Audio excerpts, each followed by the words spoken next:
O te wholofa ma whataro whato I le tātou tunu ule nei tai au, wha malo le whalau manuia, o le tautua le nei le siufonga le lau mua le stofi u tātou lia le aso sifuru tolu o Februari lua fe lua sifuru lima.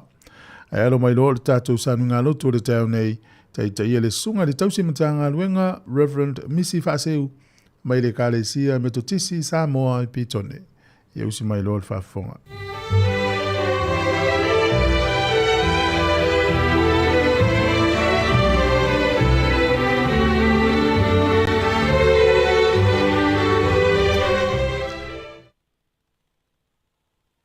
Ke whatalofa Sāmoa, o walapai mai, malo malei fua mai, le nei tai au kou.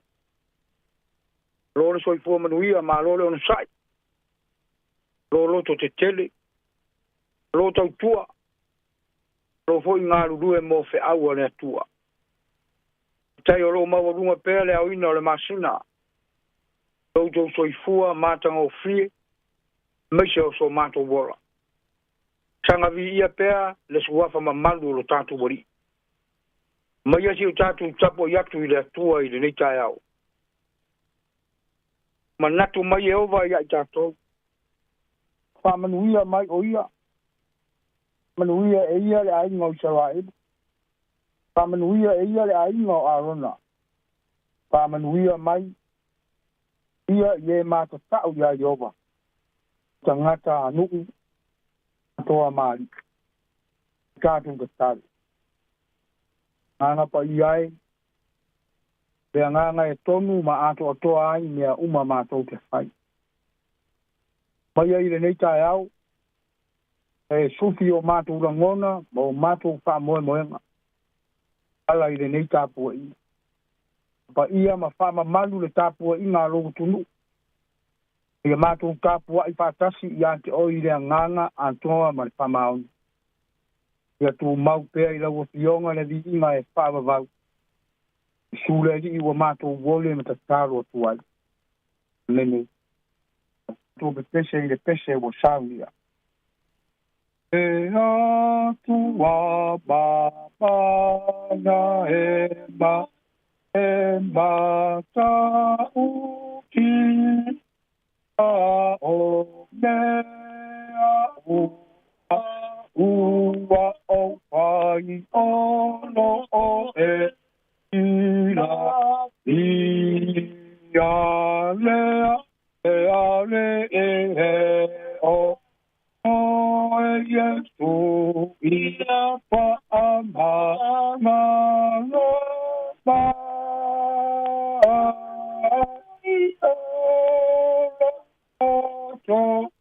ia lili uma ama ina oa ua mio matanga oa mama pa uma upu pa atauva lava ua ale pa ama ale o Yesu ia pa ama ngalo ma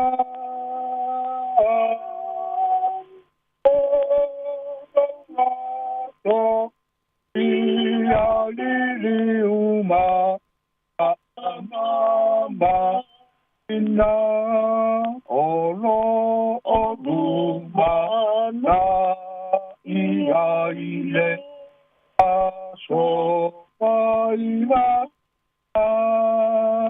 alea olea e laulama olo upa ale o Yesu ia pa ama ano ma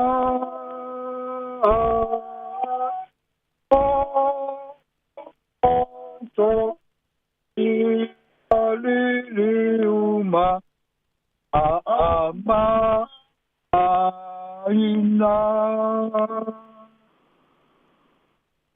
e faitau wina le kwenga pa ia le tua. I whiriwhiria o le neitai au, tusi le perfecta Jeremia. Ona mta upo se furu mali tobu. Yo wina mai le fai upo se furu mali dua. Ngata ile se furu mali fitu. Kionga pa ia alu tanto kutua. Upo foi le nei e te fai atu wai ya ila tou. Whātana wheta lai mai o Jehova le atua o Israeli. Whātu tumuina o uma i le waina. Tau te whai mai fo i ate oe. E wa mātou matua i roa ea. Whātu tumuina whangu uma i le waina. E whai atu lea i ate i la tau o roa pēo na wheta lai mai o Jehova. Te whātu muina i le onaanga. La tau uma. Eno nofo i le nei lu. Pu eno nofo i le nofo ali o tā vita. Toa ma whai tauranga ma perofeta. I lato uma o eno nofo i Jerusalema. Te whaafeto ai i lato si le tasi. To mafo i atoa ma whanau. To feta lei mai a Jehova. O te le whaapele pele i ate i lato. Whaasauina i lato. Lofa atu. Wha umatia lava i lato. O tau wha longo mai. Wai mai o tau taringa. Ua tau te wha maua runga. Wa feta talai mai ia Jehova. Vatu levi inga ia Jehova lo tau tua. Nu.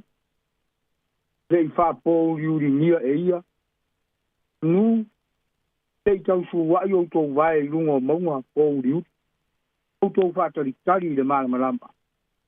O li ua lea ia, ato le oti. Whai ma pongi sa tele. A whai tau te le whaalongo mai lau. Na tangi ai lea, o lo uloto i mea lilo, no lo tau whaamawarunga. Umatu a tangi lava. A whiifo roi mata i o mata. Wā o tā whea, lafu mā moe i ova. O lava i rea nganga o rea di. Te whaapaingo pie ma whaamalama lama.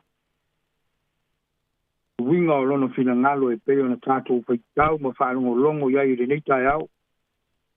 Tu mau pēr ia te ia levi inga e whaavavau, whavau rau. Aunga eri suafa o le tamā. Talo, male a nganga pa ia. Hei mā whaunga. Wha tu iai la ngona whale a nganga o le neitai au. Wha foi se whe au. Whale a nganga. Tātou whe au ma o se wha moe moe ngā. A tātou whe ngā iai le neitai au e wha au tuina wha pēr. Ave e share tangata le wha longo i le atua. Ave e share le tangata le wha longo i le atua. Tau e maasani ai lau whaalungu. Ei ase me tupu fua. Unoa masona mafua anga. O se nuu. O se afi o anga fo. O ta oto o na saa.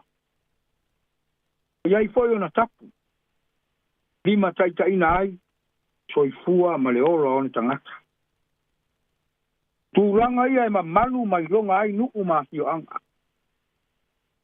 Ele ai se tangata e utu vai tofo iai. Ta oto foi ona aulate. Se tangata na te sori tapu. Ale usi ta iesa. Tona iunga. Fi ese marinu. A pe fatu la ese marinu. Fasa vali fo i le ala. Abe foi se ata i le tūlanga i le vano no foi o le atua. Sara elu lona nuu whiriwhiria. Umona osi le whea ngainga. Sara elu mo Jehova. E pafo i mo Sara elu. Pafo i ona whausia tu la fono ma polo inga. Pātonu tonu ma lima taita ina ai le savali. E ora o tangata uma o le nu. Ale tausia ma usita ia tu la fono. Le sava vali ma ola I polo inga. I unga. Whaunu ua. Whata whea i nu ese. Whapolonga fo. Whatinga ina isi ma loe peo paperonia. Asuria. Tūranga fo i lea o lo tau manino. I le vaenga o le tusi lea sa whaitau wina. E tau ma whai lo atu ia Jeremia. Au unga lea tua. Tūranga ma le mea le a whaia lea tua. A Yuta ma Jerusalema. Sila fia ele tua o le whaalongo Yuta ma Jerusalema i whina Whai loto Yuta ma Jerusalema. Wala foai ma whaangalo le atua. Le sāwa vali e tusa ma le whina ngalo le atua. Ala leo le tua sāo le atua. Le whetala yak. Jeremia lana awau. Ke matua whaaleanga ina le whaamauarunga Yuta. Le whaamauarunga tele o Jerusalema.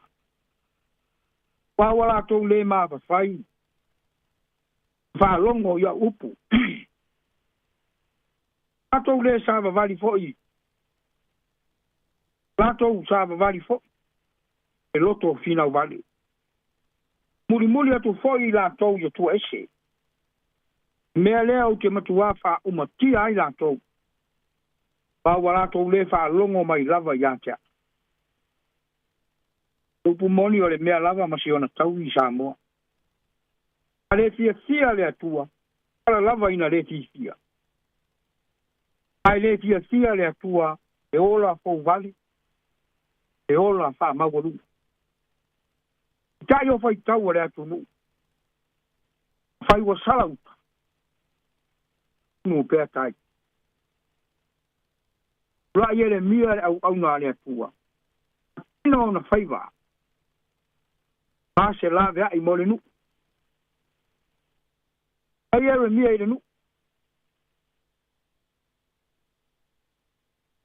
Longo mai au taulo nu ue. Ai mai au tau taringa.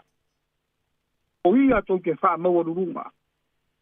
O ia tau te ola fau vale ma ola wha sausiri. Ia wha maua lalo au tau roto i rea tua. Au tau sala mō. Au tau a vatu le vi inga ia i ova au tau atua. Nua maua o ia. Au tau wha taritari i le maalosi o rona mana. Maalosi siri le nā. Te mawhai ai mea uma. Doe Sāmoa le atu nu pele. Tau te mawhaia mea uma lau. A whai tātou te whalolongo mawhaia le pina ngalo le atua. Ua tātou te whatupu le toa sāo le atua. Tātou wōma le loto usi usitai.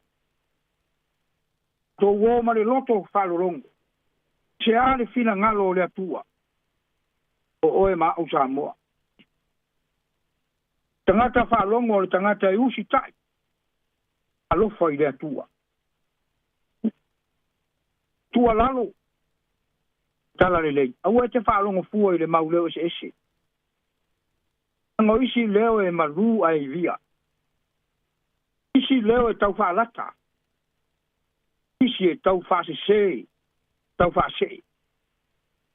Te tātou whalongo tasi i lea tua. Leo siri na nā. Whamarie ina ai o tātou loto. O tātou nganga. Tō o ia ma le loto whalolongo i lea tua. O e alo i se au manga luenga o le neitai au. Whaia mea uma. E loto whamaoni. Mea ia e whina ngalo i lea tua. O Yesu. Mene, si o tātou te taro. Ato iai vire mū matasi marowa tunu ui le neitai au. E tu wai. Vitai wale ai se malai aste. E langa le vao manu. Furi fao le vao mal. Lai loa lofa. Lou matango fie ma lou whamaoni. Vitai tele wa emo moli. E taua ao le soifua o Sāmoa ma ona tangata i le leitai au pou. Au manuia. Au manaia. Se tai au. E whao popo i le soifua, ma le ora o tangata. I oe le atua. Ai te whaia pēr mea siri ma mea siri siri. Wha maari lie ma wha fia fia ai. Na o logo tunu. Tairo le tau i masui. Te lava pa pale ma ono sai pēr. Wao i mātou tangata si se ma whale tonu. Anga sala pēr. Whawetai tele le atua. Te amana ia pēr. E anga le lei pēr mo Sāmoa ma utangata. Tairo wanga le lei e le uma. Loa lofa e le ma vai. Loa lofa e tino pēr i aso uma. Mi uma o lo mātou wara. Utai e te wha maari lie.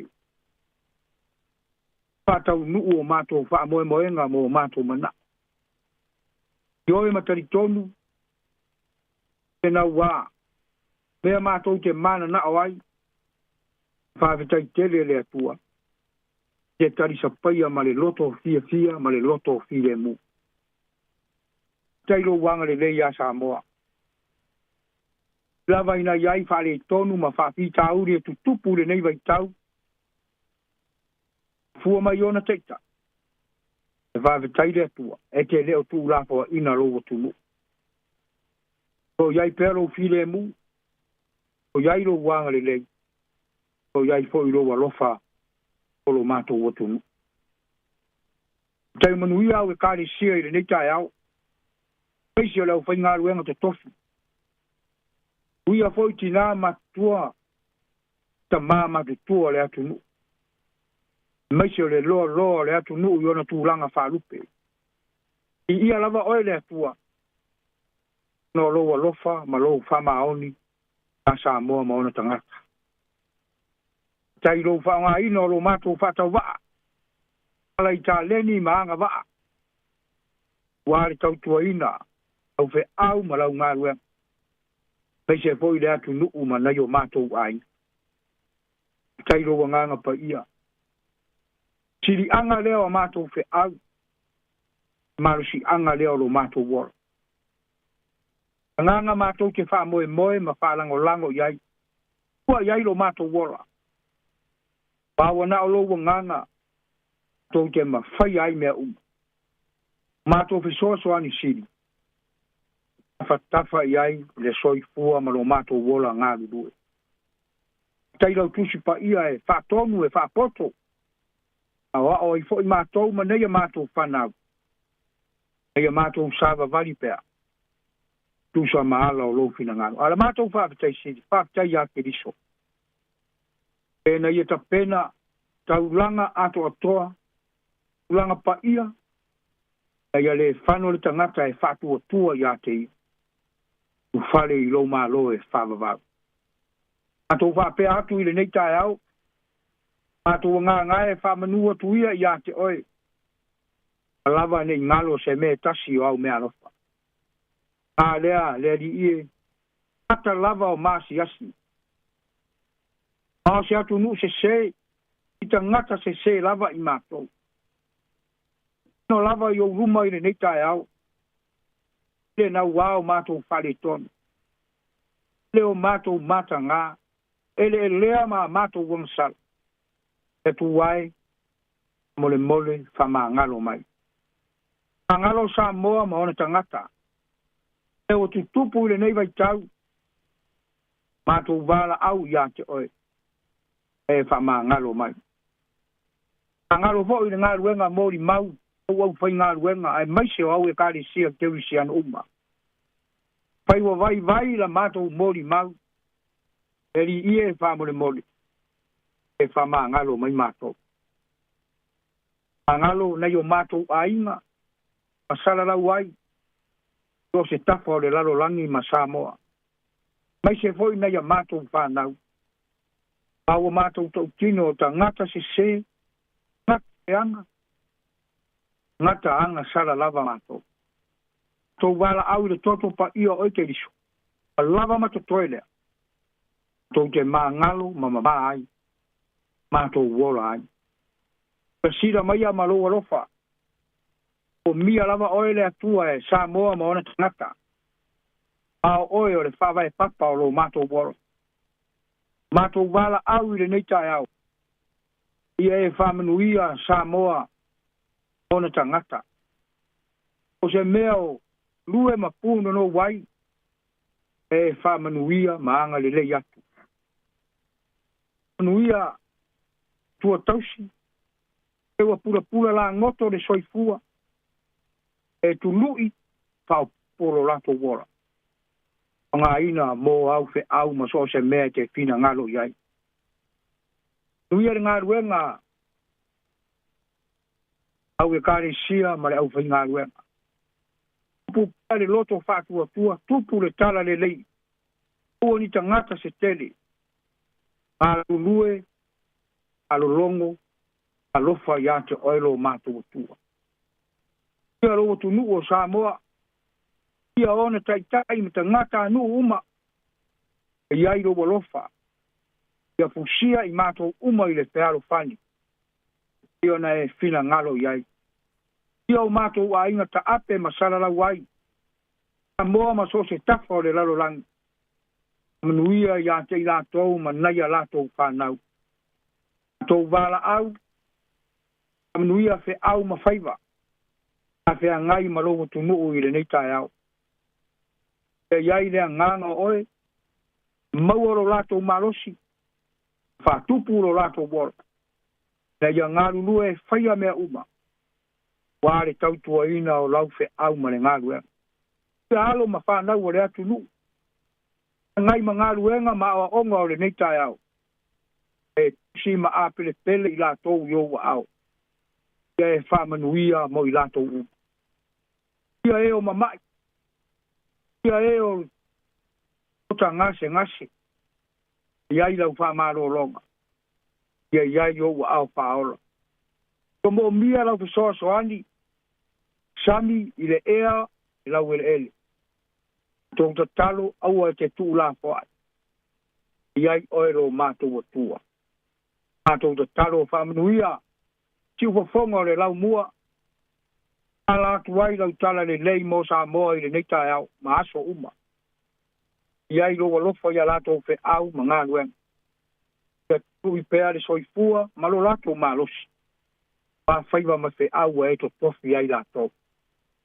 Peo Sāmoa i so se tafa o le lalo langi, so se mea.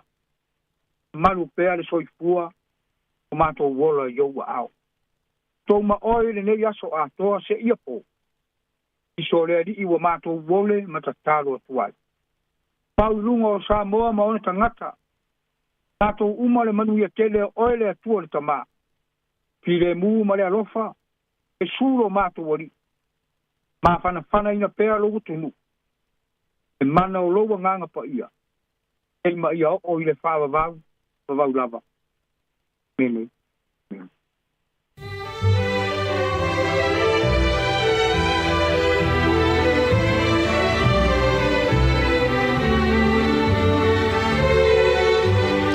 Sāmoa o le tātou sauninga lotu na nao le leitai au. Te ta ia le sunga le tausimtanga luenga Reverend Misi Whaaseu e kalesia me to tisi Sāmoa i pitone.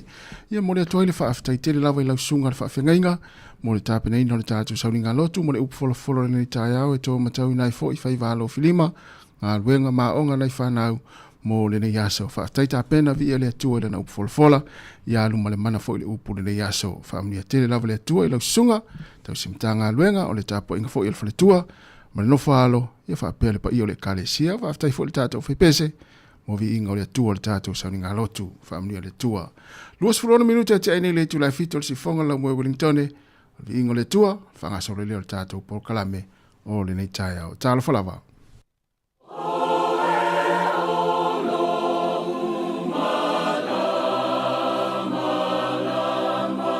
Yeah.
O le tautua le si ufonga o le laumua o lo iai fo i le langolango a le New Zealand On Air.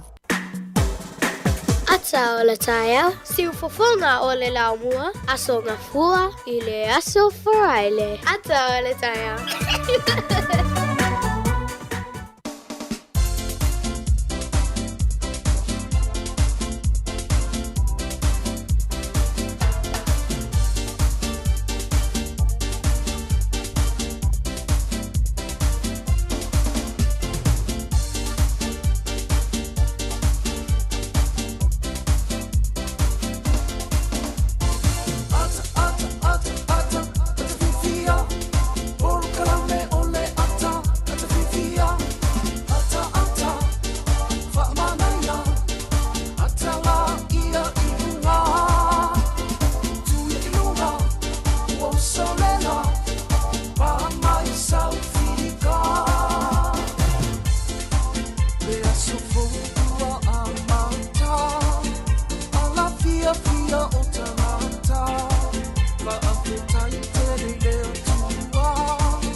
Mana ia leo soa ele lale nei tai ao whaafitai le tua ia o tātou mafuta fo i lunga pe unga lunga lore ea e ala le tautua si fonga lau mua le pokalame le ata le tai ao whaatalofa mwhaafele o ea tu tono ainga mai se fo i lunga tātou penga te whailangi ia ili siwafa maalu maalo le tātou atinu ia ili tātou atinu lo tele maalo se fo mulia Sāmoa maalo le folau le o tātou ia ili asatofi o le aso se fulma le taulo le masina o Februari o le tātou fo launga le luafe lua se fulma le lima ia talofa fue maalo ale wha maalo sin le tai ao Ia malo la tasi. Ia si vanga foi le te ua numi ia o le swafa man malo le tatu o Yesu Kristo. Ia na. Te le fa pe swafa le tatu tunu o le tatu tatu le tatu tunu. Malo o mata. Ia manu ia la malita foi malo foi uso. Mena le fa tua tua la mo mafutanga fo. Ia. Ele ni me fa ngofie to poi. O mena le mafoina pe sasi ia la me fa pe il tao. Ia. Foi fatalo fa il tatu tu non sua for tatu tu non ma fu mai no meu maftan fo ava pe umilo ele ia ni me tu pu me le ia ma peto vai me on sai pe to lo liu upusa pe o sa tau lo to ma sani fatalo fa sua al tatu ori fa ole su ke riso ile tatu watunu mana ya mana le te ki me le nei pe ma ta langa ile o mai tau ya la le voy ali inga no fo ile so so ni atu to ina le ya tau yo tele tu yo ya uno me tupu ile ai ile olanga ale wa mai to la sa to ya vo le tai ya so nga fa ya le o le me fa pene ya tau fa menino le mai ya fa momongo fa mani ya malo tasi fa malo sa oi va tu le so ele la to ti el mane te lo ila to le fa valor sa vali ya fa fi mala ma tai o mtu ma le el tai o sa vali ya malo o pela usa varinga o to singa la vol so fu ma roina na to no ala fela tala fa ma se au e yeli si tamana matano ya la alu e savali ya si le to elan fa na tet fe telu ye never mai o le telu te koleni ya fe tu ito mati o e koleni mo olimpika po tu sei le va mal si au tamati si la to ma ala wa asto ina i duma lo ta amilo mai le si pico hospital park ala tala no ata miti mal latina fa mita miti mam te koleni wa mai alta una la koleni ma lo la mo sai ni ta fo ya o le stofi ya o le fa tai le fo men ya so i lo ta o la men so i fo le tu tas yo sa o le ya se ta tu fa ta lo fa ta tu no le o mafuta men le taimi Patalo fatu i sunga i whaafengainga o na le tua o whailaunga le tala le lei o te itai e kalesia i so se whata whaitaulanga e maise o whaletua i o mlepa i o e kalesia te itasi umalawa o tātua tuna lo tele tona maota malawa patalo fatu mole nganga whaaloalo i nei o tātua matua tausi o mafuta mai ma whaalongolongo mai lunga o le tasi o no tesi ma le tasi whaamo le si fonga lau mua e Wellington le taimo le tai au ma lo le tapuai ma lo talo le fuwa ngai e fa na nga luenga amata le nei aso ya na fula wa amata la tu tapo inga tono moto malawa ia o anga ia ngā luenga o nei fwoi tai au. O lungo tātou penga te whailangi, whaafeloa i mwhaatalo whātu i tātou paanga o wō ma au mea mamai a risi whonga lau mua, i lungo le tātou Facebook, ma le YouTube, a maisi o le tātou app le Sāmoa Capital Radio app, ia nāna whaamanatu atu pēr, tuwha pe whaasoa le tātou Facebook, ni nei tai au, ia pe subscribe fo i le tātou YouTube le nā, a risi whonga lau mua pe a whaapea tele subscribe, ia o lau whaalango fo i nā le tātou tautua, nei a inga fo i, whaatalo whātu i nei a inga ua motusia whaafuasei, ia maftanga mai pele a inga, ona o le malanga le mariu maleoti fa mawhanawhanatu le tātou poklame ia maloto te telepea mwhaatua le atua o le tātou wha mawhanawhananga siri le nā. Ia le la tātou mafuta i le poklame amata o le tai ao o le sifonga la mua Wellington tātou ngā lua fia, tātou usu fia, ia tātou talatala no fia le nei tai ao. Ia e whaate ai fo i tūranga sa ia ile aso nafi, e whapea sa lua misa nafi po ia tūri whare e alu fia ngā nei tai ao. Ia le sifanga la mo Wellington e leo se mai de kore na ri. Ia mata tātou whaafia fianga. Ia mwhaafeilo ia tuari tātou tinu. Ia ili nei tai ao. Poklame le ata le tai ao leo toi 2 minute o na tālo leo le tu lai valu. Good morning, kia ora, tālo whalawa.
Whatala whatu nei teimi us mai whafonga le tātou tana o le tau mō le nei tai open whaali el official vai tau. O le soe o atu i le asonga fua e matua langi le lei lava le tau. Langi le lei le tau i le tone manu tua oi. Ka piti manu atu whanganui, Taranaki, Marlborough, Taupo, Hawke's Bay, Wairarapa e matua langi le lei fo le tau le asol nei. O le malulu le einu nei sifuru tasi anga ia tuilunga i le se fulu. Ma le tolu ea maa whanawhana no i luas fululua anga i lunga luas fulu ma le ono. Au ki lani le zo, matua mātango fia le susulu le la. O le motu i saute le aise au e whaalevelave matua susulu mana ia le la i le so. Langi le leili tau le motu i saute. O le malulu le eo lo i le iwa anga i lunga le sifuru lima, ea maa whanawhana sifuru valu wha solo atu i lunga le lua sifuru ma le ono. O le au te lenga o le atunu nei aso e matua langi le lei le tau i le so, langi le lei le tau le isi au e whaalewe lave. Pulea oe po a me fia whai le nei aso i nei au ngā luenga i whafo, ta whaonga, sa valinga me umalava. O pia le nei aso e whai ti le atunu e lus furu ono le fuol ea mawhana whana lus furu valu le evevela.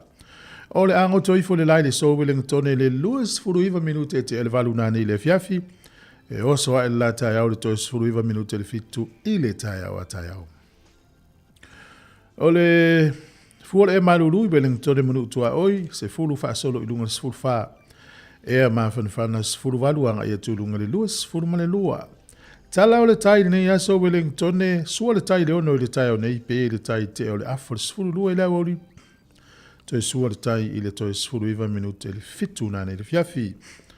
O polirua sua le tai le te o sutasi le tai o nei pe le tai te o le lima le fiafi toi sua le tai toi lua sifuru wha minute i le se furu ma le lua i le po nā nei. Malola valanga le leisi o tātou tunu o le suinga o le tupe tasi tala New Zealand maula o tupe Australia valu sene. Tupe Amerika e lima sene tasi tala New Zealand maula o tala fiti e tala lua lima sene. Tala Sāmoa le ua tasi tesi ma le lima tasi po le tala lima tasi sene. Tas tala New Zealand maula utup Sāmoa tala lima sfuta sene. O le pā angatonga e tasi tesi ma le lua lima le pā angatonga i le so pe a tasi le tala New Zealand. Ya, malo le anga le lei, whamanuia le tua i ate oi.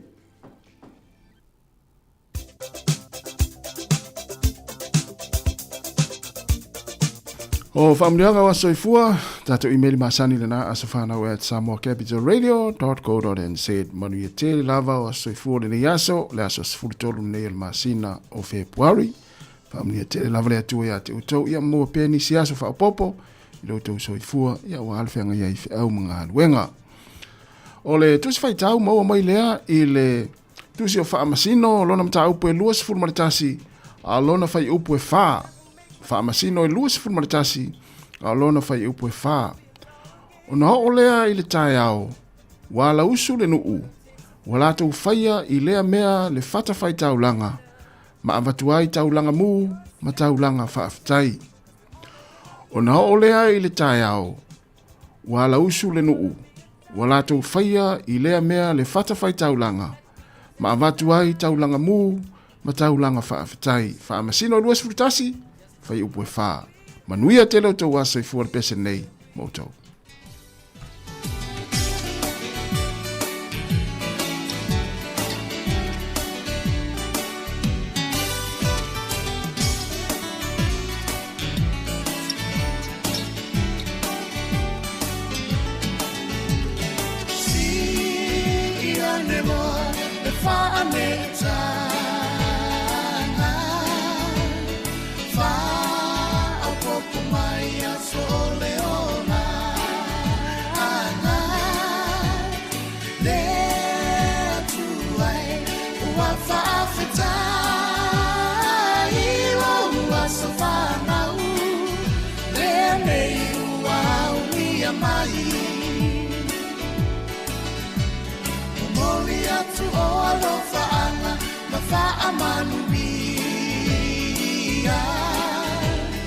Happy birthday to you all, dear Manuia. No wasafana unene wa e auni. Ata tofa afetai, ole tu alava i ia ia Ea tu ai whaafetai loa lo whawinga se Wa e foa i mai ai nei a soa tele Alofa anga lo ai ngai lo a so soi fu Ai au ngā long mola Lo ai ngai mai se lea tua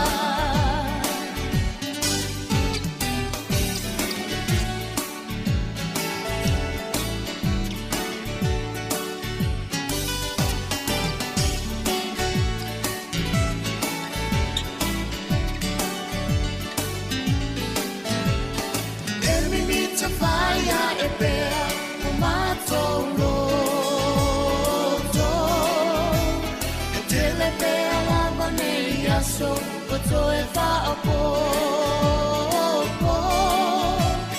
Ola fia na to Wale ngata Ilo ua so fa na hu Lene ua ulia mali Fa amanu ria me atua ilo ua so fa na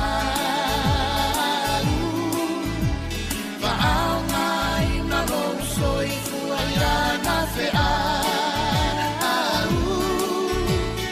So e fa o popo ina pea ni si aso se te Le alo fa anga mo ole E le umayo a inga pele Le atu ai fa afetai o alo fa winga se Wa e foa i mai ai nei a soa tele Alofa anga lo ai ngai lo a so soi fu Ai au ngā long mola Lo ai ngai mai se lea tua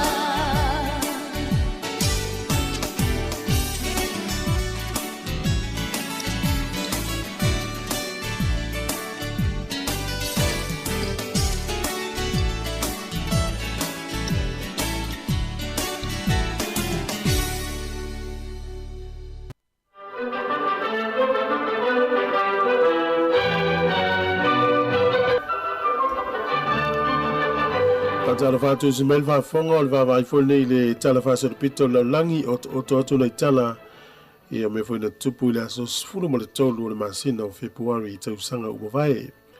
O le sol tausanga e tasi iwa fitulima na muai ia fale te tele i New York o le World Trade Center. O le aso nei tausanga e tasi iwa onos fulu na fata i tai ei mo le taimi mua ni pomu atomika le malo falani. O le sol tausanga e tesi iwa sfulu na whaatala noa ai pe na o ai le vahenga lua le whaatala noanga. Ia i le anga i etu leo si amani e tu whaatasia ma le tua si amani na vai luaina o sa sae masisifo. I leo tato i leo e temne ia leo oto e tasi si amani o solo i lalo le pā na vai Berlin, East ma le West. O le aso le nei le tausanga i luafe ma le valu na whai e se whaato i senga le pā le mia Australia le nā taimi o Kevin Rudd.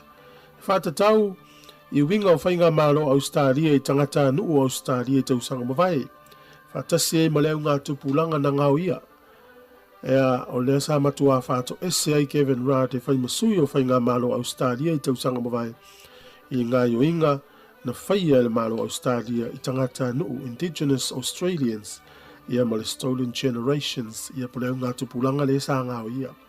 Ma le lopo fena ave wha amalu si e iai. O le asole nei i le tausanga lua fes fitu. Na tangata vale nai le isi uso o le taitai o Korea i mātū le i le temi nei. O le ngoala o na uso matua le o Kim Jong-nam. Na le fifia lava le taitai o Korea i mātū na uso matua o na yalu matala i solo sa wanga o lo whai e tono Korea i mātū. Mai le fifia le tangata nei sa wanga o lo whaia e lo na usora i titi lea taita ia lea tunu. Ia o lea sa tau pule e lo na whasi o tinga. Malai wa lele i Kuala Lumpur i Malaysia. O lea sa vali atu i le tangata ino Kim Jong-nam. e tau fituli mai teine e toa lua mai tua u whapūlou ni solo, pe ni solo foi solo afu. A solo afu nei, ia o lo ua tuu iele vai la au, ia o lena maa nawa stamale nei, ia vatu ulfale ma iwa maliwai, ma maliwai loa. A tupu ila solo te usanga i lua afe sifu fitu. O le aso nei te usanga te si iwa lua lua, na tatala ina ile a ongale ta ufiti uta school, i to tonu o ta u i manua. O le te usanga te si iwa lua valu le so na vala uma i ta ita i Nusila, i Wellington nei i le palemene. Ina ia au ina atu ni va atau se lua. O faso i sa tele le mau i sa mo le taimile na. O le so le te usanga te si iwa lima tolu, ia o le tangata suafa, ia Thomas George Newa. O ia i lona pito si amani sa fia le tangata nei. I le komisi o whaamtalanga po le Western Samoa Commission on Inquiry. I le tamwhaile e toi whatulanga le leid whainga malo o Samoa. Ia e te ua o le so, ia mamaliwa i le tausanga na e tasi iwa ni matolu. E leo whailopo se ngase, ai na le fast food tolu tausanga lon so i fua. Eo tātou talana toi maua le whapoponga i le taimasani whaftailava. Malo whaftai o leo toi valu minuti ana tālea o le tūlai valu whaafonga i tāla mai Samoa pe a tāle valu ma telefou si fonga lau mua i Wellington. Whai atu le le tala na me nei tātou tala tufu tala mena tupu. Le luafe sifufitu. Le na tupu o whaamlai furi i tine to o luere ta mo whapu. So le, pe ia i le vana na umatu le na vaenga. Sao le leitas. Le luafe sifufitu. Ia le ua fia tausanga. Valu ona pe valu tausanga. Ia pe ia le vana umanu tupu atu vaenga le. Ole sa ole le ia lau tala. So le. Ele se me umil melol tausanga so. Ele umiana mo ia mo fo. Ia. Ia vai lá ele leva tele atu ava ele o lua sufitu tupu. Se lo valu tausanga. Tautia. Ia. Me vonai o me foi pita tala no me non malo se tangata. Ia. Malo na taimi ele fa pe fa tonu tu le tonu. Mo. E ele taimi fa tu ele tangata i me fai. Me foi me non malanga tata no le taimi. Ia. A o maua malo si a mo leva no e fa tu ita maiti i matua. Ia. Se tato ta fau. Mo Australia po i lawa maua tu pete maiti tongi la to pa se. Mo. Tato South Island, tato Hastings. Ia o si matua e si le ai a o maua taimi malanga. Ia. O ta fau masiasi. Fau nga leva no. Na. O e matua lol tangata. Na mo o le si meto fa pena voltala Yesu va pete. Ia. E le aso e tele ave o tangata me ave e tele roto. Ia. Pe vota ua. Terminei a e tua e lunga te alu i lo hate te alu. Ia. Ia alu Wellington ia ele msesi e tafia. Tafia. Mo. E mo ia la fa tu ia le tele te ia e tele ia se. Ia le. Se fautuanga postal. Ai ai le aso. La te fia alu lo hate. Alu taf mele ave o bapero. Uso vole se meto ma fai ia. Esa ta ua. Ia. Sa. Ela o fia alu sa mo mele no fo. Ia. O tanta fa no fo. O fa nau. Ia. O le tina, o le fo mai ele faida malanga. Sa o le. Tu sala o mai le pule le stanga te. Ia. A le taimi o mo malos. Ia, atino pela le alu aso le olanga. Ia. Ia e toi apa tu le stanga te yan fo fuanga sa tau no fai le lima tau sanga taluat.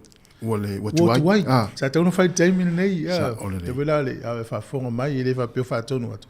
A se lu tau o ane men fai no fai taimi nei o malos i fai. Wa e ma vai el malos. Ia. Ia.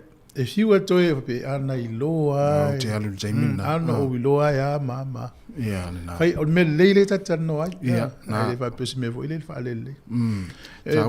Ta ua tele. Ia vai tu nei la lo il moto i saute lua foi ta valen la vea fi so fu elu. E tu po ia so uma ana fa mna tu ta vale. Ia fa uta ni ya so mai fa me. Yo, a ona nei fa nau. Mo. Mana fa mna tu ta yao. Ya sa le ya fa wa te mia nei mo malosi ya le ta fa. Yo, fia le in ma fa si tu lo. Ya pe fa pe mana fa na o te fa. A te fa mna tu ta fa ngale ngari matu vo le na tongi te matil passe se o. Ia. Ta milo te le tu non la langi o mai fa le fa tu lo to meti e mai la lo ta fa nga se fa mtala. A fa mai so ngal mo ya men fa. O le vale le mo O le train mo moi. O le va mo moi. O le tavale mo moi. Ia ua foi le se meu matu. Ia sa o E vai fea la vai neu tin. tau nu fo me no. Ele mo se me na matamata. Ia sa o le le. Ia te mini mo malo si ia. Malanga mtafao mfai fo fuanga I me tau fai. Mana ia. Na tu tai au. Ia na. Ya, lela avatu fa fianga nei, ya ona sorone matatu tan mai Sāmoa, telefon si fonga la mo Wellington e si fata lo fatu statu wa tunu le wa. Mafuta mai lungo tatu pinga fa ilangi ya non fa mna to pea fa so atu tatu Facebook. Talo fatu le sunga pali sina leo. Yo le sunga David New fa talo fatu ya le fatua ya Sefilina Vaoa, ma lo fa taile mafuta mai manuia ne yaso. Le sunga pele tanga loa, sunga fa fowina Tanielu fa talo fatu, ma lo se fo manuia. Fa taile mafuta mai vai malu le afa. Talo fatu nei tai au sunga saulo fa ea talo saulo manuia lava fo fuanga nei tai au toni tangwai Ronnie Tutasi talo fatu ma lord se fu la lei talo fatu le sunga ia fa vale le fu talo fa vale manuia lava nga luenga le yaso ina Australia te Maia Maua talo fatu fo le sunga Alan Solomona e Pauline Masua talo fatu sunga Aaron Sila ma lo lava fa taile ma mai pasta matamua na enoka Fraser fa taile lava le ma mai Fatalo fatu le sunga fa uliuli puleata e mai mtafola manuia nga luenga le yaso ya o le sunga ya sini tauti ya sunga kilometre sefo pesa mino fa tele lava fa tu ya feiva ta mara matamua ya laua nofo ya o ya pielua ya tama pielua la nofo ai ya o le fialu la tunu manuia lava le yaso le sunga ya silulu Paulson mafuta mai au kilani talo fatu sunga ulalia le manua malo fa tai sunga tai malo fa tai ya le mafuta mai ulalia le manua ya fosi tolo vai talo fatu le sunga ya tino mamea malo fa tai ante le liva fia malo ikenasio ya le uto tolo lo minute ona talo le o le tulai valu ya matu lo man fa fia fianga nei so lo matatu tala mai sa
Soi fo manuia lu tātua tunuu e le tasi fo i le nei wha o popongo telefou mai Sāmoa o se mai ilo wha fonga au.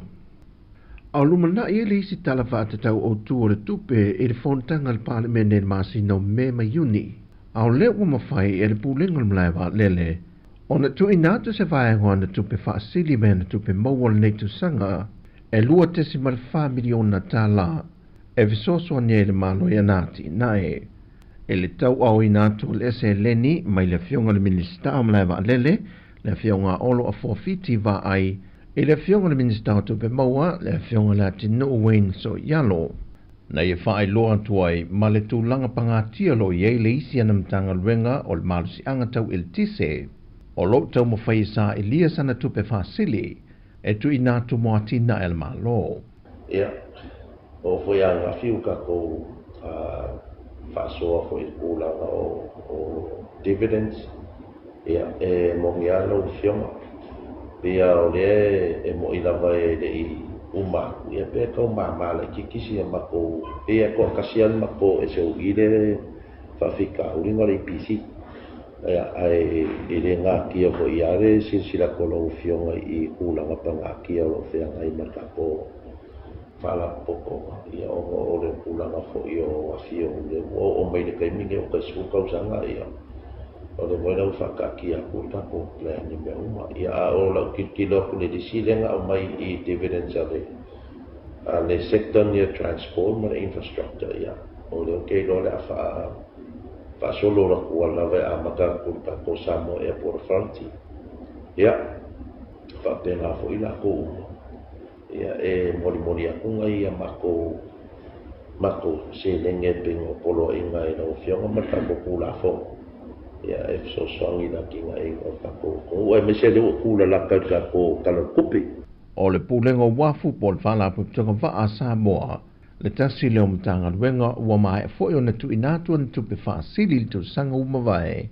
e fesoas wani lava I ati na e le atu no. E leo toi pōmale e le mta o polo tua I aise ta mai ta I tu si solo pa bali isi a whikao e le maliwa lana wota mai ta I a sina vai awa Kevin o le masina o me o le ato e wha a wau le mta o pole nei le whamasinonga peitai o le fontanga le mauta fono Amerika Sāmoa le maso nei, na la ngai se tasio na sui, pe aisea ua whaatuai e le mata opule nei o na suesueina.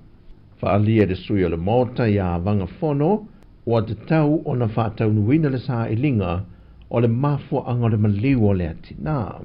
E fina ngalo sui o le mauta fono Amerika Sāmoa, e te tau o na ui atu sa latu talo sanga mo Sāmoa le mata opule nei, e le ofisa o le sui le Kongresi Amerika Sāmoa, ina ia vavea I le whaatinongo le nei mata opo. O nisi o ia ripoti, o lo maua le lunga le pepa le tala nei a Amerika Sāmoa. Ua atoi le tausanga le nei le lua se fulu tausanga, talu o na whaavai mail whaalapo pitonga a le to manga moe poponga tia, po le Samoa Victim Support, e tadi atuai I mana onga ma maftianga, o alo ta maita e a fia mai sa wanga mata ngā, whapena foi I tina mata maitai. O le tausanga le nei watai muai sui o awhio anga, e le whaalawi loa ina pe whaamanatu ina, le tā ua leo o nanga le whaalapo pitonga, mai tele le tūlanga mo mi e tau mawha, mo le tausinga I lanto I alo whaatukula I a pea, le whaitau o whai surwhai atu e mo mia le whesoasoa ni o lanto mawhitianga. Talue nei te pepo whaamtalanga na whailuai e sili niulina Chang. O le tele o mata opune nei wa se soo atu I le amatanga o le tausanga le nei ma le whai o le tausanga taruai. O mātua lava ia la tau whanau po le soo tanga wawala lato whanau teine I o lato lava tausonga. Mai ua watu I tūlanga mata ngā male o ngaonga a fianga o alo ma whanau ta maitai wa alia e mai isi o tātou atu no. Na whaftai e siri new company ma pisinisi, whaalapo pitonga mai kālesia mana pā anga mea tuno I whafo, o whaalapo pitonga foi a tangata Sāmoa o loo au maui whafo ato Sāmoa, I le anga le leima le fisoso ni mai ngā ruenga whai whaatasi, I le tausia o I lātou nei, ma toe te pue sa isi la asanga fau, o le soifuanga ua a fia. I le mai ai o le fontanga le kāpeneta le malo Solomon na le vai aso nei, ma whaatonu I nai lola lātou ofisa malanga e whaamatu le I ata wale Sir Jerry Prant e toi foi mai lo nātu no. Ona e le manino mai le o mauti noa po a morianga nā fuai o na tau fia mai sa le te tau ona wha tino, le ngā yuinga, na tāru sanga isi tasi o te mai tai whamasino le tau vanga o le tau salo le Pasifika, e whaia se polo inga, e tā ofi e le alu ese mai o le ia tau le sa, mai le malai wa alele Solomona, molo nā tunu. E le whaatala noanga o le ia tau le sa le vai aso le nei, e matua le whaavai atua inga o whaasanga nei a te ia, ma se tasi o te mai tai whamasino mai Vanuatu le ntau fia whaatasi la ua, i tūlanga e whaapele o whaamaoni lo la whaatinonga o le la ngā luenga whamasino, e pe o na tua ia e le toa tele e lunga o penga te whaai langi. Whai loa le ia taua le saha o le aia whaamanino le tele o le numi wa ia i lunga o penga te whaai langi, pe a wha o le te maile whai ngā malanga i o tātou lau whanua. Ai o le tau sala Sāmoa po le tau sala fo o le Pasifika, li taura i Jeremia Allen, o leo wile atunu malana au malanga. O tana fōia mai Sāmoa mo le nei aso, manu te le ina fōwhanga le a whenga iai, whaasai fōia.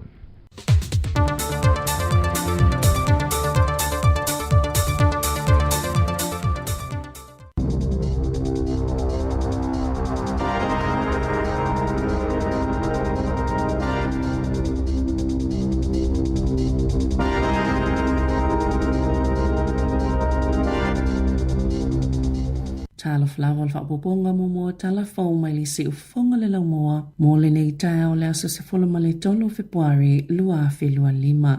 O ana nafina tu ina tu ai se tangi al wha putuputonga o tangata whai ngā luenga le malo, i le pūlenga mo mta aptau ngā luenga e whaasanga le Health New Zealand po le soifua malolo ina New Zealand e tau mawhai e tau fiai, le fuafuanga lo whaia o le vaea le o tangata whai ngā luenga o lo i le whaala putuputonga. E luas fululi mawhele o whainga o tangata whai ngā luenga le Health New Zealand e i tutono le pisa a, whai tau awhi ngā luenga o vaea le Health New Zealand, e au fiele tele o avanua o whaamalo lo, pe ua le toi whaatu moina foi, o lo o whaapitoa le tangi o whauluina le pisa a, mo ngā luenga e tusama le awhi se lau, i le tūtau i le pūlenga o whaamaumaunga, le whaapea e lata lava ina awhale numero lau whai ngā luenga e tutoe ai, i le vaenga o le au nanga le soifo maloloina, ai le ngata i lea o le vae o ni ngā luenga i le National Public Health Service, po o le au nanga mo le soifo maloloina lau tele New Zealand, whaapea i male i tū o lo pule ina au nanga mo Pasifika, na whaalia le pisa a, na whaanatinati le whainga o lea fuafuanga, te le vaenga i le sao, ma ua solia i fo i mali lienga tu whaatasi,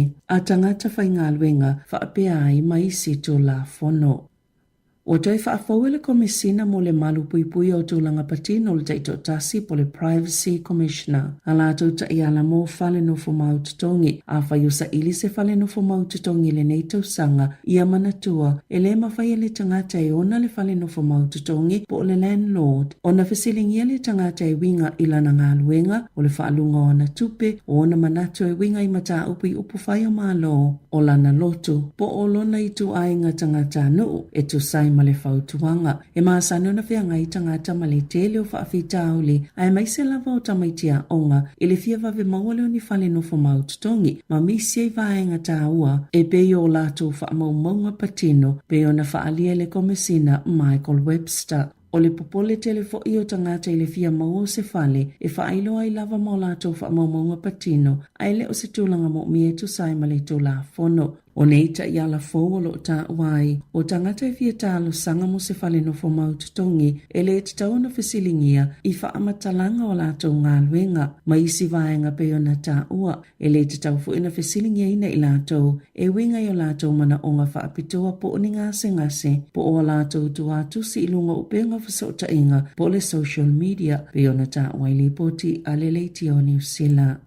E matua a fia lava whana weti, ona o le suinga o tuutuunga o whailonga mo whaia onga wa onga a mata, e to saima se wha amatalanga al wha putuputonga whaia onga, na tā uwele Teaching Council, lo lantou popolenga, ona ole a ave e sea ele malo, tuutuunga lo iei mo le taiminei mo whaia onga ua pasi, e te tono a onga a mata, pe ona whautua ina i se iloilonga wha alutu la fono, i le tau sangataluai, mo a onga a mata, o le masino te sema na sauno ele Minista o to la fono David Sāmoa. Ua ia tali aina fautuanga umai se fululima mai le loilonga ma ole a iei suinga ia o onga a mata ile amatanga o le tausanga na faalia le pulesili o le Teaching Council. Leslie Hoskin ile le tio New Zealand wala na ia faapisa-pisa o le mata upo ina ia mautinoa ele taunu o le afuafuanga e te tawi au nanga wa o onga a mata o na faamautinoa. Pea ma le 50% o lato o whaingalwenga o ni whaia onga ua maua whailonga ma o le toa telefoi wo i le 50% a o nisi e se lau pasene peitai wa fautua ina i le iloilonga e te tau o na tasi le whaia onga ua iai le whailonga ai o isi uma whaia onga po au whaingalwenga e ma whai lava o na umia nisi whailonga i la loifo.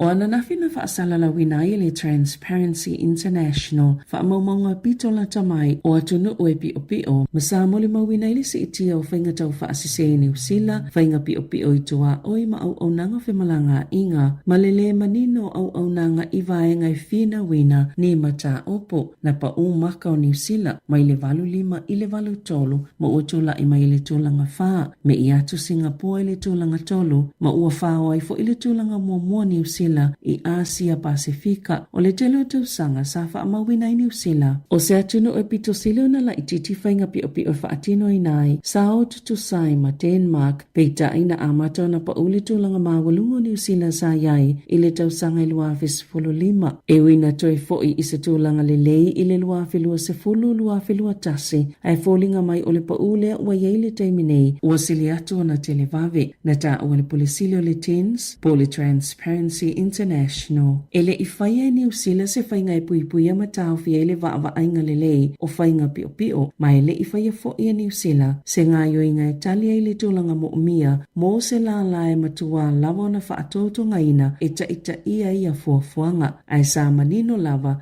le awala e mawhaio na toi fo ia i New Zealand i lona tūlanga mawalunga sa iai pe ona saunoa le ita ifono le whaala potopoto ngā whaavao malo le Transparency International.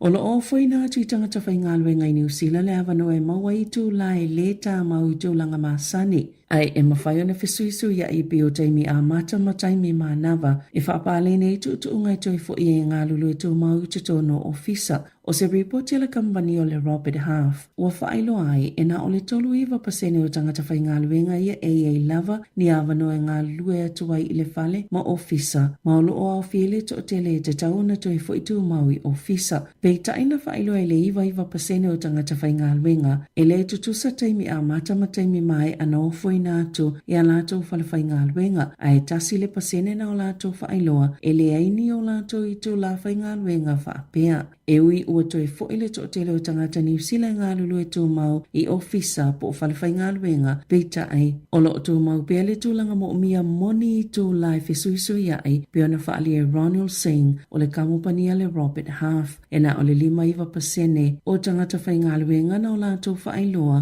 o si itia i tū lai whesui ai mai tū la whai ngā luenga māsani wha atusa le tausanga talwai ai tasio vai tolu po le tolu se 10% sao lātou whaailoa ele i eise suenga le whesuisuia ingo i tō la, ma le se 10% na o lātou tā ua whaititia i a wanoa. Na whaia lava malilo e le whaipula le vaenga whaia Māori o tā Kuta Ferries, lona taita ina se seo le mao ta whono le tausanga talwaya New Zealand, i lona te e whaapia na ia lawina le pepelo whaipule, e to saima se ilo ilonga a le Privileges Committee. Na whautua ina le committee le li whaipule o Ferries, e te tauna whaato ese le mao ta whono, ma o ana ngaio inga fui, wa yele manatu ua le whaalo ai, ma ua ia whaia lava malona loto iai, lona lea mana ia ina o le pōlenga, ele ia ile li whaipule le mao ta whono i le awauli o le asolua peitai na o atu ina ua mai atau mafutanga le afiafi e o fwina atu la na whaato esenga i le ngangana Māori na talia ina le sui fofonga whetalai o Craig O'Connor i le whaamatala Ferries na ia tā wa ia whaapea o ana whaupunga na whaia i whaafinaunga i le aso se fuluwalu se te malua whelua wha wa ia toi whaaui i tua ia whaamatalanga na ia lafo ma ua whaato ese ai i le pale mene. Ua maualulunga telepili o Eletise i totono New Zealand tu sai ma se whaamatalanga ale Energy Competition Task Force. Na whaatuina le whaalapo te patonga i le komisi e mataituina po mulimulita ia tatau o tangata whaatau. Le Commerce Commission whaapei ma le pulenga o Eletise ina usi itia maualunga le tau o Eletise Company i le tau malulu taluai. Ua whina ule whaalapo te patonga ina ia whaapau tau mo tangata New Zealand pea whaonga le Eletise i taimia i le tele ai se Eletise mo umiaina. Ua whautuaina le Energy Competition Task kamupani uma e te tauna o fuatu tau ngō fio le Eletise i taimi ele o to o tele tangata nātou te whaongaina e fisosoani i taia o malulu whaapea mafiafi pea o ina te le Eletise mo umia ma whaapa ua i tau e tutongi e tangata o loo whaongaina le Eletise. E ta'alonga o le au filifilia le moana Pasifika mo le ta'alonga ma le force i le polas tōna inei i le ta'amilisanga o le lakapisu palua filua 5. Numero mo James Lay, Lua Millennium, Sunny Rivi, Tolu Feleti Sai Tau Fo'o, Fa Samuel Slade, Lima Allen Craig, Ono, Miracle Fai Ilangi, Fitu Sione Havili Talitui, Valu o Adi Saveo le Kapiteni Lea, Eva Jonathan Tau Mateine, Sefulu Jackson Cardin Bishop, Seful Dassi, Kieran Tau Moefolau, Sefulu Lua Lalo Milo, Seful Tolu Pepesana Patafelo, Seful Fa Solomon Ala Imalo, Male Sefulu Lima, William Havili. O lau whaaleo Sama Malolo, Tito Tui Polotu, Chris Apoa, Tom Savage, Ola Tawelangi, Se Misi Tupo Tailoa, Me Lani Matavao, Madani Toala. E amatalia ta'alonga i le iwa tolu 5 i le pōlea soto o nai. Ai o le au filifilia le Hurricanes i le ta'alonga ma le Crusaders i le 5 i te ai le fitu i le pōlea sofarele nei, numero mua Xavier Numia, Lua Jacob Tevery, Tolu te Vita Mafileo Fa Caleb Delaney, 5 Isaiah Walker Leawere, Ono Brad Shields o le kapiteni, Fitu Duplessis Kirifi o le isi fo ilea kapiteni, Valu Braden Yose, Eva Cameron Roycard, Sefulu Harry Godfrey, Sfutasi Peter Umanga Jensen, Sefulu Lua Bailin Sullivan, Sefulu Tolu Kini Naholo, Sefulu Fa Fatafehi, Fineanga Nofo, Mali Sefulu 5 Callum Hagen, Olau Leo Raymond Tuputupu, Podi Raketa Stones, Basilio Tosi, Yoko Plama, Peter Lakai, Area Tara Enari, Riley Hohepa, Manatu Ngane Punivai. Talafawia malisi ufonga le laumua mo le nei vaenga o le tai au.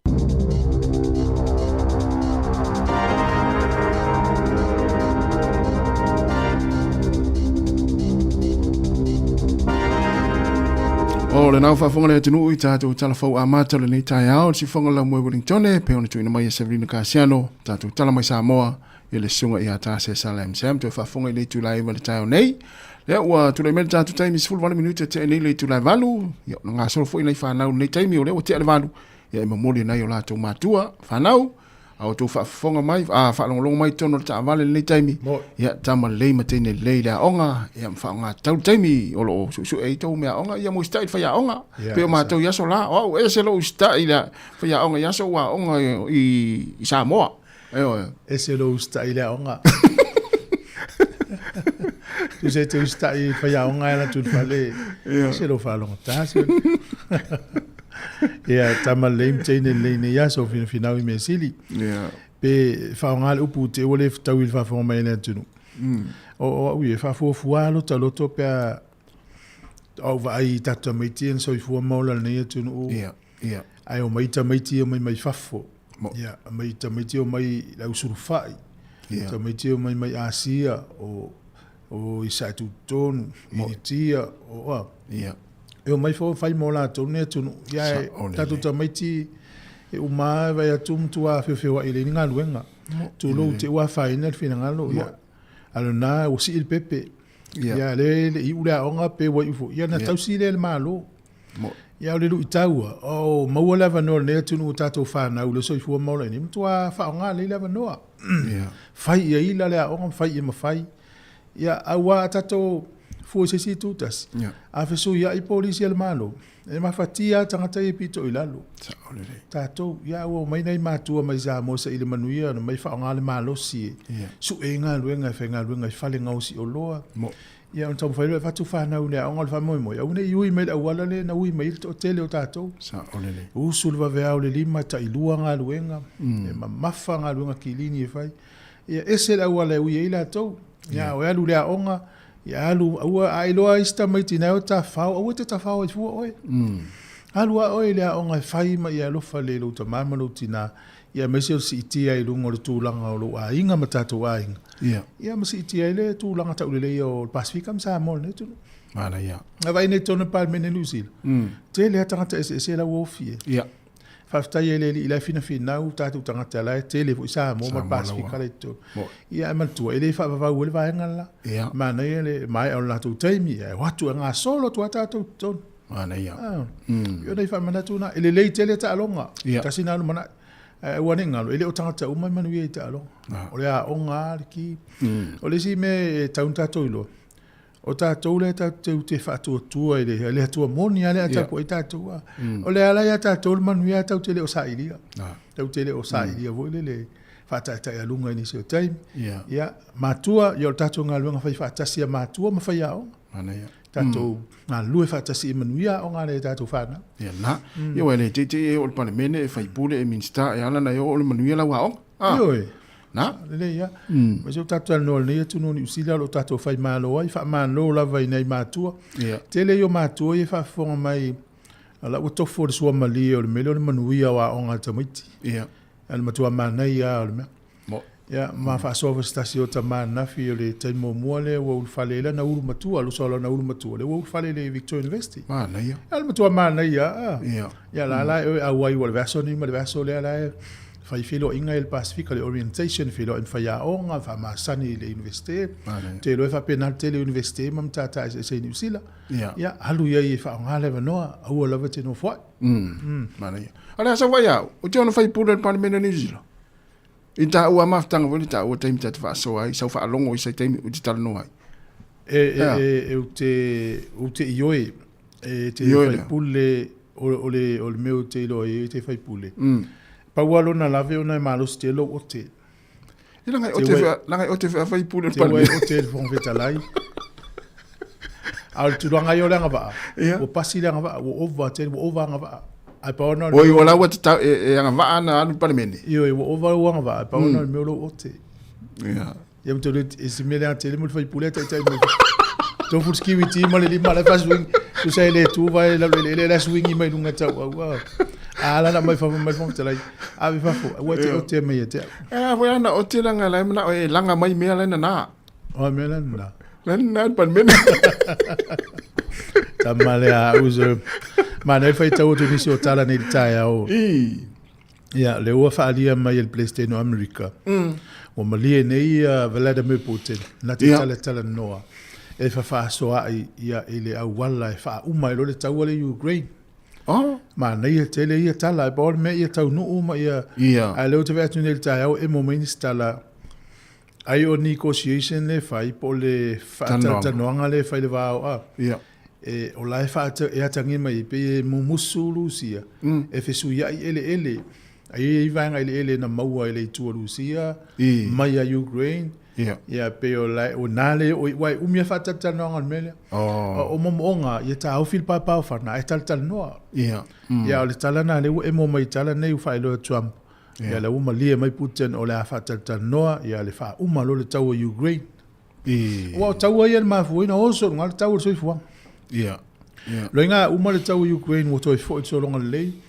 Uma le so longa lei kasa mai Israelu. Ia e te tau alan toi fo il tau so fuanga le tulanga lei. A me sa tu nu yo so ua. So ua le. Wa le si me ile nu le Ukraine. Ile lei tele ona ile le mele o le fua fo le pe o le sanga. Le fo le wheat le fai ile tau yo saito. Le fai fala mata ia lu so se tu la langi o nu Afrika. E nā whaina la whatoanga ia. Iono le taua. Ai tasi lea tunu una te tuwha i ato inga o loa nā whatoanga i te leo nu o laulang. Le leilo na lau ele. Ia, lona winga ato i fo so tūlanga le lei. Ia tu ma walta o pensini ngā lang. Ona mea le tau te loa. Awa peo pensini ana maua i nei. Le na sau tau pa umai. Si i lolo le paelo i o nei. A te au si e fo pensini a pensini an fa tau mal tau pa u. A sa tau na fa tali se saures pensini fo na se ia ile ilunga. Ya, e ta ilo ia. Ya, so ia malo no sa. Ya. O perfia. Se mai lo ni sila. Ya, le ona me ni tatu telefo. Ya na filen tu na tu ile tang ya vanga le fa tongo tanga fa ngal ngal malo. Ya, le pulenga o mata up ngal wenga ile e fa sanga ile vanga le half New Zealand. Ia. Tele tanga tau vai ai mai tanga wenga ai. Sa. Mo ta tau na fai e se fofuanga. Fai fofuanga. Sa o sole. E fai la tala le to tele o isi tanga te whainga luenga sala tau tule ia malo sil te miol palo. Ia le va fai le te ia le malo te mine wale sofa tasi mai si vai ngai lua. Ia. Au le tele o tangata na uvai ama la tonga lua. Sa. Ringo le spalo te iluma ia la matua feita tangata ia. Ia. Sa o le ia taita te ma mafai lo ta mafau fau le a fianga o mafau fau na i tangata uvai anga lua. Ia. A fai se mo kesi o nonga tupe. Ia. Ia matua te le a faina. Mo ini le. E no mo ke chi se yo le fale to e fa tau tu yo fa tu pe va tu la tu. Ia. Ona o le ngaftia. Wale en tatal no for ki wi seiva. E ia mafu anga e mafaiena tala ki wi seiva. Alena mai fa mo mo en tatal no. Matua mafati ale tele o tangata ni usila le o fa male piliona le na tala ki wi seiva. A mafu anga te tele lu. Fa tau fale ele tele lan pasene na lu fa tau ngofale. Ai tele o tangata na tala to ki wi seiva. Ona o tongingo i tala. Ya. Ma vai le maftianga o tangata. O fa mau maunga na, e tau na vai i tangata i fai tula, fono mal pan. Sa o le ya so. A fai o tele tangata o tala ki wi seiva, ona le tele o i tala fule fai nato. Tau na to i lo, le mele tu. O isi na fa mau maunga i lo, i fai suofua. Ya, mana mia nga luenga tangata. Ioi. Ya, le ngata na. Ya, le o tele na vai nga luenga alfsidi. O afia ma fa tangata ia lela ata i lua ta i toru nga luenga le office i office. Ya, ya. Tanga fo ista ata i tasi i nga luenga. Ia ale ala o vai ale to lu mai lea fai to tasi nga. Fai to tasi nga luenga i to pe fa. O le matua i mafa i to nga vai va. Ya, anana. Ya, ma lo alon sa i el fa manatu afa pe sa uta avale fo ile ona ia fa no na ele le. Ya vai company la o me ai fa nga lu fiafi. Ia. Ya, mo la se la uta la ile aso ai lima so yo mo la lima se la fa ile la text. So ani nei temi le fenga tale ia ile tau so i fua. Mo e fa manatu fo ila tolo ye le pule le fa tonu atu ya silsila ni nei tangata la utele ye mafatia ni te ua so na fai ata to fai nga la mafatia nei tangata mo ya le 2 minuto e te el valu la tal pese te le nemta u po filter no atu le tau nei ya e la urunga la vel tato fa so le tato tu no na pa wana va nga fa mau li po te tato so i fo mano lo ina na mo e se swinga o e malo a inga pe o e fo italu na e fa longo i por kala mene ia le le soifua malo loina ile tele o taimi tau longo le soifua malo loina e ni swinga o e fa ia talu i por kala mene ile mai le o fa tolu valu lima o fa tasi e musu te vili lungo le ia vili mai tatu leina na i tu o le tolu valu lima lua i va fa ia na tala no le ia to tu le la lo telefoni ia por email info@samoacapitalradio.co.nz ia por messenger tatu li tio le Samoa Capital Radio Messenger i tele au wala te so tai mai o lo sao fo na tatu li tio na ia fa pia tu vanga na wa le tatu fa sina tu fu len tal no tu fe ngoli pule ma sa vina le proclamer a so fu malaloin ya pe fa pia fo yo na o lua tolu vai aso ele mo se apoi menen fo ma le na ma na yelo vala au mai ya so so ani fo im fa maulalo ya ona ave fo ile ai vai nga tau ona tarna ina vai nga le o fa longo la tala listo ina fa yu ma fatia ye ma ye fiu fa tali se apoi ya mo ele vili malesta mana ya no fa longo fa lansa no nga no fa longo ye ile amatanga le vaso nei ya le na ya ma lola vala tal pe se vai foi ya se fatalo fo mo si vanga lo fatalo fa mai ya sunga fia malo ikina si fa so malo se fu ma nga luenga sunga puoleota after itele lava ya sunga se lesa ye fata after itele lava ro pati mai lata manuia le nei aso se velino vaoa manuia lava le nei aso sunga Kevin Swaka manuia nga luenga lo fenga yai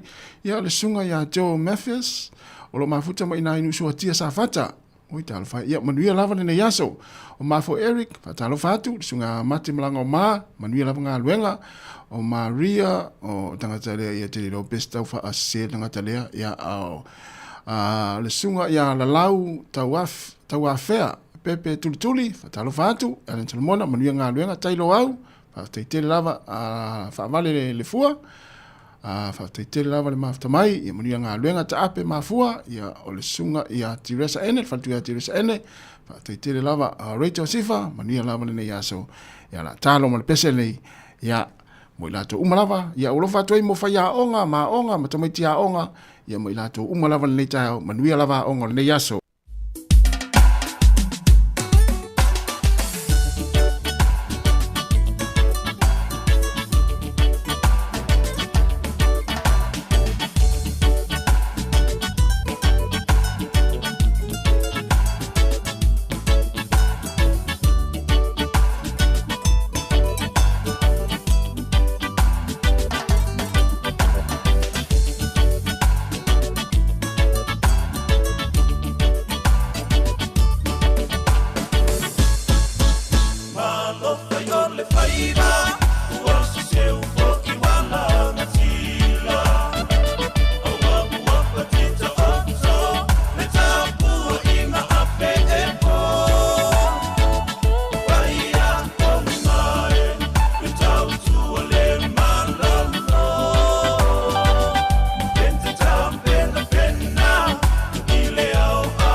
E le fai ngō fiele toi fo iatu o le whanau ia onga ona o le taunga tā o le soifuanga o nei. Ai ua te penaina e le Teaching Sound se whaapitoa. E te ono manu malo ai I whaelonga ta I lima se lau tāla cash e se fulu. O le ase ina ia so farede ta itasi. E lima whaelonga ta I lima se lau tāla mo New Zealand. E lima fo I whaelonga ta I lima se lau tāla mo Ausitalia. Lafo nei loa sau top up luas fulu tāla pe silia tu fo I mo soa vano e te manu malo ai. E te anga vaa fo I pe a e whaonga ina le waunanga le ClickX. E lafo ai lau se leni le mai cash o Teaching Sound I Sāmoa. Fiti tonga ma Vanuatu. E iai ona ia inga whaapitoa. Mo nisi whaamtalanga asiasi I le www.teachingsoundpacific.com. Seki a Teaching Sound.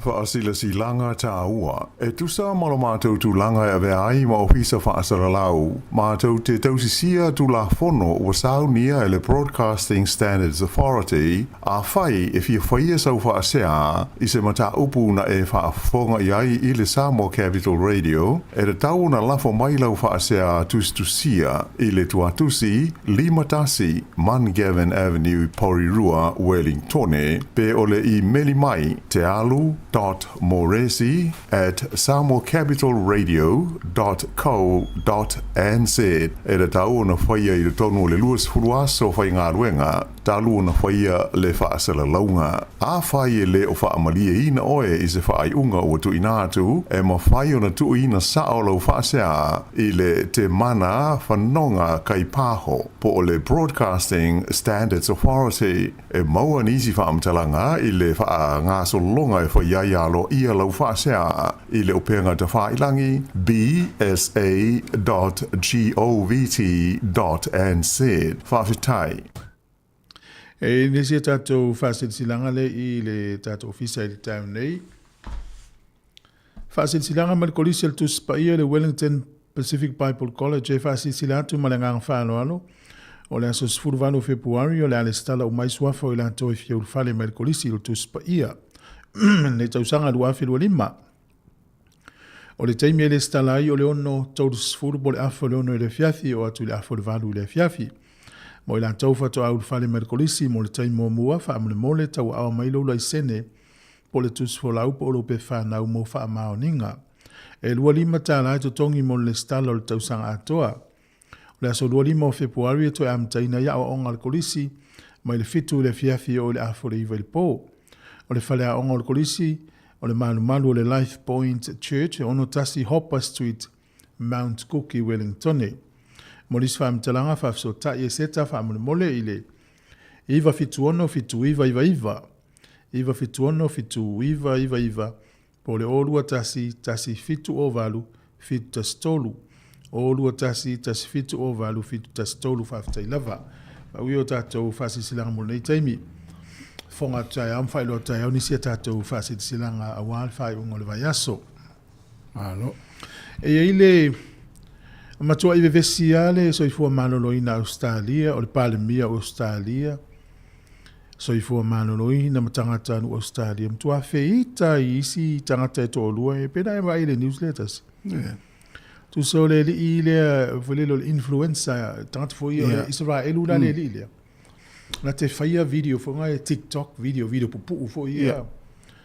Ia e masani la tango le le fatal no tangata ayuni tangata fo le masani fatal no le. Fatele ia na followers tangata mulmuri ai.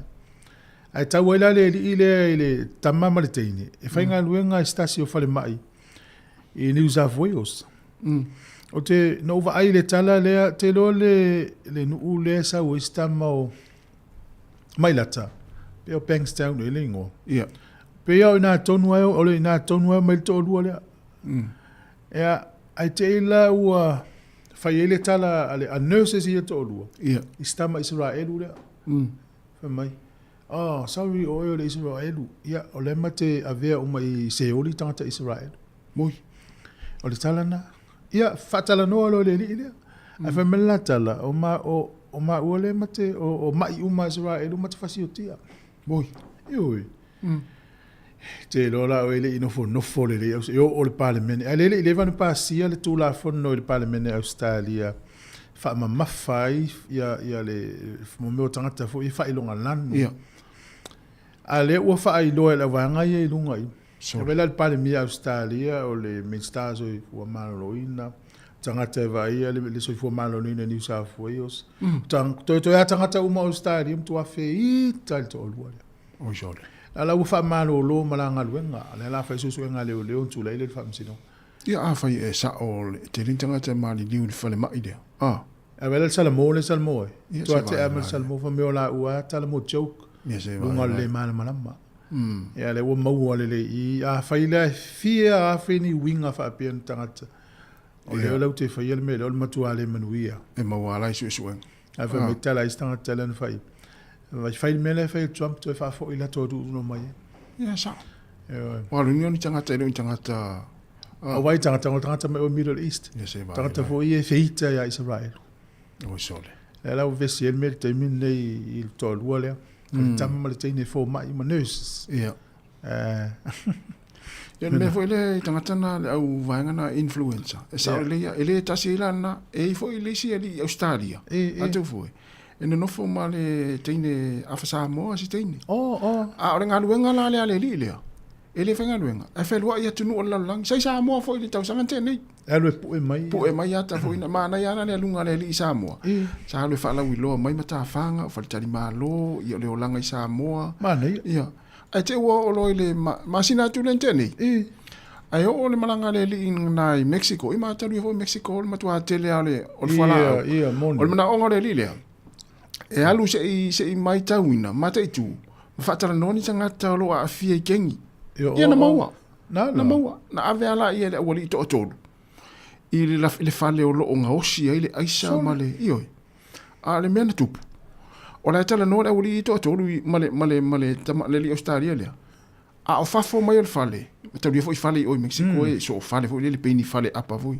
A o fafo fale. O la lainga solo ai leo o le ami. Le wali o fale. Le wali o fale. Te lo ala. Na matala o tau matala la titi al faito o wailo ala le uli Mexico ia. E ye tang ye wa masani le olanga. E fa ia fala au ia feo solo ale o le vo. Lo le ia uli Mexico ia. O le la o so fale. Ia te va ai e tu fuena po le mai ale li ile Australia le video. E tau fai turioso I lungo apa o fale. Ia o fale peni fa se apa vui. Alu watu e mai te vai pa solo. E pisi solo pulu I lalo vai. Io. Ia apea a wala kila o le sao le li Australia le. Ale to toru le na tuli. Na mo leo. Io. Ai na sao ale li Australia va pea. Vai la ia fianga o to inga me va pea. No, winga pe 4 milion na tangata matamata milion. Matua te lea le tuper Australia na mo le video na tas. E wala na mo e va ale ai po e ale. Ai mo le atu na vai atu ale le fo e tu mai leo le e le atu ale vai le sima. Ia tami lungo isi apa isi fa se apa foi pe fa se apa. Se vele pa apa sole. Tu ele se fele to inga luenga fa pe moni. E mo tau tia. Ia ole wala foi fa tele ia views. Po tangata muli. Mama wai tupe. E mo wale tupe. Ia le mo to I mo wale le ia to lua le. Sole. Ole si tala ta tala no ia tunu fafo. Bo tangata foi su nga luenga mai si tu la langia. O te mai tai mai Peritania na su nga luenga Australia. Ia. E te ua mawala na nga luenga le melel child care. Ba ingo tamati. Te lori ta sinale se fulua minuto en fenga luenga mai tai le fa mavai. O jo. Mel watu tono el potu. Ka moni pepe le ftangi si mai. Me vodele so na tongi ala palai mal talsa. Ia. Ale la mo interview ai failo male interview ai mo nga luenga. Ai la tu nga luenga. Ai matua le te tau I mal mavo. Fa me yo ia na tele I mo moni pepe I lo nola. Ale la fe tau ma pepe. Se fulu minuto fa ma vai. Ya tangata foi nei. Ya tai fa pena fo. Ole wala fo e su e fo tangata na follow tangata muli ya. O sole e se vai la e. Mas foi na me la I el tato tunu.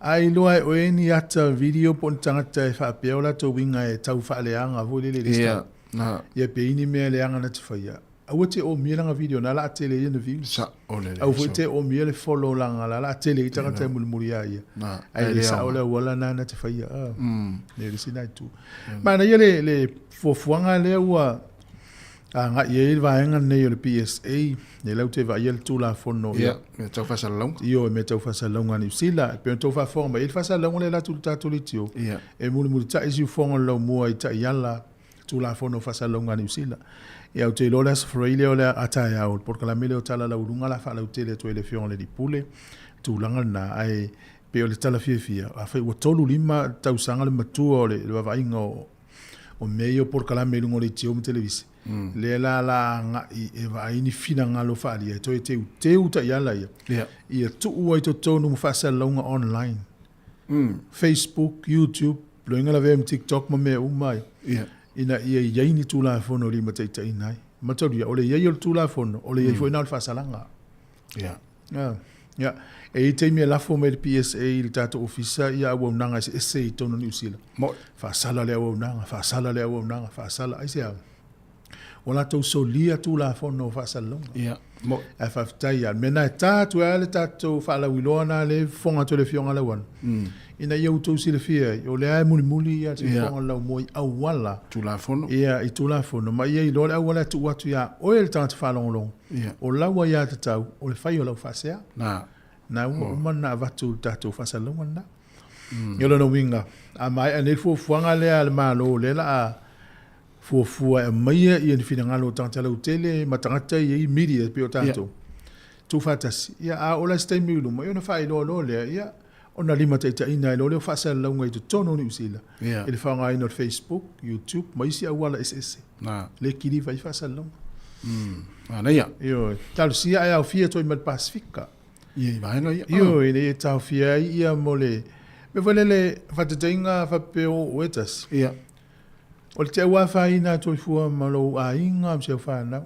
Ele e pe foi o fasa longa le sau stama le o cherry le branch. Te ua fia toi fua malo a inga mai se mau me fai tene. Ale me se mesa. Ele e tu sal me e te a fai e fai sa o ele me le tupu. E ua le fai fua a inga o tangata mo na te tolua ma na to whanau. Ia le tele i o me fa pena ia e whaftai lau whafonga si fonga lau moe alo e se mai tātou i mea ia. Ia e whiwhili ana o mea o ngā mea tā ua e tātou whaso ai. Wale tele o le ita man le whiwhia o le isi lesi. O le mai foi nā tono o tātou tino. Ioe. Sa lau maftia le mafu whau. Ele le se moe. Le ala le ita, moe le ita, misa tuai maritina le ainga, ma a fia tuai matamoiti.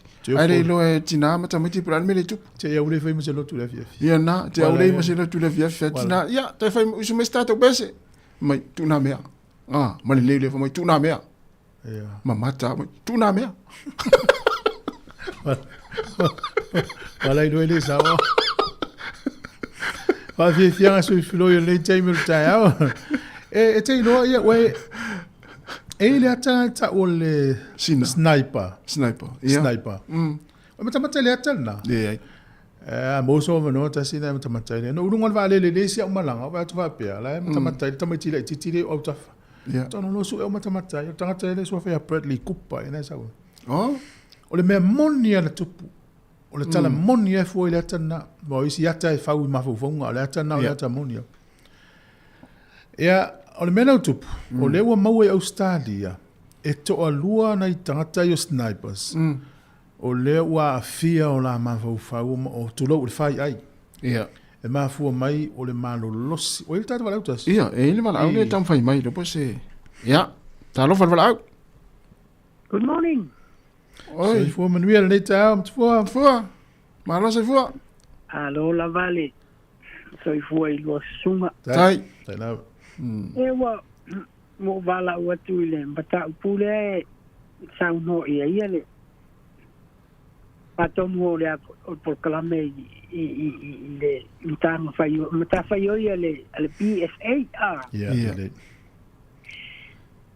e ole la ngai ila o la fai ki o mala le fia avatu e winga ile o lo te fia fai te fia la u fia te fia tu so ma fa la po ke kusi mo o le PSA pe silina va tu ile le pule o le tio Ola o fai ki o ngai lo le fia o le ke le fia mai ya he rota ile fai un o kausanga. Le la tau pule ia le lua fe lua lima fai unga ia le rafa Maria o matafu. Wa makwa yo feel we really o mga o ke fai ale pata i fo ia. Maria. Amalia. Ia. So fe ni me o mo fai le pata he rota ile ia lua ku Maria. Ia le la Maria. Ia le Maria Christmas ni tau sanga matafu. Ai ele o se fa vitai o le mana ia tele pe le melen tau no ai la ia tu fui. Ia. E talo sia ai ma fai ona la tele le sila le PSA e ma fai ai ona la tau mo le right for ile e kava ai ma fasa la una na i lunga ole ele meta ale Facebook ma io mai pelanga na Sāmoa e tu fu sole ya fai la mo fata ta inga le mele ile na tu la i mai si tamali ile o Jerry Brantley atawa ya ole motion ole ngai e fai ta watu ma ta fai foile le e mala le mela o tupu o se e so mai hoia ia commenta kanga ola fo ia e koso mai e ma mea o le val al fast ai ora me la wa ku le mata upu le fai lunga i o mea le Miss Pacific wa o le aseta Sāmoa le Miss Pacific e tau na pui au la pe fo i ma fai tau manino ia ilo ngai ko losi mai e lunga ma tau mai mai ngo ngai mini skal ka pe ke malo va pe ole sila vai na ta mo pui ya ole afia yo ole e ma nei ale tu langa na a faia o siaki le tu le fa le ko sa pe siaki tu le ai no siaki mo non to lu mo lan fa wale faia fu sina mata mai le ai se me kasi o faia ai sa pe siaki po la vale upu kongi la vai siaki Mania. A fa pe te ua mau mai wale faia leva watu leva no tanta la tele na te fina ngalo. Ai te ua tala mai ia le ala fo to le link ia o e faia i so fina ngalo i fo fuanga ia malo matfua. Mana ya o la fo mai le link wa o ke faia ku o le la vai avatu la vai wa e nga ne na wa a fa ilo ia manatu o ma tone i fa long. E lo ai fo e le pulenga malato o lo o lunga ile o lo faia tonu o nei mea ele o afo ele o maule na o le ia tangata o le alu ia le tautua le al tato Capital Radio e ai mai sala vai nga le ia he roka male makako mako malo la vai wale create Te le lam tfua. Interesting. Manuia taimia toyo ya. Tai, ya, na fatu manene yaso. Waloa. O le malo ni usila yana le fuafuanga. Ai le la fa formal tato PC na fsota ile la upepe mo le nei tao. Tai.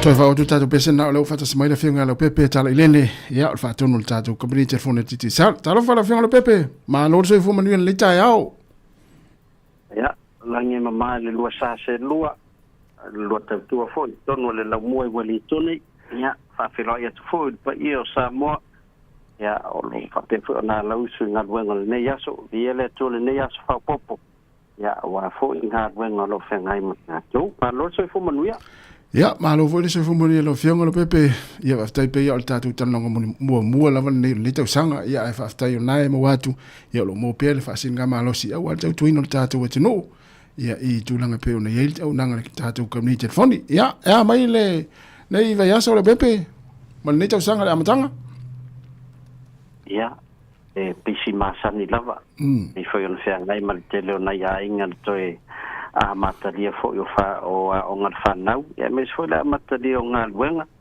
ya o telefoni ya o lo tam fai tau fa te fo inai manu a miti o Christmas ya me se lava ya la to sa malanga I safu pe lo na un fa se lo talam tu fu ya ele tau ngo fi le ne mer malanga I Sāmoa ya le sit ya o le vo to tau no manu mai ya to amata fo ngal wenga pe masan ya am ta to ma futa fo mana ia tele ia mana ia foi almata mata tu ile la malanga foi ma se wainga ia mana fa na ufia la foi ta milo ile ngate polu ia al motele sala fai ia ese istaimi ia no ole statu tala ila fa taunga mango na sa fa tau mai ia ese yo statu tala ia no po umar fa ta mango ia ai lo pepe ono tatu taimi ia en tatu tal no foi le ia fa umar tatu proclame ia po a foi tulanga le ia talo nga tamal fa ingol tau sanga a fa ingol vai aso wa le la a matar vai aso nei ya o le vanga mo la vai sei fate atul tato fa pitoa o lo ye tato se fai las farili anga va ai la to e fata wala to top up tai luas futa la pesiliato ya le ngata fo na o la to foi fa ngale tau to click x ya la foi la to se le ni anga Sāmoa to nga fiti po van moto ya ma pa poni kini pai ona nga va uma e le tato se le na lima tato fai longa tai lima se la mo New Zealand lima foi tato fai lunga tai lima se lau mo au se talia ya mo ila to foi o lo sa ni malanga Sāmoa ya o lo fai ona ya fer tato ofisa ya kilani nei mai ona so so ni atu tulanga sau sim card ya wa foi ya so tainga ya te me ta mo Sāmoa ya pe foi ona ya foi fainga malanga tu foi ya a mis foi mato na malanga ya sa tele na mato fa ngai nal pando ono sfuta la I Sāmoa ia o marto vai aso na mato ia ele o mole ono sfuru ki ka pait le na fa nga mai le internet fa nga mai po no social media ia me se foi fiu fa nga minute ia ma sota inga masan ia o le tau fien na lo ia tato tato titisa ia fa pe fai malanga Sāmoa ma fa nga ina mato o man ma na ia tele ia na fa fonga tu tato tinu me se la vai na to le fai malanga Sāmoa ia sili la fo titi sal ia pe te anga fo tato ofisa ina au kilani ia e fa tawai ia ma pa fa pe le sau sim card ia anga ina e te I malanga Sāmoa e tau foi ona e alu le siaso ia e tau ona malanga le siaso e tau ona lava taimi ia e fa mamla matoe te ona te malanga Sāmoa na mi titi sal se ia se a fo ile ia le sim card ia na ia ina tau nu Sāmoa ia le fa le ton ya atunu mai ava le si vanga taua ya po mai ia ta penanga to au ia wa fo to ta longa male au titi sol fonwal nei va yaso ya ni te ua a tu fa pe ani fengu fier to ta long ia me man tu fo ina le au ne hurricanes ya e o sofa ia le sistema o sofa ia le amatanga al tamisanga ia le la pe ona fa fsili tau langa le la ilma ta longa le aso atao ia male au le fai la lo le motu sau tel talonga I kala estete ia e le tu mama ina fo el mato au mele wai e la fo ina wa misia tele ia ari sa vel ni tausanga ia le mai ta watu le lisi pe ona la wina mai sablina ni ta au ele ai la fai asi malo sir mato au le talonga le so ta au ia ta tele fa mo lunga fo le la ta te va ia tamata alo la upiki au ile ta alo fa ngol va so le bepe ia le foi le na mato final tau sangante ni ya le nga I mai lunga ni au ki langi le au le sifi ya e ke to e fatino ta longa le fatino tau sangante ni ya mo ya ri to tele sifi tu langa no o ye talo ya onor tele o ai le plus ya aya to no de la tau closely talonga le ona talonga mat ia manuia dia tau tapo inga o te loa u ia tau au e angi malo sia savili la matanga ia ole lave umita musanga e tele no atu le faino ia o tale palongo ina savili malo si le sai la matanga ia tau se ia tau talonga ia manuia ia fatai ia lo bebe non fa sile tua o tai au le amatel tatu se i le tatu fa pitole pe ona mai ia o le ana fatino tatu se mo vason te nei ia ai o le ala fatino tatu se lo no dua la sota ia la tampo fe fa o atu tatu results ina ia fai fo na fonga ia le malu se tatu watu no vale ai ia o tatu poka malam masani fo ile son fu ia po la solua ia la fai mo so isa update o tatu results malo fa tai ia manuia la fo ile anga ia tu fai ngol vayaso tu tatu tu tal no la son fu ia pia mai fo ia ta longa tama ile so ta o fai ngol vayaso ia tatu tu tal no ile lo pepe fa tai tele lava mo lo wa no ni taimi ia manuia tele fo fanga tu ne ia so am fo fai o ngol vayaso arafat ia va tai tele lava tai Leu tala viva i usimel fa fonga i tatu tala mai Sāmoa.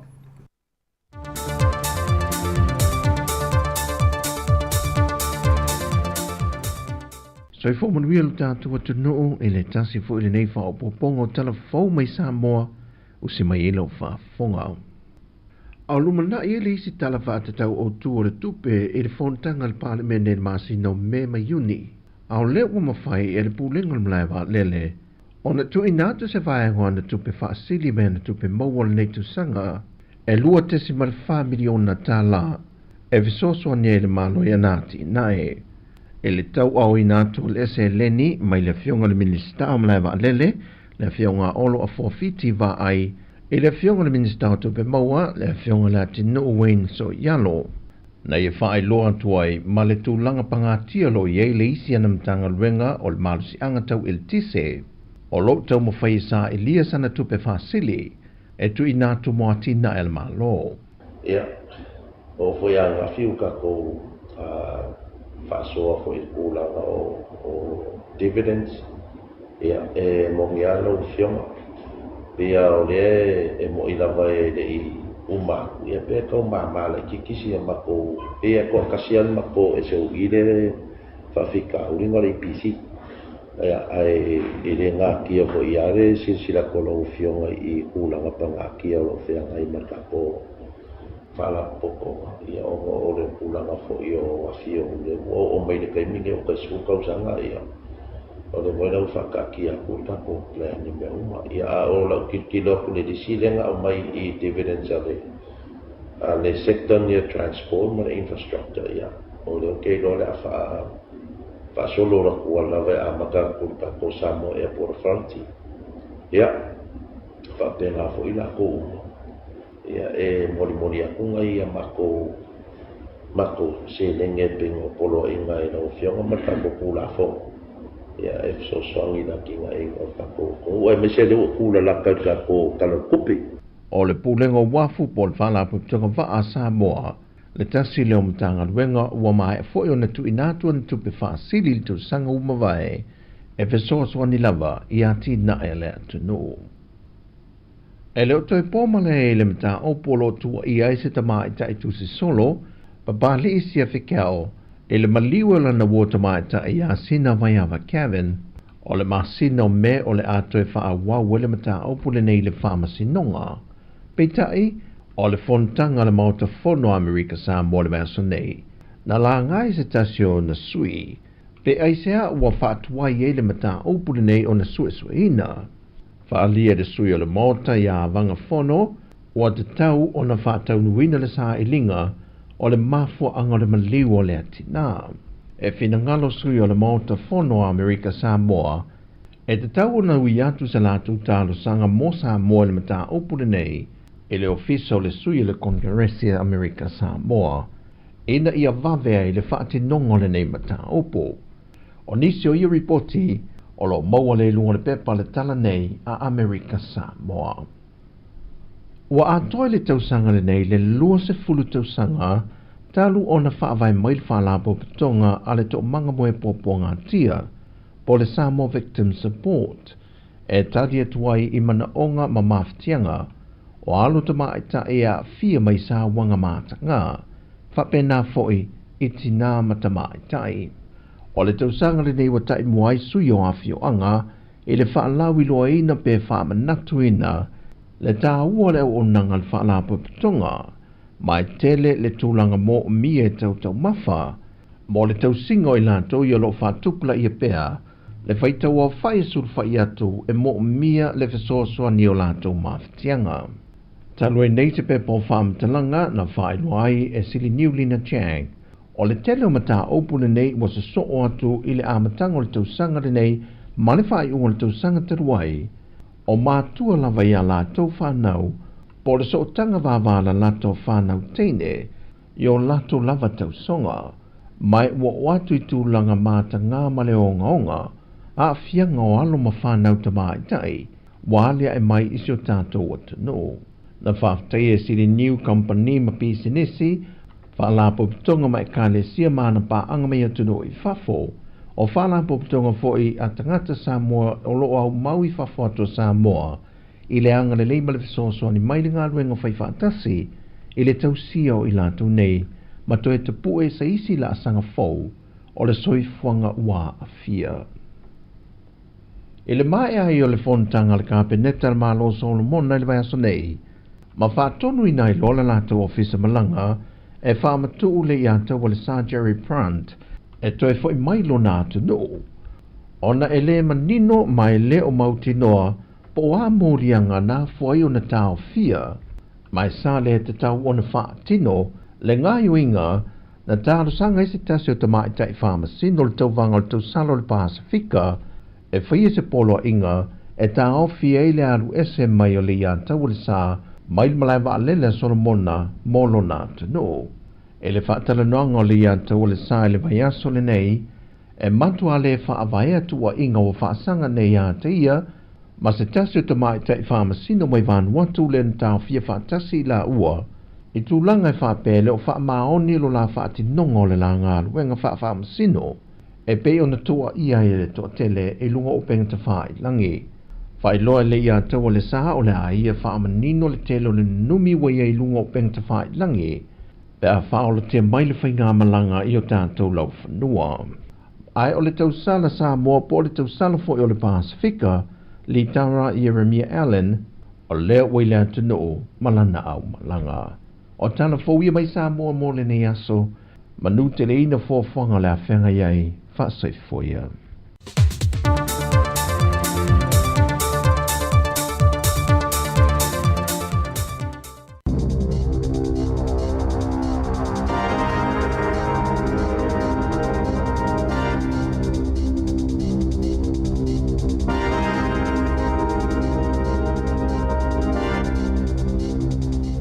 Toi whaatalo whātol whapoponga o talafong malisi ufonga le lau mua mo le nei tae au.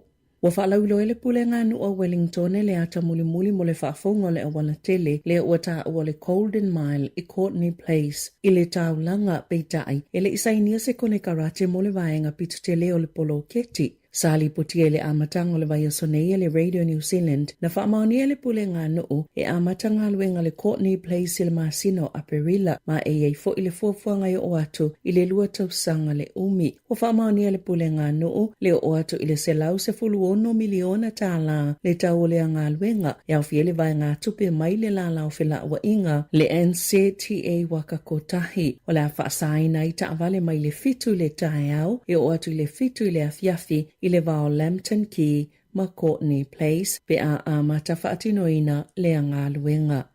Wa whaaliei whaamaumaunga fōa le upenga ta whaailangi su e ngā luenga le Sikh o fō mai e whaongaina e ainga po GPs e whaono te sima le whaapasene na whaopopoi nei whaasala mo e fia ngā lulu e ai mai le tausanga taluai pe a fuai le tausanga I tua atu ma e lua se lau ma le lima a whetolu se lau lua iwa tā la le fua whao ngā tutonu o le tutongi o le fōma I mo I a ngā luenga o le masino Februari e silia ma le lua se lau a wanoa whai ngā luenga mo ni fōma I po GPs sa whaasala lawina I lunga le Sikh sa pito I ai le health care po le tausingo tangata ngase mai e ngā lulua I masini whaate konolosi I au nanga whaafo mai e whaatolu te simale lua pasene na whaaupopo ina ia ngā luenga whaatase ma se tutongi e lunga la ititi atu ole se lau wawheta la. Lona tolu iaile ausu e tusi, ai lona whaavano whai ngā luenga i whale tupe, ma e ilo ina mata upu tau tupe. Na whaali ele pule o le sik i tutono le atunu o Rob Clark, wa whaailoa mai ai e ui lava ua whai ngatale sa ilingo ni ngā luenga, peitai e iai lava i tu ainga o ngā luenga o lo pito sile o na mo miai nisi, ai le lava tangata e talo sanga atu iai. O ana nafina tu ina atu ai se tangi al whaala putuputonga o tangata whai ngā luenga le malo, i le pūlenga mōmta aptau ngā luenga e whaasanga le Health New Zealand po le soifua malolo ina New Zealand e tau mawhai e tau fiai le fuafuanga o lo whaia o le vaea le o tangata whai ngā luenga o lo i le whaala putuputonga e luas fululi mawhele o whainga o tangata whai ngā luenga le Health New Zealand e i tutono le pisa a whai tau awhi ngā luenga o vaea le Health New Zealand e au fiele tele o wano o wha malo lo pe wale toi whaatu moe na foi o lo whaapitoa le tangi o whauluina le pisa a mo ngā luenga i tusama le awhi se lau i le tūtau i le pūlenga o whaamaumaunga le whaapea e lata lava ina awhale numero lau whai ngā luenga i tutoe ai i le vaenga le au nanga le soifua maloloina ai le ngata i lea o le vaeo ni ngā luenga i le National Public Health Service po le au nanga mo le soifua maloloina lau tele New Zealand whaapea i male i tu o lo puleina au nanga mo Pasifika na whaalia le pisa a na whaanatinati le whainga o lea fuafuanga te le vaenga i le sao ma ua solia i fo i mali lienga tu whaatasi a tangata whainga luenga whaapea ai maisi tu la fono. O tai whaafau le komisina mo le malu puipui o tūlanga patino le taito tasi po le Privacy Commissioner. A lātou ta i ala mō whale no fo maututongi, a whaiusa ili se whale no fo maututongi le neitau sanga i a manatua, e le mawhai le tangata e ona le whale no fo maututongi po le landlord. O na whasilingia le tangata e winga ilana ngā luenga, o le whaalunga o na tupe, o ona manatu e winga i mata upi upu whai o malo, o lana lotu, po o lona i tu ainga tangata nuu, e tu sai ma le whautuanga. E maasane ona whianga i tangata ma le tele o whaafita auli, ai mai se lava o tamaitia onga, e le fia vave maua leo ni whale no fo maututongi, ma misi ei vaenga tāua, e pei o lato whaamaumaunga patino, pei ona whaalia le komisina Michael Webster. O le popole telefo i o tangata i le fia mau se whale, e whailo ai lava mau lato whaamaumaunga patino, ai le o se tūlanga mo mie tu sai ma le tūla fono. O neita i ala fōu o lo ta wai, o tangata i fia tālo sanga mo se whale no fo maututongi, e le te tau na whasilingia i whaamatalanga o lato ngā luenga, ma isi vaenga pe o na tā ua, e le te tau fo ina whasilingia ina i lato, e winga i o lato mana o ngā whaapitoa po o ni ngase, po o lato tu atu si ilunga upenga whasota inga, po le social media, pe o na tā wai le poti a le leiti o New Zealand. E matua a fia lava whana weti, ona o le suinga o tuutuunga o whailonga mo whaia onga wa onga a mata, e tu saima se wha amatalanga le wha putuputonga whaia onga, na ta uwele Teaching Council, lo lantou popolenga, ona ole a ave e sea ele malo, tuutuunga o lo iei mo le taiminei mo whaia onga ua pasi, e te tono a onga a mata, pe ona whautua ina i se iloilonga wha alutu la fono, i le tau sangataluai, mo a onga a mata, o le masino te sema na sauno ele Minister o to la fono, David Sāmoa, ua ia tali aina whautuanga umai se fululima mai le iloilonga, ma ole a iei suinga ia o onga a mata, i le amatanga o le tausanga, na whaalia le pule sili o le Teaching Council. Leslie Hoskin i le leiti o New Zealand, wala na ia whaapisa-pisa o le mata upo, ina ia mautinoa e le tau no o lea fuafuanga, e te taui au nanga wa o onga a mata, o na whaamautinoa. Pe ama le 5% o lato o whainga luenga, o ni whaia onga ua maua whailonga, ma o le toa telefoi, wo i le 20%, a o nisi e se lau pasene, peitai, wa whautuaina i le iloilonga, e te tau o na tasi le whaia onga ua iai le whailonga, ai o isi uma whaia onga po au whainga luenga, e ma whai lava o na umia, nisi whailonga, i la loifo. Na whaia lava malilo le whaipula le vaenga whaia Māori o Tākuta Ferries, lona taita ina se seo le mao tafono le tausanga talwaia New Zealand, i lona tete e whaapea na yala wina le pepelo whaipule, e to saima se ilo ilonga a le Privileges Committee. Na whautuena le committee le li whaipule o Ferries, e te tauna whaato ese le mao tafono, ma o ana ngayo inga fui, wa yele manatu ua le whaaloalo ai, ma ua ia whaia lava malona loto iai, lona lea mana ia ina o le pōlenga, ele ia ile li whaipule le mao tafono i le awauli o le asolua beitai, na o atu ina ua mai atau mafutanga le afiafi, e ofo ina atu lana whaato esenga ile ngangana Māori, na talia ina le sui fofonga whetalai o Craig O'Connor, ile whaamatala Ferries na iata wa ia whaapea, o ana whaupunga na whaia i whaafinanga ile aso se fulu walu se te malua whelua wha, wa ia toi whaaui i tua ia whaamatalanga na ia lafo, ma ua whaato ese ai ile pāle mene. Wa maua lulunga telepili o elitise i totono New Zealand to saima se whaamatalanga ale Energy Competition Task Force. Na whaatuina le whaalapo te patonga le komisi e mataituina po mulimulita ia tatau tangata whaatau. Le Commerce Commission whaape ma le pulenga o elitise ina usi itia mawalunga le tau o elitise company ili tau malulu talwai. Wa whina ule whaalapo te patonga ina ia whaapa u tau mo tangata New Zealand pia whaongale elitise i taimia ele tele se elitise mo umiaina. Wa whautuina le Energy Competition Task kamupani uma e te taona o fuatu tau ngō fio le elitise i taimi ele o to o tele tangata nātou te whaongaina e fisosoani i tae au malulu whaapea maafiafi pea o ina tele ele elitise mo umia o whaapa ua i tau e tutongi e tangata o loo whaongaina le elitise.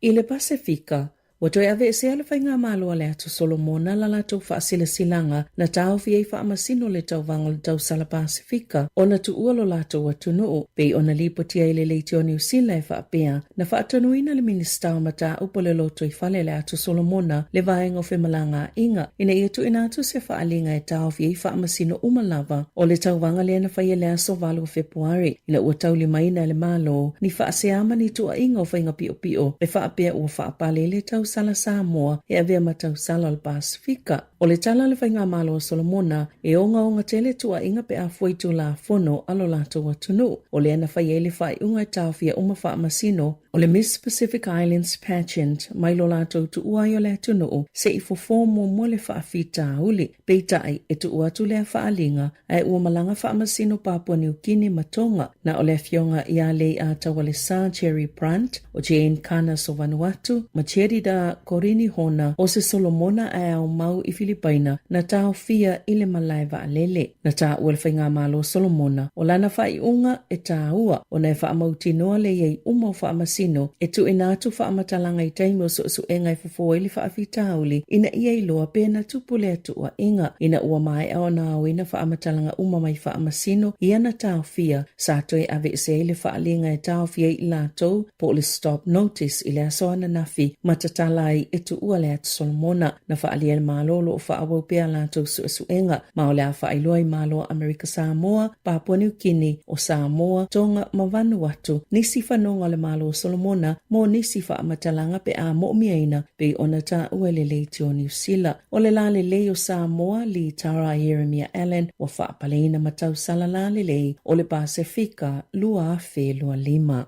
I talonga o le au filifilia le moana Pasifika mo le taalonga ma le force i le polas tōna inei i le taamilisanga o le lakapisu pa lua fe lua lima. Numero mo James Lay, Lua Millennium, Sunny Rivi, Tolu Feleti Sai Tau Fo'o, Fa Samuel Slade, Lima Allen Craig, Ono, Miracle Fai Ilangi, Fitu Sione Havili Talitui, Valu o Adi Saveo le Kapiteni Lea, Eva Jonathan Tau Mateine, Sefulu Jackson Cardin Bishop, Seful Dasi, Kieran Tau Moefo Lau, Sefulu Lua Lalo Milo, Seful Tolu Pepesana Patafelo, Seful Fa Solomon Ala Imalo, Male Sefulu Lima, William Havili. O lau wha leo Sama Malolo, Tito Tui Polotu, Chris Apoa, Tom Savage, Ola Tawelangi, se misi tupo tailoa, me Lani Matavao, Madani Toala. E amatalia talonga, ile iwa tolu lima ile pole asoto nai.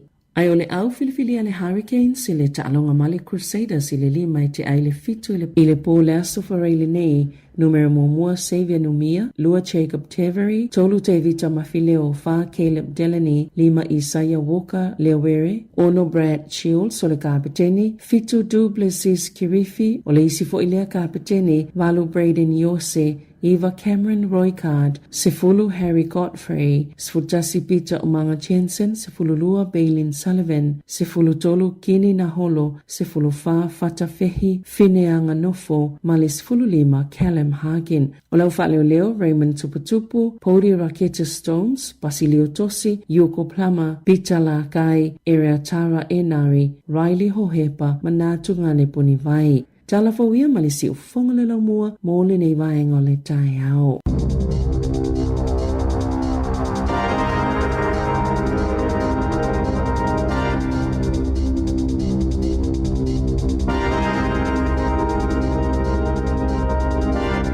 Luas 10 minuto te nei le tula eva o le whaponga na lua nao tātou telefau pe na tuina mai Sabrina Casiano tātou tala mai Sāmoa le tula 10 male lua i leo nei na toi whafonga le iai. Fue fese o te ia fa longa tu le lisile na lau me Sevelina la sa welo ingo mona Pacifica pole au Hurricane numerous for lima tasi mai ava fese o pati o le tau te ile lisi o le tu fa o le lisi malua tata ya malua ale mtua ese le mele te mango fo ye ala no si to no lo fo le sulungo lo yesu fu spa o pe salutaya to so tau lo u tapu vai fa pe tamale un matua o tamale ie sulungo ie o le mon Pacifica ma o malota ma fa le lo ngo le lisi o mon mo yo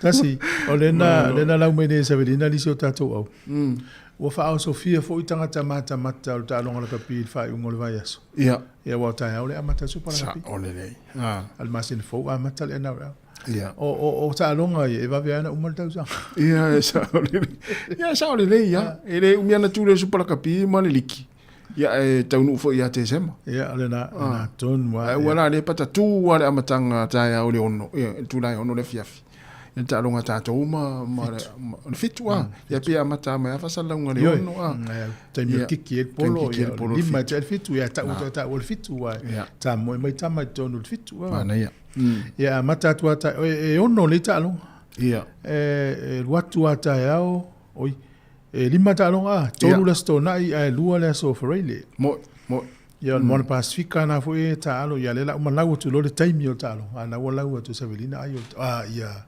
lisi o au ia talo sia i nei whanau a whaiska ia nei mātua mata i fo ma le tau alu asto i nei o le whalo lisi vaenga nei o e mata i le fiafi o le lei o le whai o le sky tu so o le wala na o whafifianga al na ainga fia ia la tō no fo le whale mtatano moi Aia a pe alusto ina il fallo lisi ainga. Ya o fiole ainga na la to fofuanga. Ya o le faina o no si to ina le umalanga. Mo ile le. Ya, mo le soi me o le tele o le suka ya lu mo le kofe.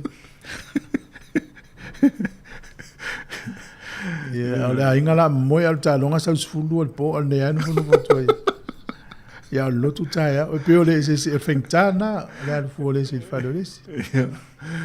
Ya, malo. Toi fai atu lau tala i tangata i o snipers atas. Ia le to fisile toi whaua mo tala sniper. O tangata i o lato ngā luenga o mo tangata fuena le pe 40 kilomita le mamao a whana atu o tangata le. Tama whana mamao. Whana mamao ia. Ia.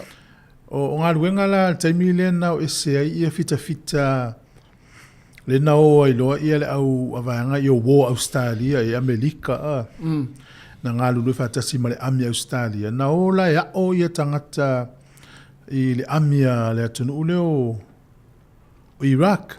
Antua le na whaasalaina loa ia Saddam Hussein.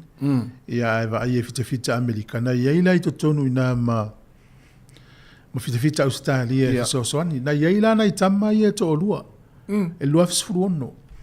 Na o e ko leni ia le amia Iraq. Ya te mile la ese ya tu ya la tu lo te vai. Ia. Il mena le fana mamao. Ya e to tele la fita Amerika te lo foi fita New Zealand, Australia, e lau la tonga luenga le lo atoita o snipers. Yeah. Sniper, fan mamau. Ai fa mai la le lo minga le sau me Australia. O le mai tauina e tele na fai na tuna i tama ia e o a isi snipers. Oh. A fa pe o yo la unga luenga sniper fan mamau. A o la unga luenga te o a istangata. Yeah. E mafatia tele la oi. Oh, E le la ia wa fu yo tele o te me pa ai fana ne malolosi o fana. A le fa lango lo tau. E ngā lulu a tō lau tino e o lau whai ai tū lau ni ngana. O nei tamana i e tō lua, le ua maua nei. O la ua sa wha o ngā isi whanatangata whanawhana mau i rā. Le la mtua mawhati o le mol maula le whale tua le li le. Te ia la leta no mono tō lua. E fsi lea tuta mālua iai. Oi fwoi lau ingoa. Uisole. Ua ngalo le ngolo tō lua. Tawa fiel mawhawhau. Ua. Ai o le si fo ia li. Fai mai maasani a amana mamele na ngā luenga lau sion tō lua fusi am whilo iatu. Ai o te ia saul fale ese si le foi lon tau lo po ilo na ingoa. Wa fiel fai ai. Nga lulu a tole tino. Ai a fiel mal fai ai. Ya, le la tatu la kapia le mano si el menor con cashena la velo le uru saulo itu a. Ya, o a fianga la na ona itangata ia. Le wa matanaria el temile. Ai fa fiela snipers a Amerika. Yo, tamasa o tamana. Yo, ele unga talo to tele ona itangata le ngandu ngalunga. Ai e foi la stai mila tama i lona winga o le a me a velo le sua. Ia. A vele tangia na tama ia wa fie fai ai ona ngalunga sa ngalu e. E pe ia lana fa tu tala le tasi e so ta inga mo tangata manu no ngalu e. Ia. A wona no foi ai manu ela ngalu ngal vai fo mai. Ia tu tono lau faila. O ena manu ngalu nga ia lu waso esa waso. E ma fai ona kava le si manu nga fa pena. Ia. Ai amanu ai no fo ia to la to me fo mai ele e to fa to le si wo fi wo fa yo na le o mau fa mau pe lo na ona itama ia le ai manu no nga luenga ia le wari ai time Australia le ia na ai so ta i man melo manu nga luenga po alu le vai fo mai mo pe von mena fatia o ia fa pe ele lua vai te manu ai ele lua va vo le te manu ai Eta man fala i.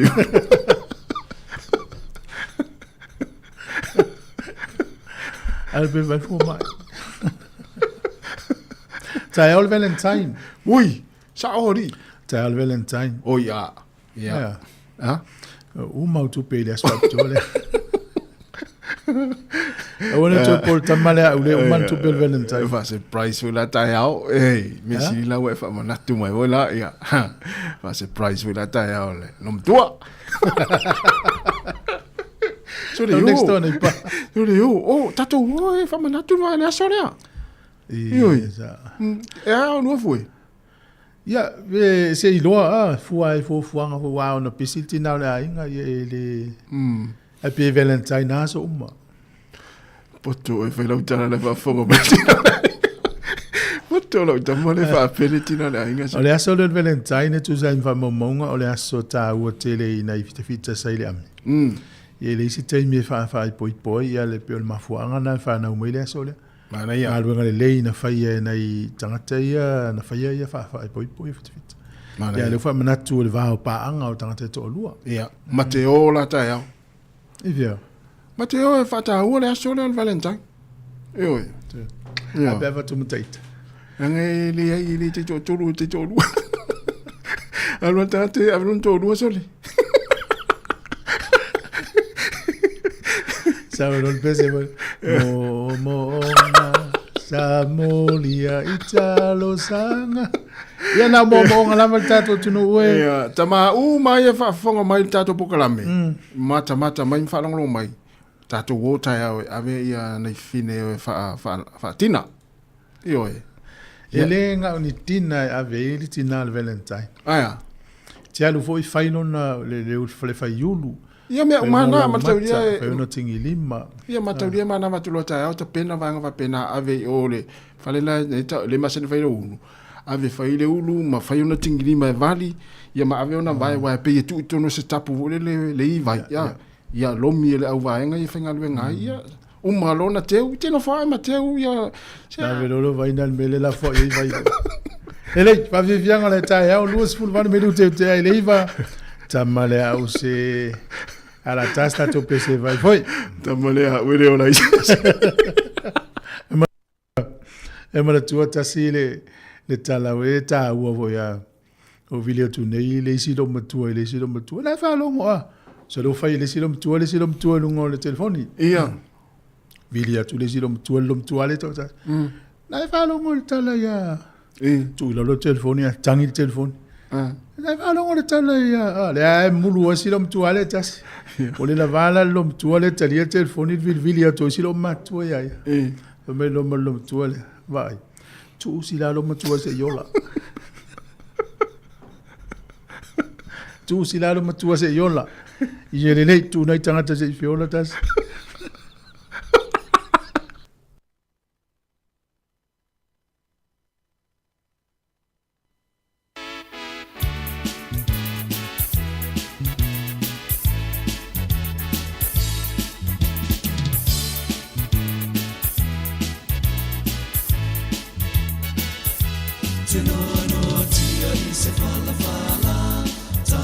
Tafea ile moana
awe tafea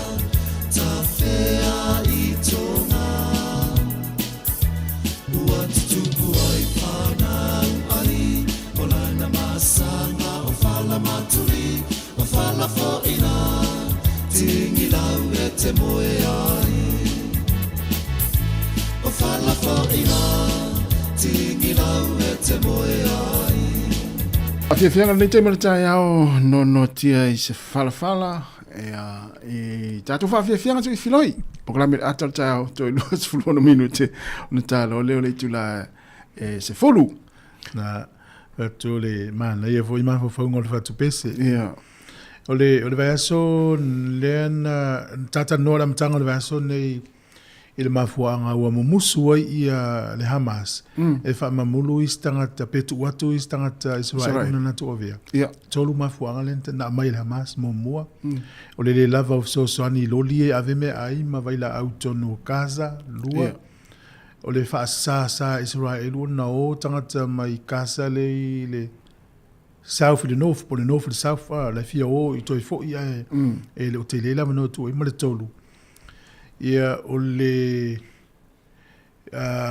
tafana ina le Israel o na me tau ia fa pa ale to tonu au casa tangata ia ale la ua sai vala au Trump le va solene ia tals fulu rua ia o le stona ia ua ave ma tangata Israel ia tau fi Hamas ia la usa polo inga tua a misil taimina la le toi fai wa wa im to le wa tai to tai to lu tai lua tai fa a mis ia ole a tatala lo se o pe no winga ole fa winga lua ole a va ai lo la Hamas ole a o lo me o ia no winga ya ole tele lo plestene pe pa wa tala tau fa fefe poni me mo ya me to le foi la lena mai no mal polo inga Netanyahu ya matua sa uni lo la ATF ole va ngole va lo swa fita Israel ole ato yo lo la to no pe a fa pe e o tu le asole ai sa o ai le to fa mo lua ele Hamas tangata pe wala to solia le la to fianga inga nausi e fa suia ia mai pangota le taua lai o Israel ia va tu tangata na to ave fa malusi lua fe lua to ia te wa ia mani fo mana to Trump ia au mai tangata la fa no fo polonga Israel ia I fea casa e to fa fo I Israel ia tangata le sa fa pangota ia fa pena fu tangata ia o Israel e file mu o te loe e fa e tostoso ale vaenga le ale o fa tu falu lavi ona la te loa o le taimi ai mai ai loa tangata Israel ulai o ia ona to amata fo ile o fitawina ia sa mana fo mana tu Donald Trump o lona winga a fa ia mo ile tala Donald Trump ai le usita I le Hamas o le a polu ne se taua I lumana ia pe a fa ia sawa ia talusia ele hem se tato fio ni me o ta wa tau o a fia to tato ni mo ile e tato lo tau so fuanga ia tele e o I fale o tiulu ni ia e fai tau o asi e fu lunga ta o se la urua ia makiri pa la ta si e fu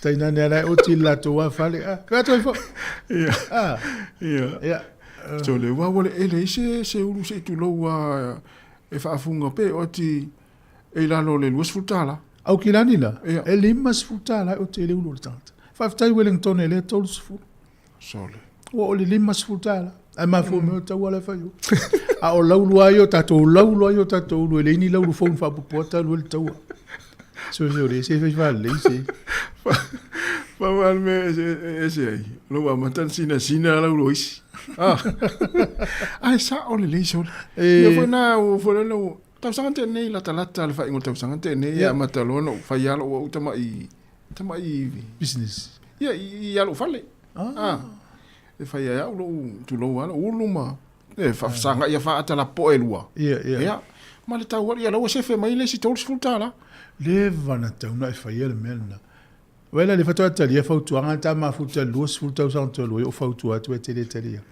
aya na we lo tele tu pele alu se le wa fa ya lo le pele le smela o nei le amata le I kispen e le va ngalo le hunting and fishing o le fa la tu tau vanga ia tu nga pua leila o la o e fa ngota po itele la na ia le o le malini Ia e maua whailonga tupe. Nei la fa pe te iei nā le vai nu ule o Kispen. La pisi fo ina tangata whangota. Tele tangata leo atu i nei. Leo atu i nei le isi tuani usi la va me pea ma le whase lau. Ai tasi ana le to inga hai ana wheltau wang. Ia wai e maua la so sei. A pio le maa lini e au tu iei. Le elo le au. E se le au, e se le sau. Sau la. Sau. Fa e fsile pele e atu nu ute. Pea le sau. Wow, le sau. Sau. E fsile tu pele au whango. Le se e le au la o le sau. O le sau. O le sau. Le ai ala po o le sau la. Le tau le sau la. O le maa lini la. Ia. Ia o te o ye se lau pe amal se lau va ai o ni tau tu unga ai le tau vanga le. Ia nai tele yo fai longa tu pe na ia. O tu ai le onus furuafe le si furuafe le ai mamafa. O le malini pito sili na mamafa. Ia o le amau fai longa furuafe. Ia mai si mai fai longa ese. Ia nei no le Kispen. Ma nei le ma fana tau. Ia o te lo fenga ta na o tata o fango tai nei. Ona pe la o su el malini ana ni pa ua e marola tato potoi marola tato ne Wellington ia tau fe le pe te we stau vanga fa pe na i tato Wellington ne wala we lo e office finga fa iwa matanga te fa ia po kala me o tele tato we o fango tai va i la to va mo be pa ua ma maso ma tui tato si stau vanga fa pe na a fa stau vanga fa pe na sili tato tate o ila ia, ta te o tau vanga ne. Paola leo se au tau vai mai rea ai mani me maua. E na o pipi me o mai mau mai. La lanta le mosta tūlanga. Si langa i tini, i te nofua ma mwhule le whaonga ia ai mana ia la mai whaaputuputu ma avele tau vanga. Langa o e te mata ai wile le ise me sao i nunga le papa pea. Anes tau vanga e ringa pipi e maa lo e. Me me tu ngani wa te lor me te le tu ngani mal pipi ata se atu nei talo talonga ana ia e le compagnie le tsa ole le ngol compagnie ole Ineos Ineos o compagnie lana e ole na sai ni el fenga ngai ono tausanga e lango ai le All Blacks ia ole lua fe lua tolu lua fa lua lima ono lua fitu lengo lua fitu to o markon kalate melo tu porta usanga nei wale tongia mai le tu pe tu sai maleo singa fenga tata no la po el compagnie le tau le Ineos le lumo Chelsea ma of colonial All Blacks o le compagnie Peltania o le tamalo ya na compagnie po le owner o le billionaire tata eso fa ya Sir Jim Ratcliffe o ia na ana company o matafa ioi po le products po o nanga company lea na fava ina i le luafe pena le stala i tono leo ne tona i le luafe lua tasi ne fa pe o company lo na fale i le lalolangi na tu te fatawina tu te leo mo meo vaila au o fa popo i maisi ana tau tua e au fiai i mo meo suau o mo meo au suau o le afi fi ina o mea ai o mea tau whaunga o wala tele mawhale, mea tau ta vale, ia maisia na waunanga au fie mata alonga. Ia, o lea lana whai mai le tali ia le tamaloa lea o le ana le company o Sir Jim Ratcliffe. O umana tutongi mai a New Zealand, le unakapia New Zealand, le 5 miliona e verenga. A le la ta o fie istau sanga i tutoi. Ia o na ui fo isuinga o le company. Ia e tu sai ma le fasa huina tu pe faadu. Ale la su e la ave tangi ale New Zealand. La pe New Zealand ona wale fa o kon kala tena mali li ia le la pe New Zealand ma company Peltania le. O company foi na. Le te langa ngoina le va tu o sta Peltania. Ia le na la. Na pipi to no e le ngona Ineos i le la le va alna. Ia le fonte tu va sonte ni Australia. Sa o le. Tasi o le o stamaloa New Zealand le Warren Gatland. Ia wa uman nei le la whainga wo ma le la kapia wilese. Ia ona i whamau io stalo whai stamaloa e se le leo nei tangata. Whamau maunga la le taimio tula i mai Warren Gatland e whain anga wilese. O le vā luafe sfuruiva. E fitu sfurua manu le au wilese. 5 ono whaia ina. Ia. Ai lua na tusa. O le va lua felua lima. E ono manu malo, le ise tusa ai lua sefulu fai ina. Se fulu fai inga so. Ia, o lela ua e lua ia ta mirisanga po o tua le liona na fai a onga le tangata lea. Ia lela ua umane la maftanga. Ia ua sui o le a sui ia le fai a onga. Ia taluai ona ule manuia le ua wele se le teimile. Alo faist malo, le le tele tangata lea umau. Ia ua sa fu le vave fa ma vai. Manu la mo ia la le leona fa mo mo le van town fa ma vai. O le van town fa ma vai. Sa o le. O le sitala o le ua se fuafuanga o au ki lani lea la a fuafua e fai ese au al Pasifika. E ta o le mana Pasifika. Pe a fai se au e tau vale na real. Mana tua le vanena fa au le au le Dolphins. Lela fa au au Papua New Guinea lua firu ono. Ai a fa la utele ia le NRL. O lela tau ofo se au al Pasifika e au ki lani la Eden Park. Le fo ofo ma Eden Park. E fai mana to home ground. So lia le au le Warriors o langa home ground ia po la na malai. O I Mount Smart Stadium. Ia alela ua fōringa mai I le tala le nunga le Radio New Zealand. A fa pe faile tau fonga o Sāmoa Tonga Cook Islands Niue toke lau pe onisi na o tunu e mai lato au tonu. O lo tau la mo le sunga ia pai tele Geoff Brown. I le tau fonga o le fuatu I lango Brown le pale e pule no au kilani. I le fuafuanga lea. Ai wofo mai foi I le Eden Park e fai lato malai au tu le au nei pe afa pe alu lumanai. Ai fa tanga mai man tu le wele moana Pasifika lakpiliki. Au le aula lakpiuni. Au le aula lakpiliki la ta o le mana Pasifika. Mana Pasifika. O le upule o le Pasifika e le o se Sāmoa. O tato o le Pasifika. Ngol tonga le wale foi o le moana Pasifika. Pi asa I au tato le pi asa e. Ai no po fu jo inga ta longa le la le ni supra pi wa pasi. Pasi polo, le Pasifika. Na, se pasi to fai mai maufika. Na. Au ta ia ila vai na tu fu. Na filen fai lo le ni supra ni sinen hero. O le company le KFC. O le awa yeila to va avo le va lele. Ta bai va lele vo ne le jet. Ia. O le fainga va le. Fai mai o ai pase se fata inga le la ta alo Wellington ma au ki le la ta alo Wellington ma Christchurch. Ia ai ni pase fo le mana o Christchurch ta po ila Wellington le Hurricanes. Ia e ave ila le va lele le. Tu sa na tangata o malanga ta po ila to au. E o le va lele le. Fia la tangata e o filva. E pe ia se fulmon tupu. Pe valu ia. Si le tu mau pe KFC. Ia na o lo te fo ngol ia. Ele ia ni tangata fewa ia na tangata we ta po ila to aile amata ina na pe to amata masina fo. Ia fe malanga inga ile ta no se fulu tangata. No se fulu tangata pe valu ia. Alo no winga halu sa. Sa. Ia na ana tono ni sila na o lima ia fai tu maro. We se aso we malanga ai fe tau mase ta longa alo le blues o le. Ele so no malanga ai fe tau mal ta longa le Hurricanes. Tu mo tangata o fula to of Hurricanes. Ile va ale na il va no one way. On fai o kilani, le so na wo sole. E Wellington como tangata of Samsama. Ia. Tau no le va ale uli po sulu, al ta longa fele fiafi. Tau ile ia ma tau le i vo isi va ale o tu tasi lua. Ia na la umane tel fo fo ngal KFC.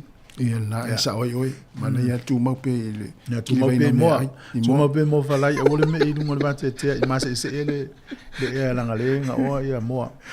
Ia malo o le si tala ia o le super la capi o ta longa la ia le fo fa fo mai o le Crusaders mal Hurricane style fitu. O le Waratahs mal Highlanders ia le afole iva le pota au. Ma ta longa la ia fa so ia fa le stona. Afol fa le fiafio le Brumbies mal le Fiji Drua. O le Blues mal le Chiefs le fitu le fiafi ia au ia le tam fai me lunga au ia lua. O le Force ma le moana Pasifika, ia o le afore iwa le po, ia ma le fitu O le te fa sa o to na le sa wo I mal ta longa fa ye le vai aso le. Ia. Ia tolu la ta longa le stona ia lua ia le aso fa raile. Na o mau mai te la ut foi ta au pe au lia. Vale. Foi mai mo ngal fa un le vai aso. Ia. Salona le pauna na ta longa. Ia. Oi, ele si vai ngale pe ona mai tau atu ai. Ole au ki tira lo sfluiva tau sanga tatu tuno Sāmoa. Ia, la se tala la tamai. To tele na yalo fo lele no fo nei, New Zealand. Ia, ale tula le tua toi pe ole tama si teni fo lele o penismene. Malon to lu Tion Nash. Le sa ki le ia. Ole la lo le sa kaptenina le au le New Zealand. Le au le Sāmoa. Oi, le lile o Solomon Nash. Tama. Ale la mai tu fa ali le lile fia le lile fo lele I wa vea ia fai masu Sāmoa. Le au ki le la lo sfulu va tau sanga. Ia le o ia le kaptenina le au le tatu tunu. Ia au fia le li tala noa mai o fia o wa ia no na vea fo ia fai masu Sāmoa. E tau ave le sipito le lontina. E sa o tala ta mai ti PFC le. FC do ta mai ti ya Sāmoa mai. E fia Sāmoa ma ta mai ti a o mo. Ia lo nunga whangana la mo na ta mai ti mal fu o Sāmoa me le la. Ia, na. Vea mai la tai. Ia. Halu la to mal fu. Ia. Am tau tia. E se lot Sāmoa na ta mai tin so I fu ma la nei. Fia tau ave si tato tunu. Ia. Ai Sāmoa le se singa sta mau chai o petai. Petai. Ta wina fo fia na ta mai ti a onga ma si tato tunu le malangatu. Mo. Mana ia. Ia. O na no vai tu foi Sāmoa ta la fa sa lau mai. Le vai ngale fia ngai mata longa le tato tunu. La wa mana ia le fala tonga fusu. Ma tuata. O la wa Sāmoa ia David tua to le tai. Sao. Ole taimi mana ia ne to langa I lo fusu ata to vai to ne lakpi liki man lakpi uni. Ole tele au ta mai tia e lakpi uni man lakpi liki ni usila ma stadi. O ta mai Sāmoa na fana na nei. Moi. Ma stadi. Ele pe o fiti, e vai fiti. Ole tele au ta mai tia fa Fiji ndrua. O ta mai tia fana o fiti. Sao. Ele pe o tonga. A mai ta mai tonga tele au ta mai tia le swinga following. Na no mai man wi le liki man no ta to Sāmoa e fa le o. Fa o tele temine. Nga la ato li liula Sāmoa ya tia le fusu ala Sāmoa David tua e so malos. E mo tino a ole a e minister ta mo fusu a ia le lei tu pe ma le lei fainga fa ia. Ya ta sia le ta longa ia toyola mal ta longa. Wa le mai mo mai fa fonga mai le tele ona ta mali isa o mai le ta longa le. Ia sa. E mo ia pe fa luan fui vai aso ia a le mesile la na o tono mai. Ia. Pa tai tele vai mesile suol pai pa. To tele la fui vai. Ai le fui vai ni la te upanga na fusu. Ai. E fui vai tina.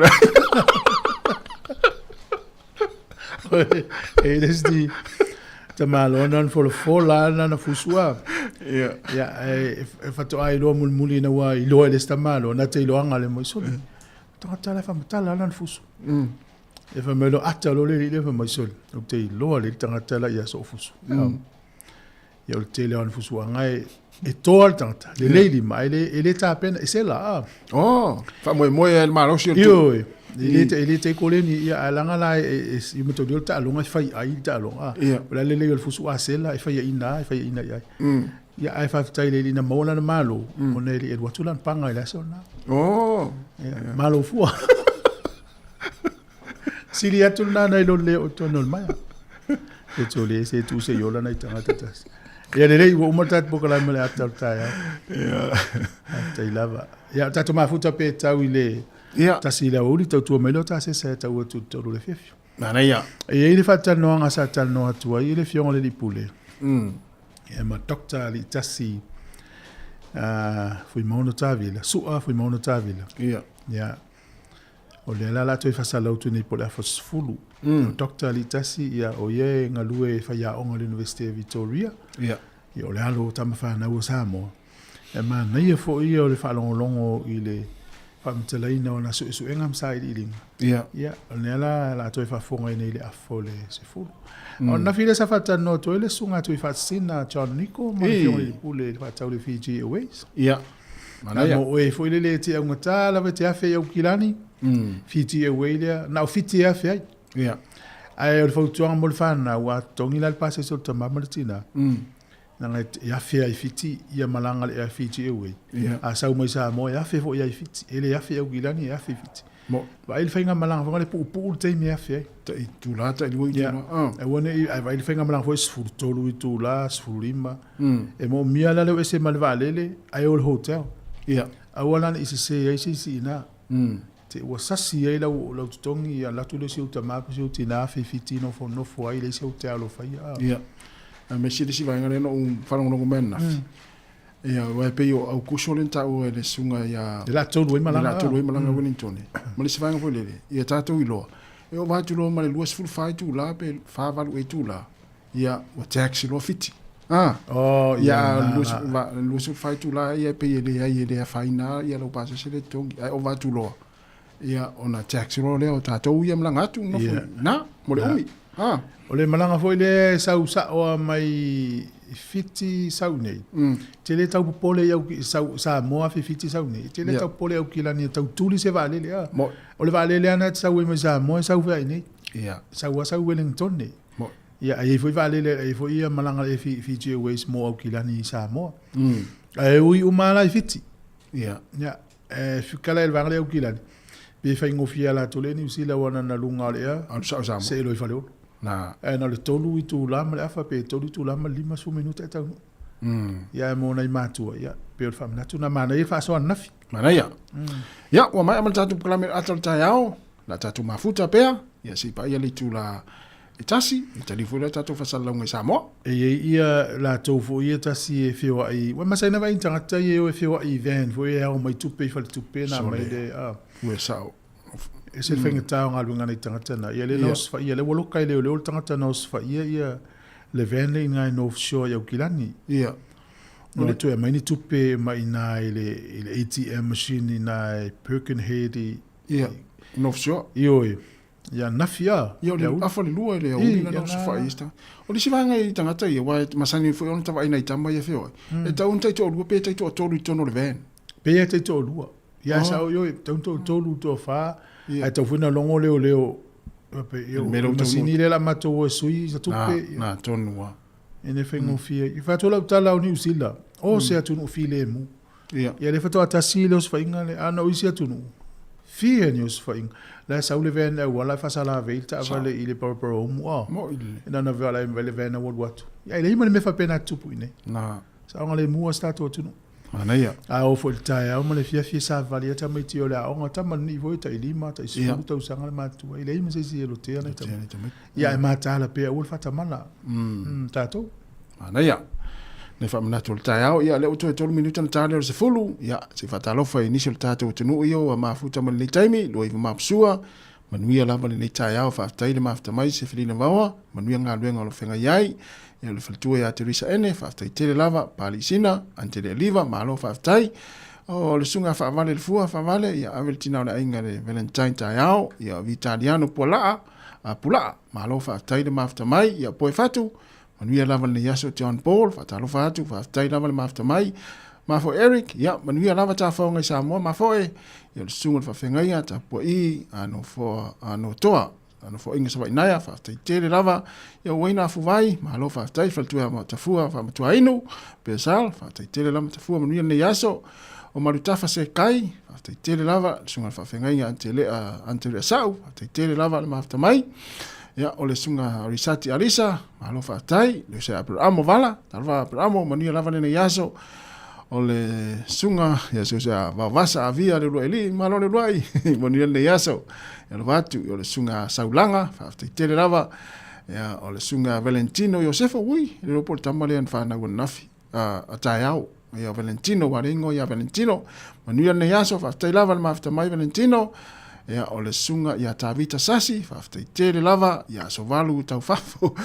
ia o le sunga ia Augusto tele Tavita Sasi ia Tino Mamea malo fa tai Penny Leota manuia lava ne yaso o Queenie Savelio fa tele lava ia ma le sunga ia Olepa leo ia lo mafuta mai nei taimi to 2 minute ona talo le o le tulas fulu tatu wolfa fianga ia ona tunatu le proclame i le afo le tula sfulu.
Talofa, si ufofonga o le lau mua.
malama sa eta amira ia Samoa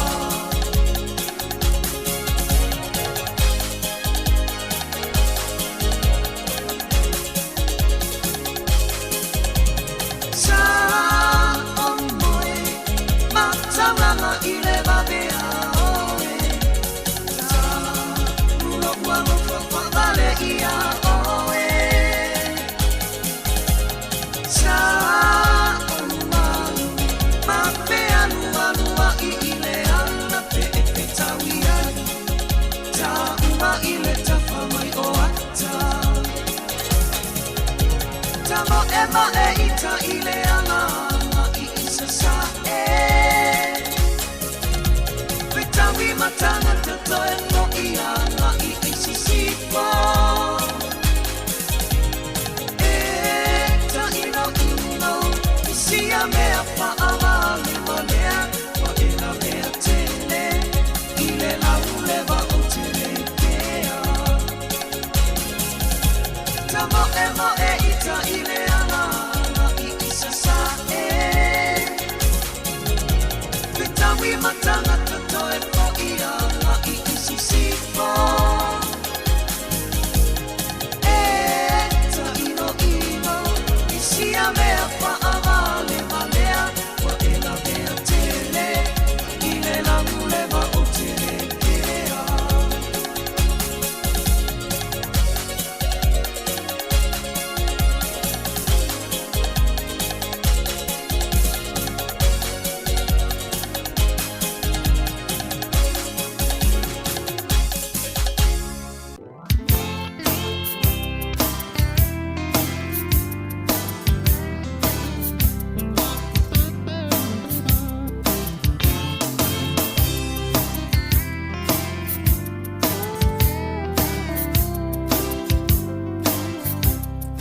La upele e wa ole lava nei mautala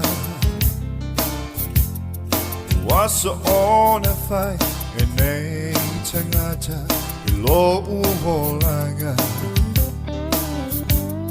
Peana e lo une lofa Yaso umalava Tongi ia Sāmoa Pea faie, me ai soanga sala So se ya la fo I fonga Va a tele O lo fa o tele tau fia Mo oe la upele Peo le manino o le moana Lo une anganga E tasi halasi Lo une au eo O le whaava vau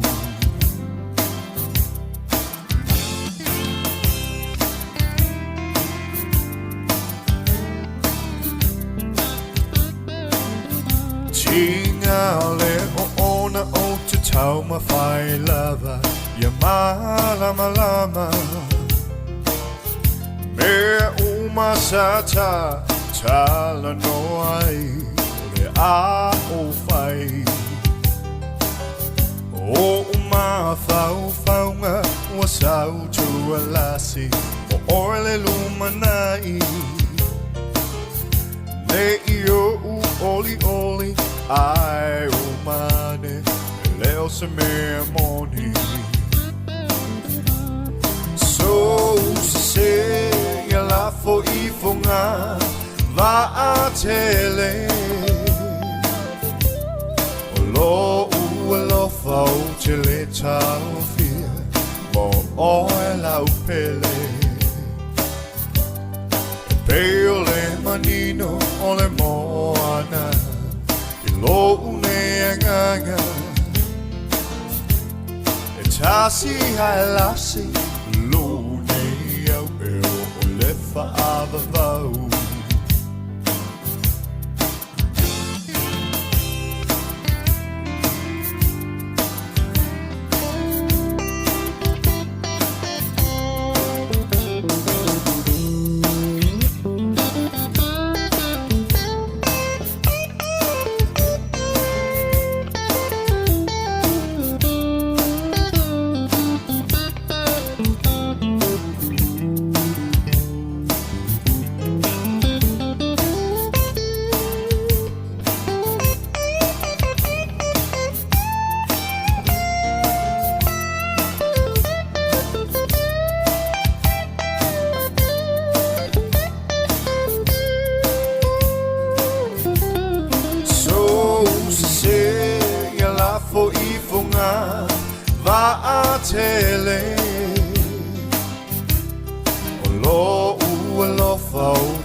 tau fia mo oe lau pele Peo le manino o le moana I ngō une anganga E tasi hai lasi Lune au eo o le whaava vau E tasi hai lasi Lune au eo o le whaava vau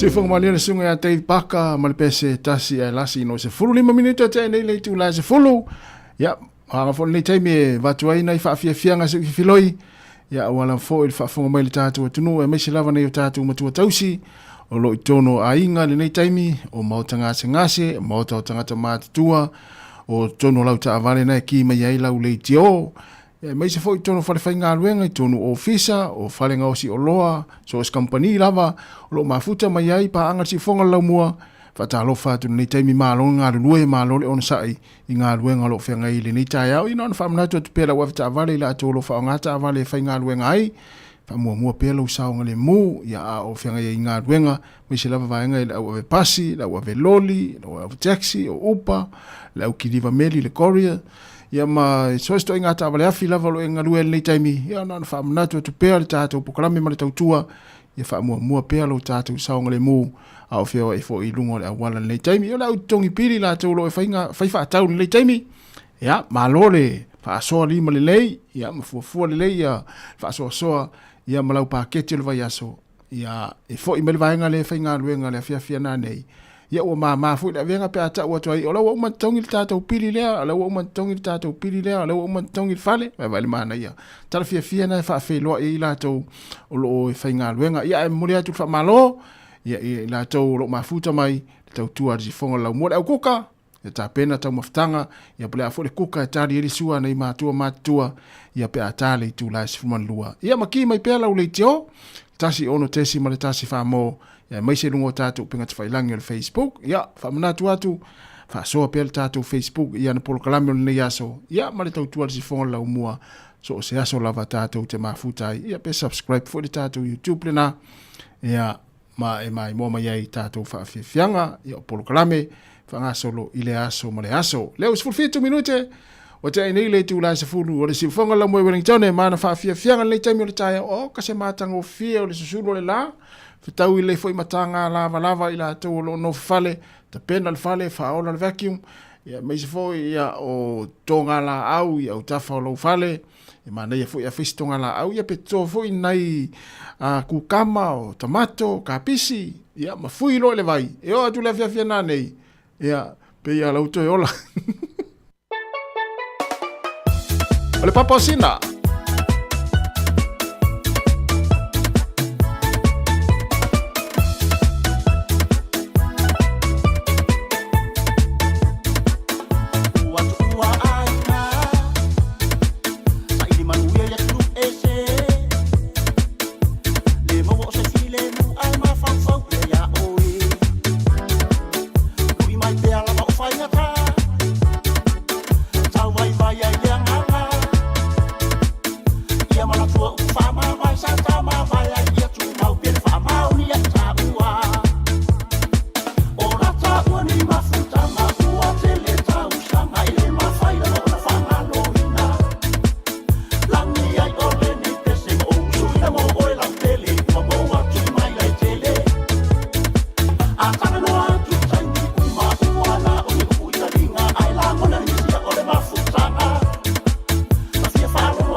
au pea inga luenga le ngalo tukai mai tafana inga lo le faina ta ai le vai vai ai le lo fa ia ta pena so nei ina le le esa I ai tai au manu ia o nei o nanga o la ta o ni mafutanga ua te le tau sanga I le mafaila o le whakalo ina langi ai o le nei pese mo suina mo o la tele mo mo atu mai la tele a tara no atu taimi uwa uana o ni kuitalinga ai la mona ni sia o le mafutanga a fia falo mo to be saltar si fai mai le ufa ma fa tu ma me lo fa mo o le uma a fia falo mo to be saltar si fai mai le ufa ma fa tu ma me lo fa mo o le uma Baby, I want it to pull in my ear. Ele o coi mama ai o walua lea o se me o ke ala tua abatu e fa amali e ai o si o fa tu se lo sapa e pa de o se lo samu se o fuila e pe o se mu so kisi e ava kuma sau ai la mafutanga ua te le tau sanga I le mafaila o le whakalo ina langi ai o le nei pese mo suina mo o la tele ua mo atu mai la tele a tala no atu taimi uma uana o ni kuitalinga ai la mona ni sia o le mafutanga a fia falo no atu be saltar si fai mai le ufa ma fa tu ma bea lo fa mo o le uma a fia falo no atu be saltar si fai mai le ufa ma fa tu ma bea lo fa mo o le uma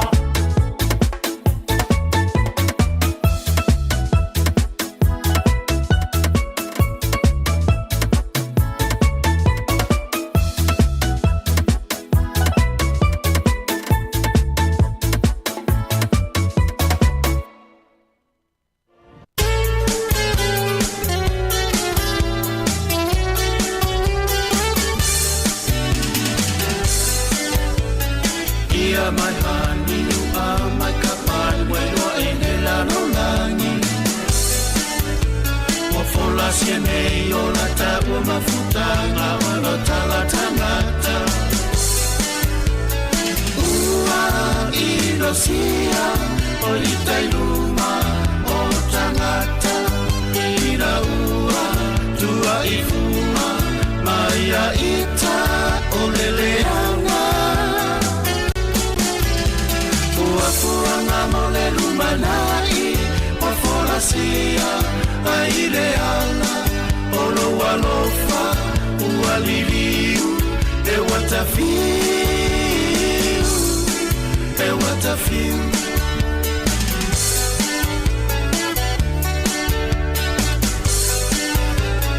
ai mai mau pe ana tutu sa ota o mafutana o putantino te amenero tiene o porcelino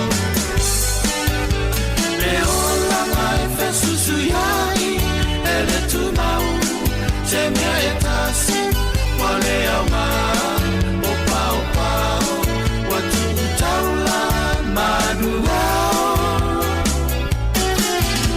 le maungai o fitia ikuao le muele le valo ia e iao o lo alofa ua liliu e watafiu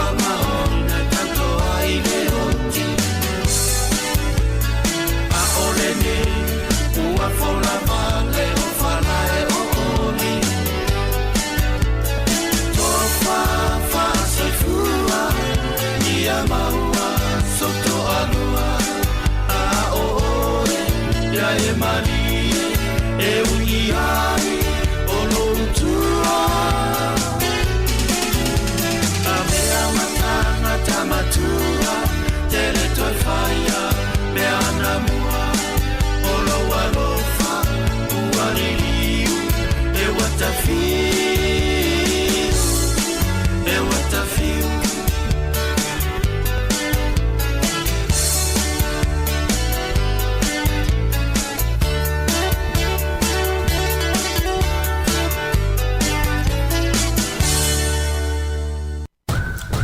talofa si ufofonga o le laumua.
le pale aliki o le tangata o te whatalo whatu ma le whaaloa le whawhonganga le tino le tūrao le tai au.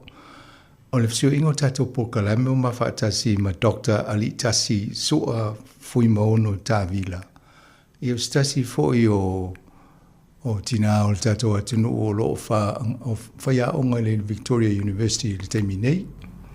Ia e sui foi o le komiti whaatono si whonga lo mua i le tato to so le sui tai le o le tato whonu. Ia e le susu enga le tā ua te le te tau ona whai e tua le tanoanga le tai au nei. Se i lo fo i nisi o ngā ruenga lo whia ngai malatou e ese mai kato ngā rue whaatasi lunga o siu whonga lo mua. Nere whatalo whatua i malwhalo alo i lau sunga Dr. Ali Tasi whaatai fo i mo le awa no mwhainta no e whaatasi maneta e au i tato le tio. Whai staff am talanga tu sa malau research. Ia, ma lor whaatai lau a whionga le ipule o le Samoa Capital Radio. Ia whaatai mo le awa noa, ia e whaatalo whaatu le au whaafonga Samoa o lo mawhai ona maua maile nei. Whaataltal noanga, whaatalo whaatu po i au nā lea tua so se whaatawhai taulanga o lo whaanono manu au a whaiva matiu te o lo whiangai ei tangata o le tātou atunu. Ia ai mai se fo i o le pule ngā le Samoa Capital Radio, whaatai tele mo lo o wanoa a whamasanga. Ia o le tau mawhai po Itali ni pesili o lo tapena ina au wata, whaataltal noanga whaatai. Le aiwa mo te iwa wa ia tupe o tali o publish lau research le na whai au whapea o mea ia tau na whai lo le atinu i loa ia ngā ruenga o whea ngai ma ina to a mesi fo le tūlanga o le whai a onga le university. Tu tele o tato tangata Samoa mesi fo le Pacific o lo ngā lue nisi o ngā ruenga nei. Ai peina o le au lakapia e whaalongo tangata i tele o taimi. Ai o tole ngafa mga ruenga wha pe tawa au ina anu whana walu mana i o tangata lavala to ia ame se fo ia inga ma e kale sia ma lea tunu. Pe ia lea o mawale o wa ilo le mta o pule o wha pe lea tau mono mea wha tala noa lau sunga. Ia wha taiva o tali e wha tala noa mai i o mai wa o se wha mai dea i dei tu na umana publish. Ia me le wha tai atua e leo e lama mai tai ai mana e fo ta mata e wa e o ni sere o mamla mali po la tono al vaenga le universite o e ngadue ai fai lo fo i le tat malo la fa fonga le tulanga o vaenga o lo e ngadue tono le universite malo fa tai fa masanga ia o lo ingoa o li tasi su a foi mauna tawila pe ona fai lo atu le afionga ia fa masanga o te sau mai le nuu lea o nganga ifo i le whanga, le ngu o lo tama, ia o le nuu o lo tina o mata autu whale la tai. Ia o lo o ngā lue le taimine tono le University of Vitoria, o lo o whaia o ngai le Faculty of Health, o le Faculty of Health, le Pacific Health, o le faculty le ele vatele na amataina tono Victoria University pen le walu nei le ono tau sanga talu na amataina le faculty le o le health in tono Victoria o le lana o mawai le avanoa o te whaia o ngai ma o le asa o te pena ina i loa le curriculum le atamaiti o lo whaila ko Bachelor of Health o le undergraduate, le sa o te pena ina le curriculum mo le awa oina. Ia ona soso ai lole ma le tusi ina o le curriculum atamaiti wa whamanuia ina i le lako undergraduate. Ia ai le la sa uni a te whai o lako master's degree. Ia o le whalawa o manta pena ina. O le ala o te whai a o ngau mailai vaenga i e lua. O tamaiti ia la whato a matala ko degree, ia male vaenga le wa o atu le master's level. Ia ato ai foi maisi tamaiti Pasifika ia o lo whaia lato research po o lo su e na foi lato whailongo foi ia o PhDs. Ia o tu umana o le olo unga lue ai tutono o le university le terminei. Malo. O te vai tu lai le tele se taimi te mafuta i nisi o me tauna i e wana le pisi whai tau research ma whaia o ngā tamaiti a i alum whanau le tunu ia ma tangata nei New Zealand. Mana ia mfaftai leo mo atu vaenga ni ato no mo university ala to tato va ai fo impol kalambi ma te talfatana no inisi man tanga bengo a on. E ia le lui tau ona ole le au sie alum fa no Pasifika ma ori manisi fo yo tu langa tau na ia la to so ngai tono a on. E le ngate ia onga mo lalo ia me se fo pe a wo tu lungo le university. E fai o le tau fai ina ia maua le ia au sia le la sanga o le university ina la tu lola ia le una i to ia o nga fa malos ai pe o te loa na e silofie o tolu ai nga lui tau fia ngai ma e le ngata mo le fai nga o nga ia me se fo ia lum fa na la to meao ia fa tai lava mo le o le facilita au te le a fa masanga ona o le o te loa o le whawhita auli le o lo tūla i mai I whānau I alo ma whānau o le atunu o te tautala whapitoa lava mō tamaiti Sāmoa. O le ngaluenga tele le o le olo o whaia pēti tōna le university o lo whaamalosi au I tamaiti.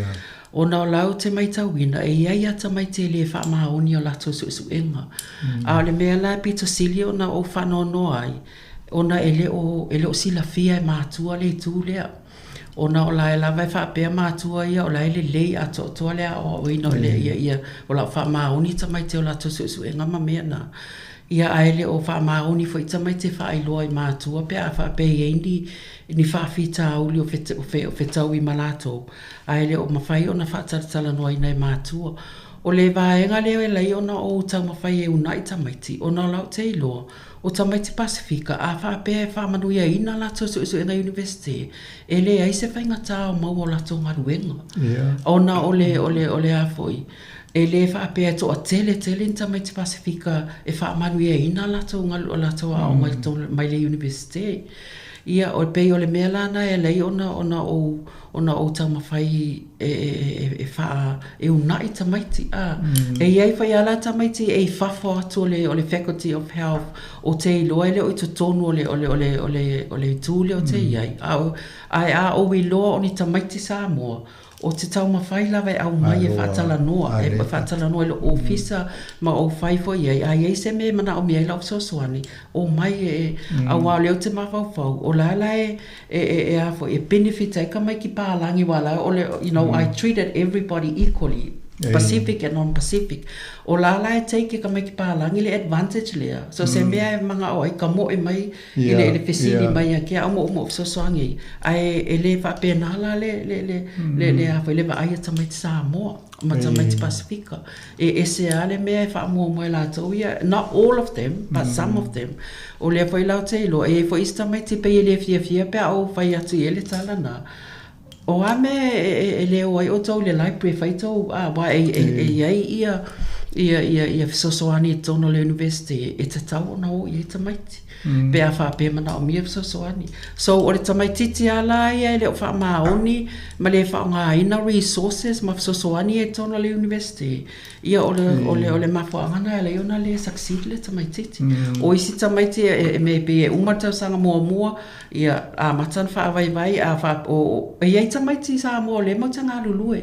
O tamaiti la nei o lau te iloa a matan wha vai a le laua mato ngā lulue ia le laua matua I fia tamaiti because o lau te avea ia fisosoani ma o wha man malama ina ia le pathways au latonga o lato susuena I tono le university ma loa whaftai nai atonu mo matua fo whangalonga mo nei teimi ia le wa vatulisi ava no fo le tala no ialo e le whapea na o tamititi o le Faculty of Health o le e ofo le tautua al tato malo I tō tamiti uma Sāmoa lo I tono mo mieso soani ia e whautua fo I me taunanga I ma whaftai whanonga tūlanga na o le si challenge te le al teimi nei a o ngol AI o te loa fo I o whea ngai mo tō Ioi o lo o iai whawhita auli le taimi nei e peo na e sau noa I le mele o le AI po le artificial intelligence o le taimi nei o le university o lawa umana iai le lato policy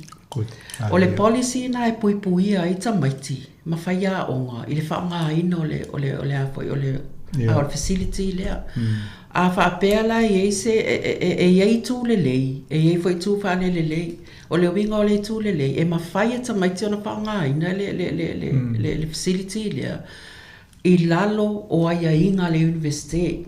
O le whaateta inga la e whaapea. E le mawhai ona e tango e tuu le facility te tonu o le facility o le whaateta inga o le tusi mai se tali o le mea. Iyo e a whaapea la o le ua watu le facility le po mea ia mana o mia mai mo le assessment. E le mawhai la e tamaititi ona la luatu atu ulo e tonu o le masini lea mawhai e kusi mai le mea ke manga o ai. E le mawhai. A whaapea la i enta mai titi e masalasalo e le maua. Ia e maua because o la fo e mawhai e whai a onga because o whai a onga e loa le lea e whai a onga le tu ai ngā tusi ata mai titi. I le ability ata mai titi le na tusi a mai le whaateta inga la a whaapea o la o student le o ke loa ka mai kiki a lea o le B student. Ai all of a sudden wa mai le tusi ngata mai titi le o tango ile makat.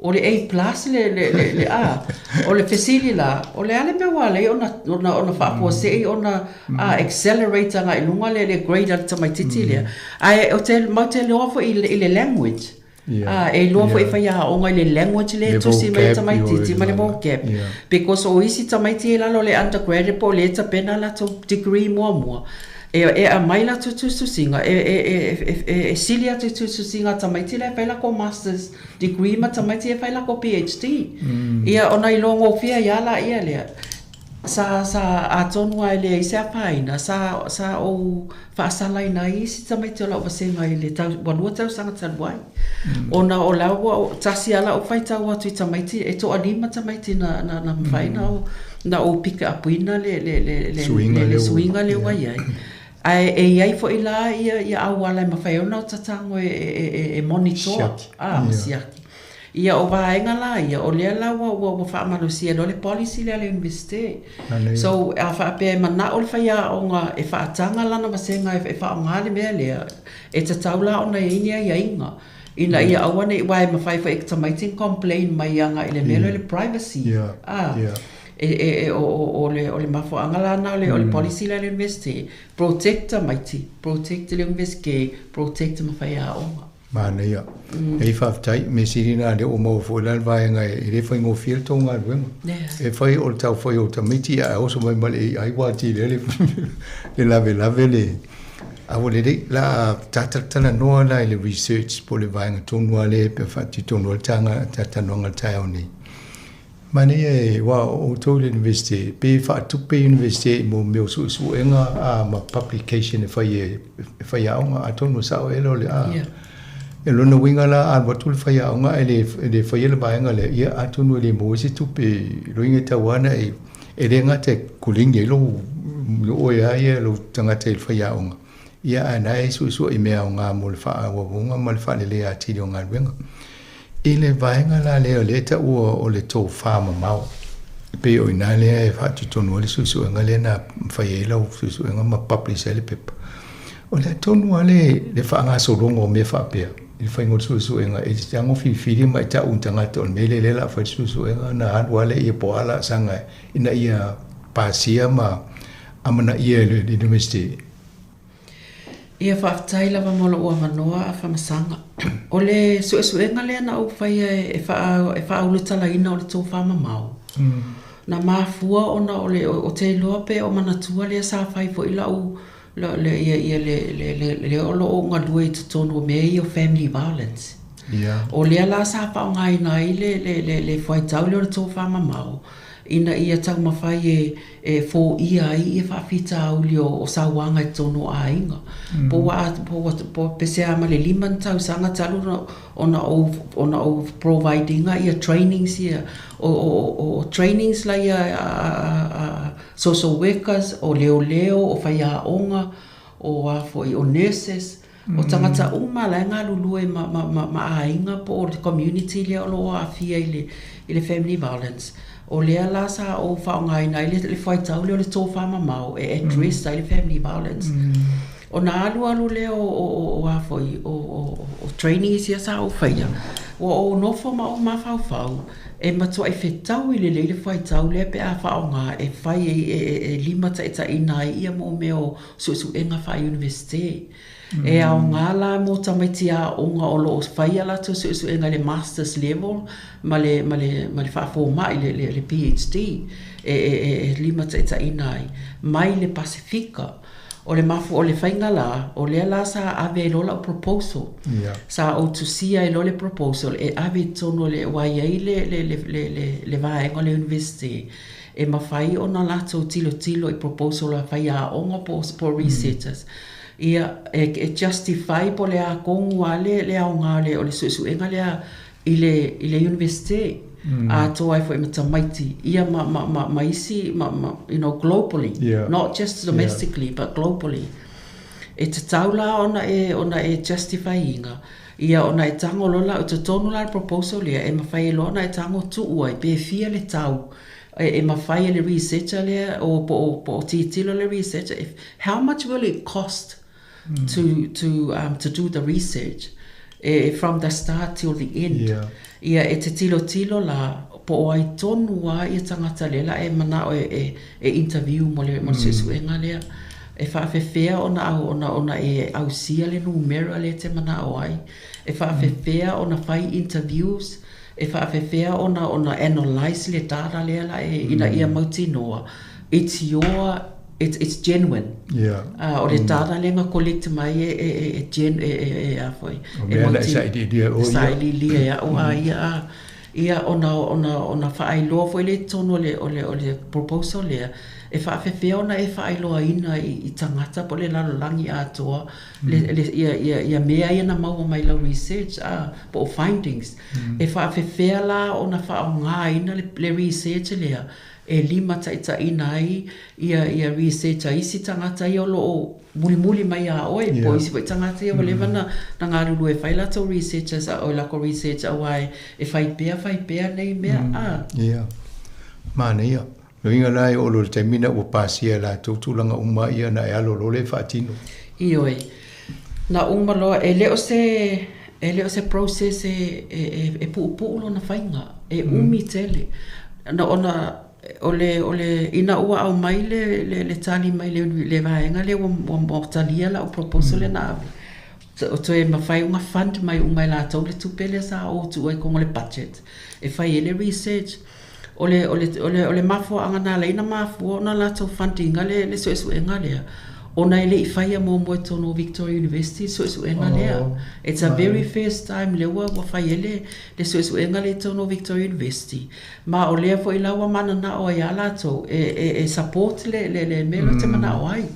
ia ole si foi mena tupu sa o avea le two-star sanga outside of Victoria University ia fo ele si organization na e lau ke funding or research ile lo mana o lai fai le research le to fa mamao ai fai mai le na totala ia te au na fai mua sa research anga ile to fa mamao le cultural concept le wa e mana o ke alwe fa lau tele ona o fai atu le ia ele I publishing nga luenga sa fai o lai sa o tip sa o kiliva inga le ia mela your family violence workshops and seminars so I wrote about the community work but in their eyes it has to be published o le lana o to solo muli mai lo tua ma o to nga lue lo ina ia mawhai ona maua mai se fisoso ani tau la university e whai le lawa o mana whai ia le lawa publish ia o le la so o ai lo le vai ngai lua o le afo I o le whaonga ina o le whai tau wha Sāmoa lea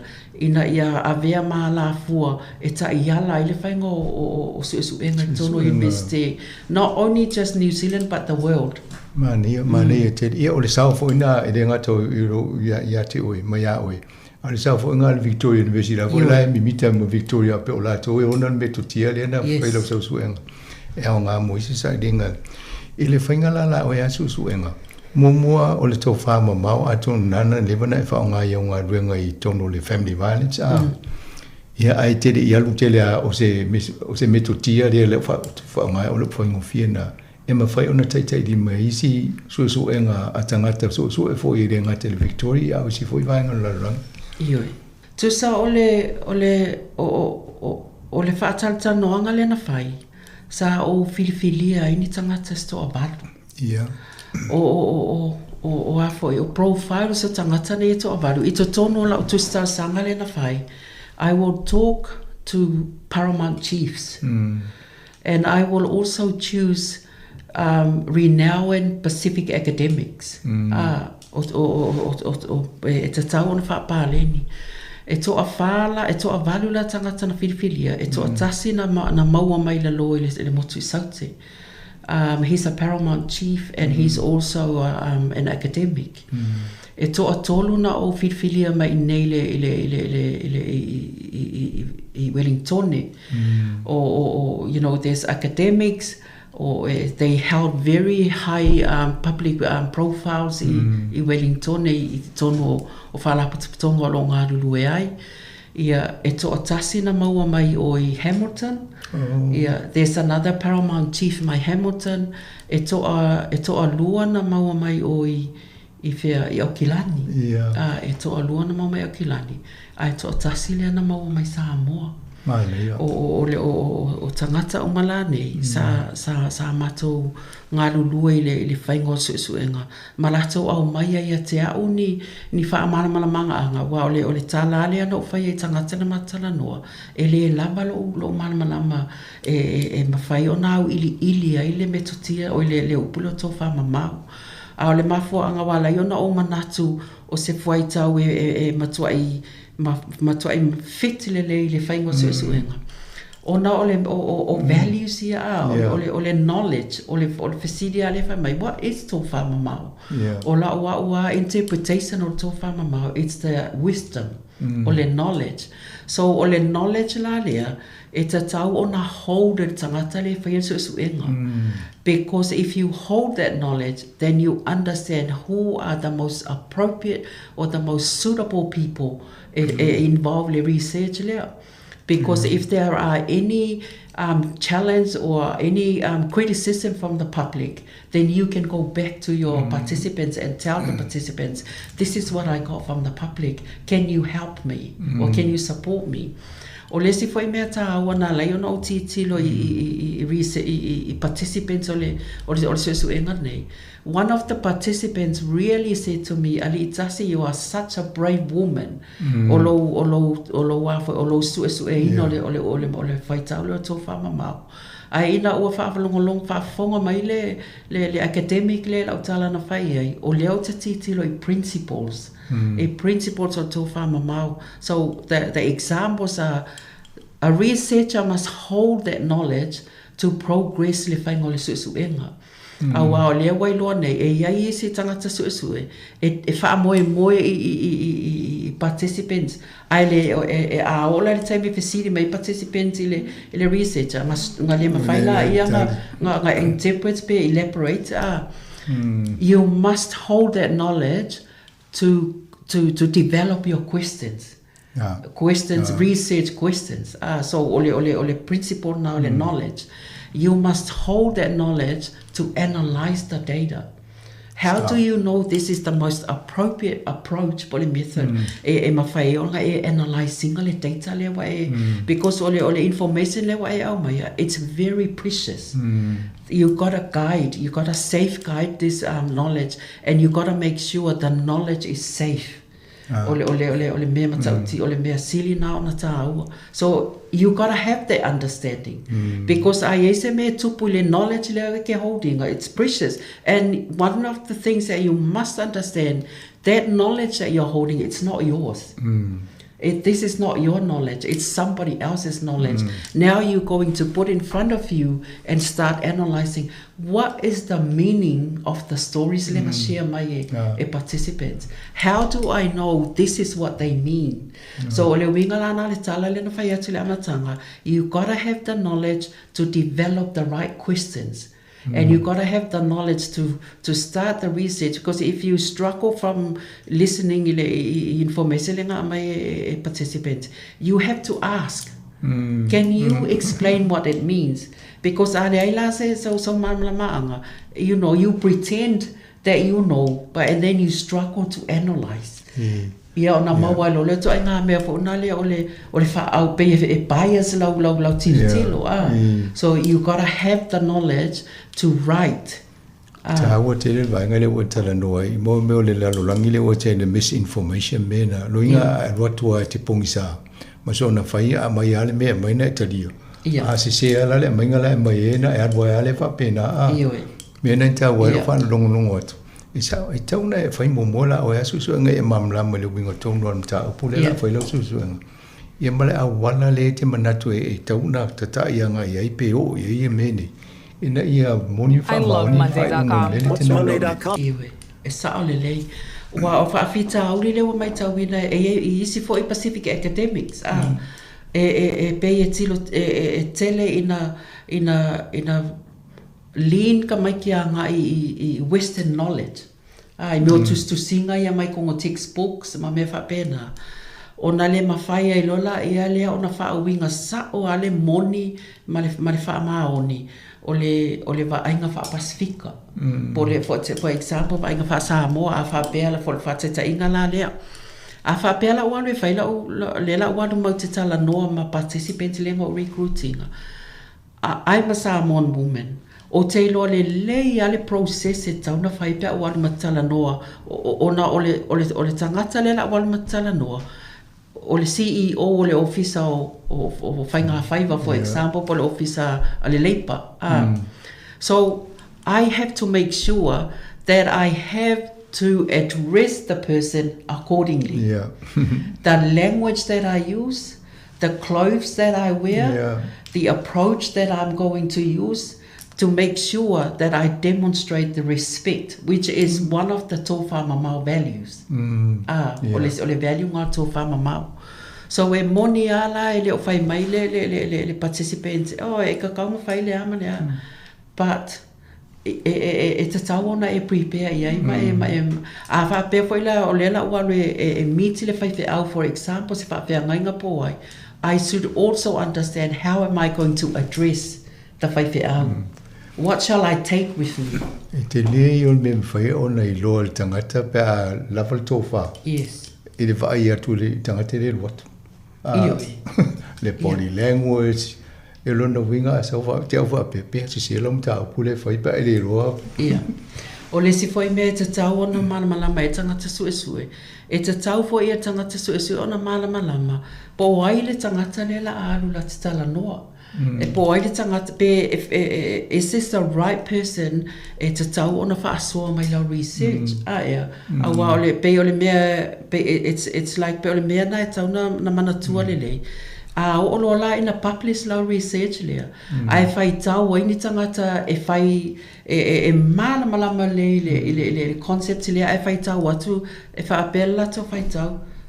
E se ale me le tu si mai le teine le ele o se winga fa Sāmoa le o le tofa mamau a o le me le mana o mia ia malamalama tangata e le o ni Sāmoa pe le o ni Pasifika foi pe fa fena fa o ngal fa tau le e lima ta ina le fa ngale susuenga malo fa tai la o tu ta taimi a litasi ole tūlanga le oene le o talia la o publish ya lo ia la wang luna winga la o mfaina fa ngai so stangata le metutia la o mona na fa senga metusi e tono le o publication le o sa ona le o le la o publish online ko e publish le social science journal le a New Zealand ya o le o access wa ia te la o mana na fai mai le wa ele tangata le mato lua le he's a co-author o publication le so he emailed me last night from my le wa course la o views ia wa ia le ko akasile le apoio le fa la wilo le wa ia le umane I mo to te le view se fa popo le I mo tato mane voi a me si va nga tu si mai tu lungo tato page si fongo lo mo e va bene si le fier to te le voi a me se la tu lo nga lu pe fa fa ia onga I mo tame so e fa nga fo la to le me tu tia mo le nga I lu me so enga ona le si me foi fa masanga tu sa o le foi la wa tu it to no curriculum male ale research the faculty of health e fa nga for it's like one of the reading paper I tamaiti e whai lato master's level ma PhD to no faculty of health. Mane wa le foi tato por kala me ma lato mai so fo mano loina. A lo lumana ino fisilia to fa nga le principal to fa mai foi to nga nga po misi a to fo na va. o le lei faafetaitele mo le avanoa talatala ai atonu mo nei taimi foʻi la lea ua atule taimi e le si vaega lea ua sa matalanoa foʻi ma tautali i tasi i polokalame mo le vaega laiti i se taimi muamua ia ona faapopo leʻini se polokalame fou le siʻufoga laumua e fesoasoane i alo fanau o loo aʻoga i vaega i lalo mai o university ia e faalaʻi lava atile se taimi muamua mo le faafetele muamua congratulate kin ma foʻi le faamalo faamanuia foʻi le galuega o loo e gafa mo e ia me se foʻi lo mai le gasuʻusuʻi me taʻu faapene aoga e iloa ai foʻi e te lē ia o le aoga o me totia pasifika e fai suʻusuʻega e lē na o me totia apalagi le famai ama tatou mulimuli ai ai faaogā foʻi tatou mafaufau fai e tatou me totia e fai e mea i te tusa uma e o a le tini i autū mo pasifika ia matuia la mano le mo sausaunoaga faaumai foʻi taʻua polokalame le tatou o faafofoga ia faafetai lava afamasaga faafetai foi mo lenei faatatalanoaga ma le avanoa ia o le manulauti lava o nei galuega o loo feagai e tona le university ina ia faamaniaina aʻoga tamaiti Sāmoa lava ia o te faapito i ai ma aere ia e mase foi tamaiti pasifika ia e faafetai mo le avanoa o te alofa tele mo le au faafofoga le Samoa Capital Radio o te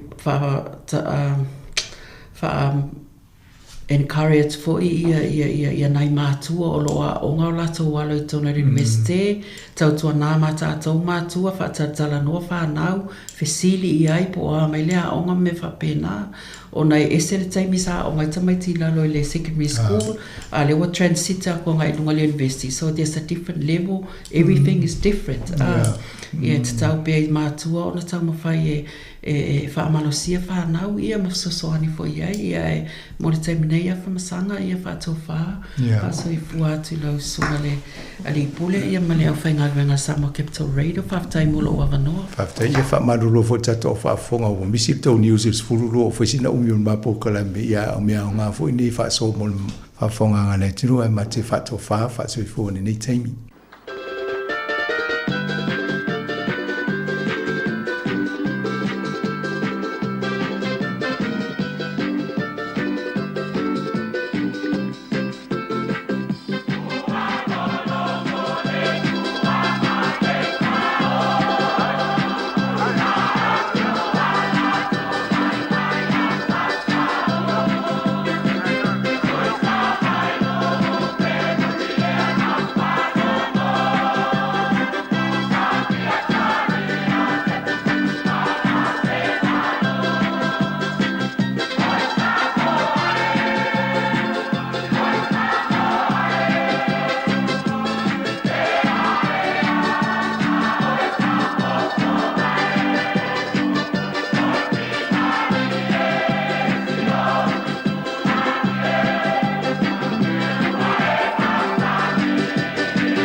Si ufo maria la vepese le tia maa o aso uma ina o se furu 5 minute o te nei le se furu maritasi. Toi fa feloi me toi fa talo fatu le tato tinu le taimi le tai ao matango fie le susuru le lala mo nei Wellington ya o malu fo le savili le taimi le tai ao ya o ftau le fo i mafuafanga i la tau o loo whiangai tonu ainga i maota malawa mai se fo i o i la tau o loo anga i whainga whaatau le taimi le tai ao o ka se matango fie le aso via le li le nei aso fau ya mai se fo i o nei aso matango fie ya o al whiangai o le tato tinu ya inga luenga me se fo fanga tonu ainga ya maso se vainga la fo yo anga il tato tunu le temo le aso so se tunu o la langi o to mafuta mai ai to fa ta lo fa to fa filo ya tu le tato il temi o fa fia fianga se filo ye moni mo atu mai le tato visa au tu nei fa fia fianga i lima se fuma tasi man Kevin i pori lua i Wellington moni atu fa fia fianga i lo maota ma lo lawa ya a o fianga ye o i fuanga le yaso ma lo fo nga lue mafuta mai tono fa nga luenga tono ofisa o company o faringa o si o loa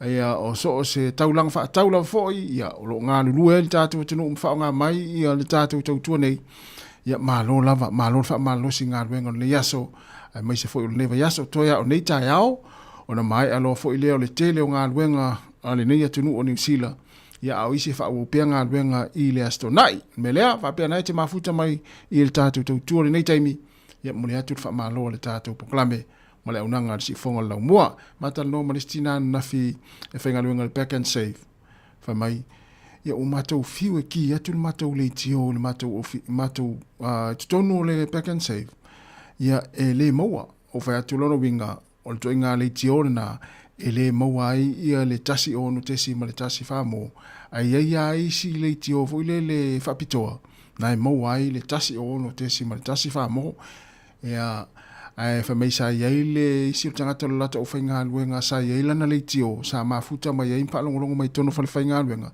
al me watupu ia wala ve ai le waya pa u me al le tio mai lunga le me mo lunga sa ia sa leo ai le tatu tu tono la to fainga fa fainga luenga pa u me e lunga sala laulalo ia nala la tau su e sera to le tio e fa longo mai ai tato proclame ia e malo fa sta yo la fa nga mai la to Facebook le taimi ia molia ia lo fatele atu tato proclame ia te uto umlava ele ngata ia isi pe back and save mai se fo isi fo i fa le lo tele ia lo mafuta mai fa nga mai initial tato tenu ia le Facebook mo le tato YouTube mai se lo fo tono ainga te pena foi la kuka wa tau maftanga ya pa foi kuka le nei uli mo nei tai au ya tari ele sua nei o tatu matua ma lole on sai ya i fuafanga lo fenga ya ile la fa so pe fa fianga ve pese ya awal fa fonga le mai mo mo tatu tenu se ya pa ia lo foi le tu la fu male lua ya ona matu le tatu telefon tala mai sa mo fu 1 minute te nei le tu la fu matasi le tau tua ale si fonga la moa i Wellington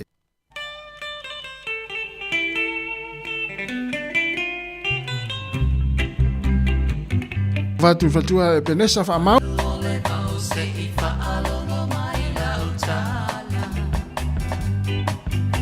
le mafua anga le malingi sa o lo imata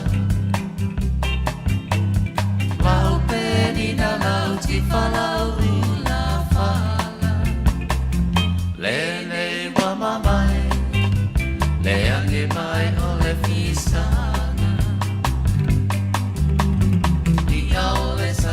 na fire na to taumaya le mafua anga wasui ya lo fire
O le tautua le si ufonga o le laumua o lo iai fo i le langolango a le New Zealand On Air. Let's go! Here we go! Kuko Styler! Hip hip hey! Kuko Styler! Hip hip hey! Música Maria! Let's go! Here we go! Música Maria! Aceite! Aue! Atata mai mai! Siva siva mai! Siva mai!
Lock it down, drop it low some more. Got all the dirty stuff. Shake, shake that pom pom all night long. That's the bomb. Then that song, and I heard it again and went.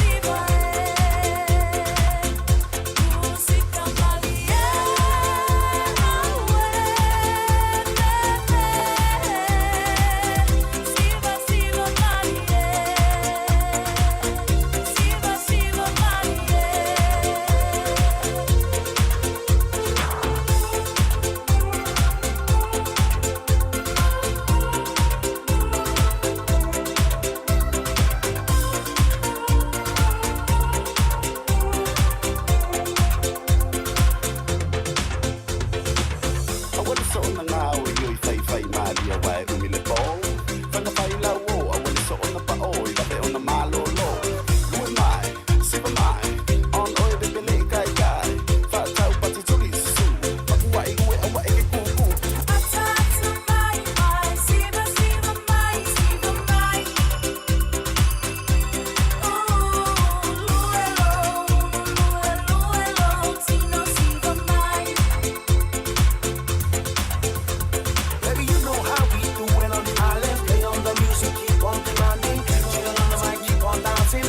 Sunset, warm on the rising, cool breeze on the ocean, and sit by vibration, feel on foundation of love and family contact. Cause the social goes on and on.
Tolo imatautu malepeni sun lalai mulinu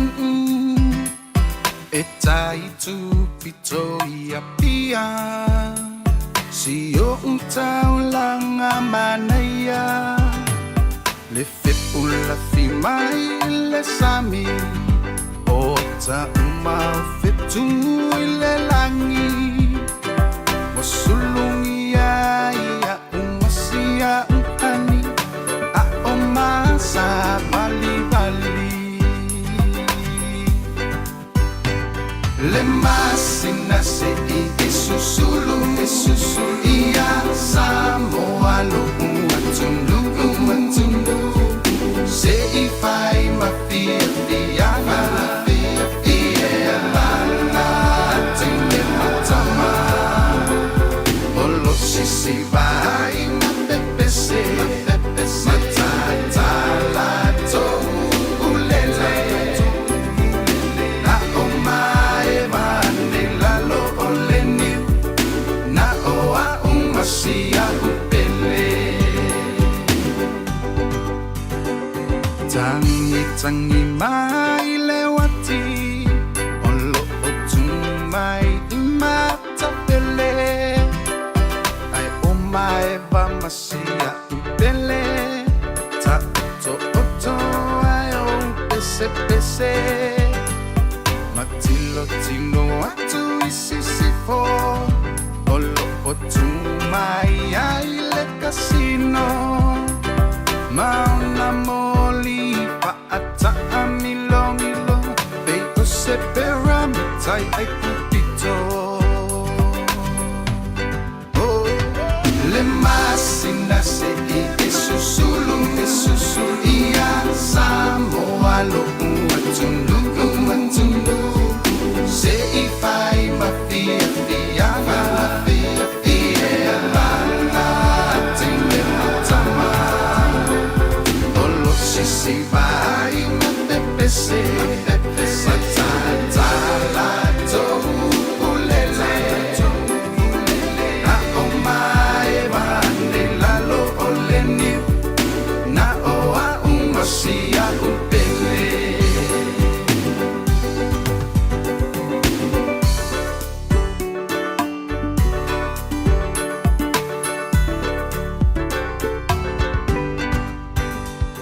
Ua tonu matatau le ingoa Ua paai ingoa ai Samoa Le teni nau le Pasifika Ua whai mamita mita ngai a ita Apea ona lau iloa Ile lalo langi atoa Walai ona to atele Le au mai ngoa Ia Samoa Le masina se e susulu Ia Samoa lo umatunu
Ya, si fong malir sunga pen petana male pese le masina se Yesu sulu ya Samoa lo watunu. Ya, naito te sila mai. Ya, yata na lo tuina tu ya wata o matafanga ya matalafatai o siotata watunu i Samoa. Ya, inisi o fio anga ya peifu ona anga ye tato o fainga wenga o Samoa. Ya, mapue mai yata na lo tu mai mo mai ya o matango fiere na o Samoa.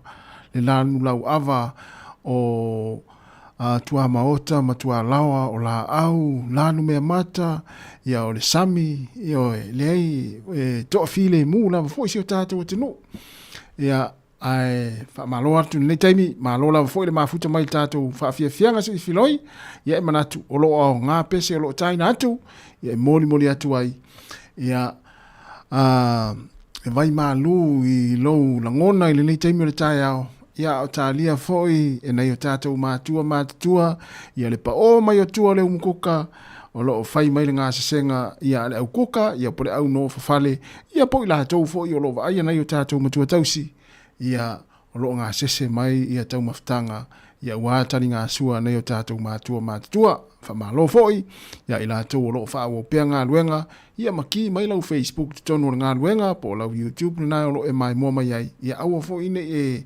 ano telefoni mai paula vale me o le ki tu i se vaenga foi le mauli le lau telefoni, ia ona faile au ngā luenga, ia mai fa fonga mai tātou fa fianga por kalami o le tu inatu, ni te wai ano tele lau telefoni, ia ai foi le a fai nai o e ngā luenga lo e whenga iai, ia pia ona fai atu le tele o taimi, po le a le fai mai ua tolu se fulu, fa se fulu tau sanga i lau ngā luenga, ua e maasani ai, e iai ale sasi le taimi, e taimi o ngā luenga, mele na fa mua pe tātou saunga le mu, a o whenga iai fi au ngā luenga tātou lo ngā lurui tono whai ngā luenga, ia e maa lola wala fo i le maa futa mai, le la a wha awot pe wha fia fianga, ia o le a wha la i titi ale tala noa ati o le po nei, ia a wha atele atu tātou musika wha fia fianga si filoi, ia au wale mai mua mai ale tātou atunu, maa lola wala on sai, maa lola maa futa mai, ia maa lola fo i le langolango mai tātou pokalame, ia e ala i vaenga o lo tu inatu wha fia fianga si filoi, ia wana fu il fa fongo man mai mo mai tātou tunu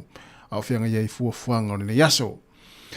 Ia, patalova atu le sunga peka task, ia po task, ia ma le sunga Cornelio no numalo, ia mafuta mai o i melepone Australia, ia mpalalangi e mata ma le tātou tautua, Ronella Tyrell, good morning. Ia o Paula Harding, good morning. Ia o leo te tautua atu i Wellington i Porirua, i Wellington i New Zealand. Ia le fia i loa spalangi le poferete. Ia e malo whaftai tele lama le mawhata mai tātou tunu, manuia fuafuanga mga aluenga nei aso, a le la whaawat pe whaafia fianga sui filoi, tautua ala wala leo le si fonga lau mua Wellington, tārs furulua, tātou telefou, te pena mai e Sevelina Kasiano.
Tala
Le tawa ana malasunga le vai fenika le vai ina ua toe se fulu iwa minuta na talea o le tu lai se fulu male lua. Ia, toe whatalo whatu le taimi.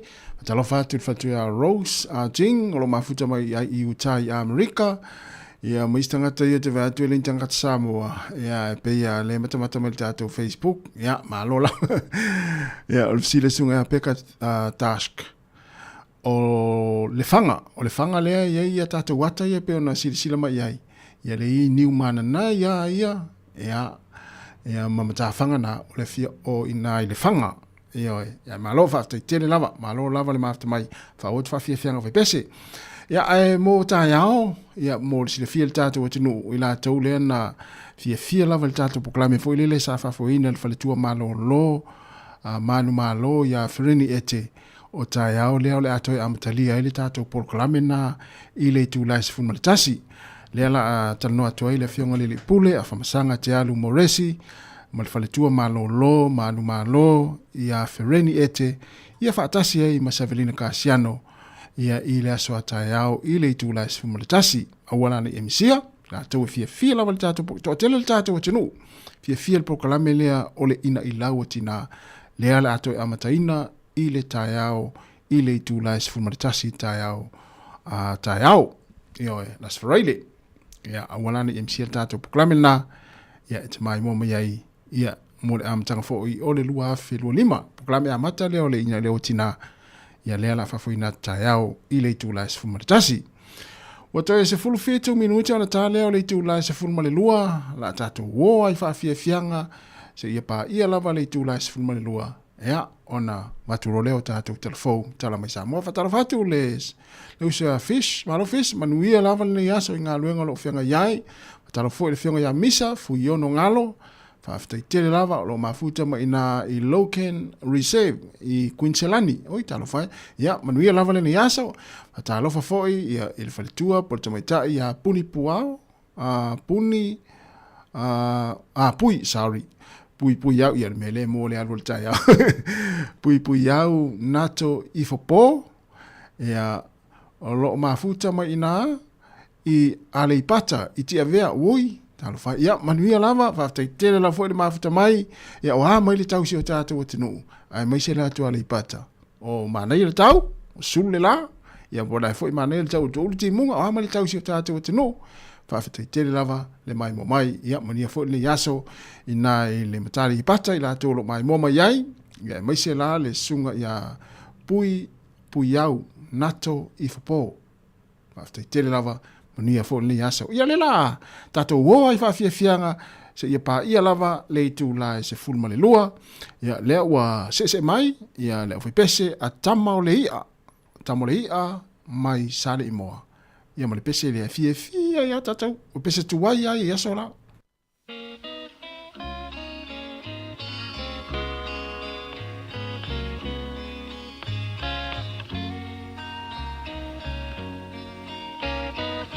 ia patalo fatu le sunga se ali I mali toa Sam Ripley ia lo mafuta mai San Francisco I Amerika malo faftai ia lo fatu monia le yaso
Let it be.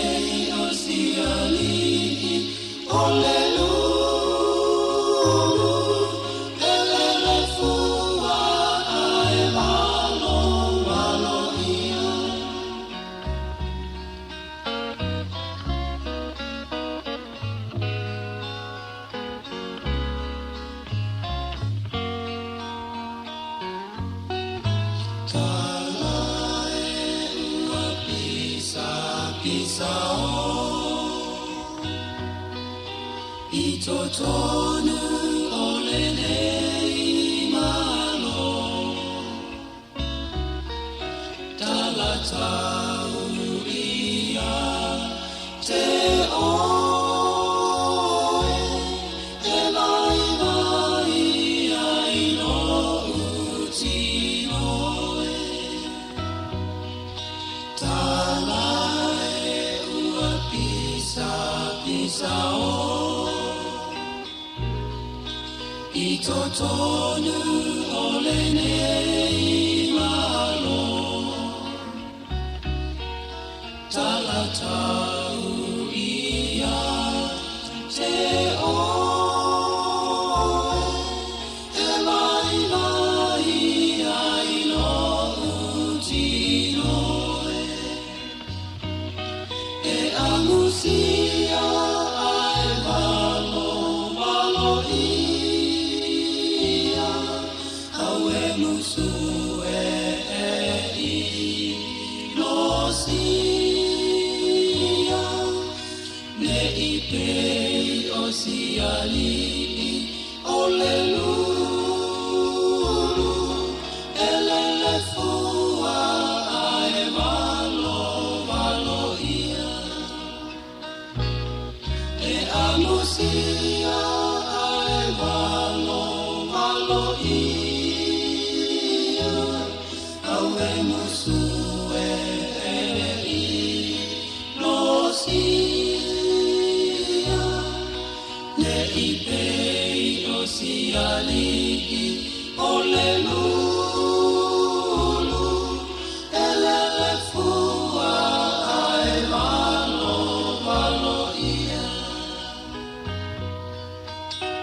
Ia funa oe tama o le ia mana ia ona I pese tua ia yaso la te mana tua ia maftanga yaso la whatever o talo fatu faile aso se ni o malo lava faile aso manuia fo ne yaso inga luenga fuafuanga lo fenga iai faftai fo le mafta mai ia ole se vai le o mai matanga tai le o fai mai condolence Yeah, to the entire family. Rest in peace. Vai lai to inga me fa to inga tanga tala fa pe no utango to fa pe o mi fa pe to o mi fa pe to o mi fa pe ya to o mi fa pe ya le lo meses. To es full minute na tale le tu la es full malelua le tu ana si fonga la mua ya le tai mi le tai fa fia nga si filoi tars full lua fa fonga tatu tala mai samo ta fonga tala mai samo. Ia lue luma, lue tua. Pule a oi lau lue. Ai whaonga matatu besi.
Wasini la ona fa auma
Whatalo fatu sunga matile matiasi lo mafuta mai Amerika Samoa inai pango ya tau lo Amerika Samoa eselo u tanyo ta fenga venga fo ima ya Amerika Samoa o ka semana ya tau ngo fio lo ya sola ya le o mal termine e fatu mana yo lo pula ta pesa ta me fia pe tau no ya Amerika Samoa pango na o lo le e faifa tau ia fua mai lo le taimi o le to lo le fiafi e to e fo ia le vai u po ia le nala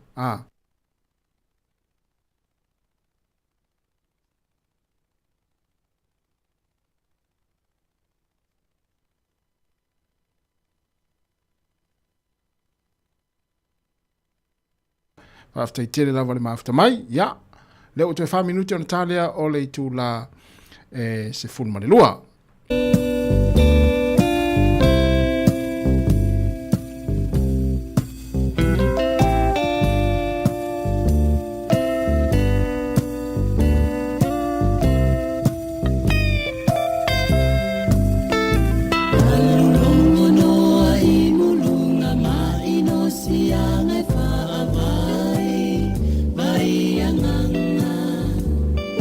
Mana tua le file mu ile tali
Whawhianga mele whaipese le puni ala waa ma le pese o le ola fia ina ua tātonu lama le tūla e sifu malelua. Iau si mele whaafonga i whapuponga munmuli o tātou telefou le sifonga lau mua i Wellingtone.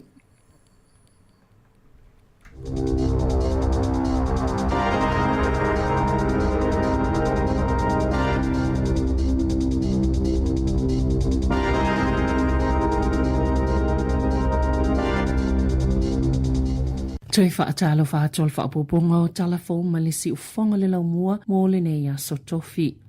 Ua whaapopo ina le numero leo mo le puipuinga e tāpena i se whaatasinga le king le mongrel mob pe o na whaalia le pule nu o le tumalo o le king country. Na whaalia leo sao la tūtuna mata i tuto apea lea whaatasinga i le king country i le vaenga i tau marunui i aso e lima i o lumana i nei. Pea ma le lua se lau pesi le atu lau whainga o leo i ono iai lea vaenga ni usila pe o na sauno Western Curtain. Na tā ua fo i se tasio whai pisi nisi mo wilafi tutonu lava le tu malo e le whailua tele lava i le kengile ai o taringa motu peitai e ono ieni tu langai whaalawe lawe ai pe ato o tele elolofi atu mai whafo atu o le tu malo.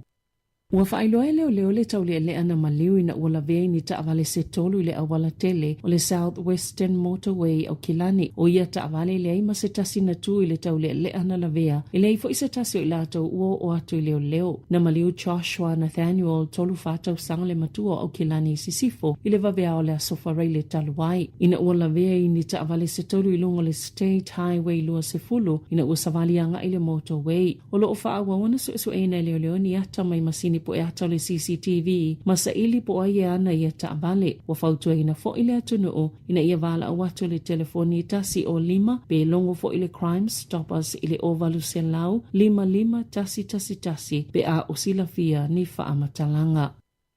Ua whailoa e whaala potopotonga whaavau malo supermarketi whaapea male au whai inivesi le atunu le fia e o fiatu le marketi o fe whaatawa inga o loa male tausinga o ainga i te tono New Zealand. Pea na sauno ele minister o le whaatao lao langa le tamau ainga Nicola Willis o le whaanau ta inga le minister i ave e seani vaenga le tu la fono e le taua o lo o musu aini si tangata po whaala potopotonga fo e o fiatu i e whainga whaapisinisi. O le saunanga Willis na ta waileli po te le Commerce Commission o le lua e whaatatawi au nanga supermarketi le atunu sama waileli poti ele o au ngā tele mo tangata whaatau tau wanga i tutono whaatawa inga supermarketi le whaito o lua i lava le foodstuffs ma le Woolworths whaatasi manisi pisinisi na sauno le minister e maululunga polo fiti e yele tapula au isi tu ainga o loa e maululunga tau e tutongi e tangata whaatau na ilo tangata isi atunu ma o itu ainga siusu manga ia e whainga tai lava mo nisi pisinisi fau o na whaatulanga mata mauni alatou au nanga le marketi o whaatawa inga i supermarketi i te tono New Zealand. Ua whaalia le pale mi o le tukuki Mark Brown, wa ianofo sila fia i le te leo le fia i loa o lo iai e tangata o le unga o la nasia singa i saina, na whaalia le whainga malua New Zealand, e le i whaatala noi na le lei mai le tukuki, ni malilienga na fuafuaino le asainia, e Brown i Beijing i le nei vaiaso, na whaatula i mai ni whaafi naunga o no le asia singa Brown i saina, i le ngata i tutono lava New Zealand, ai whaapea fo i male nei tūlangi, e winga i le sotanga i le vao le tukuki, masaina. O le malamalanga o le leitio New Zealand, e whaapea o loopongi sāfo i minister o le malo o le tukuki, e winga i le malilienga o le whainga pāanga o le asainia i Beijing, peita ina whaalia le minister o le vai whafo le tukuki, po o kuki Airani o tinga ka elikana i le Cook Island News wa ato le langolango minister o le kabineta i lo lato palemia. Na whaalia se pepo whaamatalanga i le so na ta Ware Brown o le awha ilo au ili ilinga o le nasia singa i saina ina iaso o lumanai. Wa whaalauilo ele pule ngā nu o Wellington le ata muli mo le whaafonga le awana tele le ua ta ua le Golden Mile i Courtney Place i le taulanga peitai ele isainia se kone karate mo le vaenga pitu tele o le polo keti. Sali potia le amatanga le vaya sonei le Radio New Zealand na whaamaoni le pule ngā nuu e amatanga luenga le Courtney Place le masino a Perila ma e ei fo ile fuafuanga i o atu ile lua tausanga le umi. O whaamaoni le pule ngā nuu le o atu ile se lau se fuluono miliona tāla le tau le ngā luenga iau fie le vai ngā tupe mai le la lau whila wa inga le NCTA waka kotahi o le a whaasaina i taavale mai le fitu le tae au e o atu le fitu le afiafi i le vao Lambton ki ma Courtney Place pe a amata whaatinoina lea ngā luenga.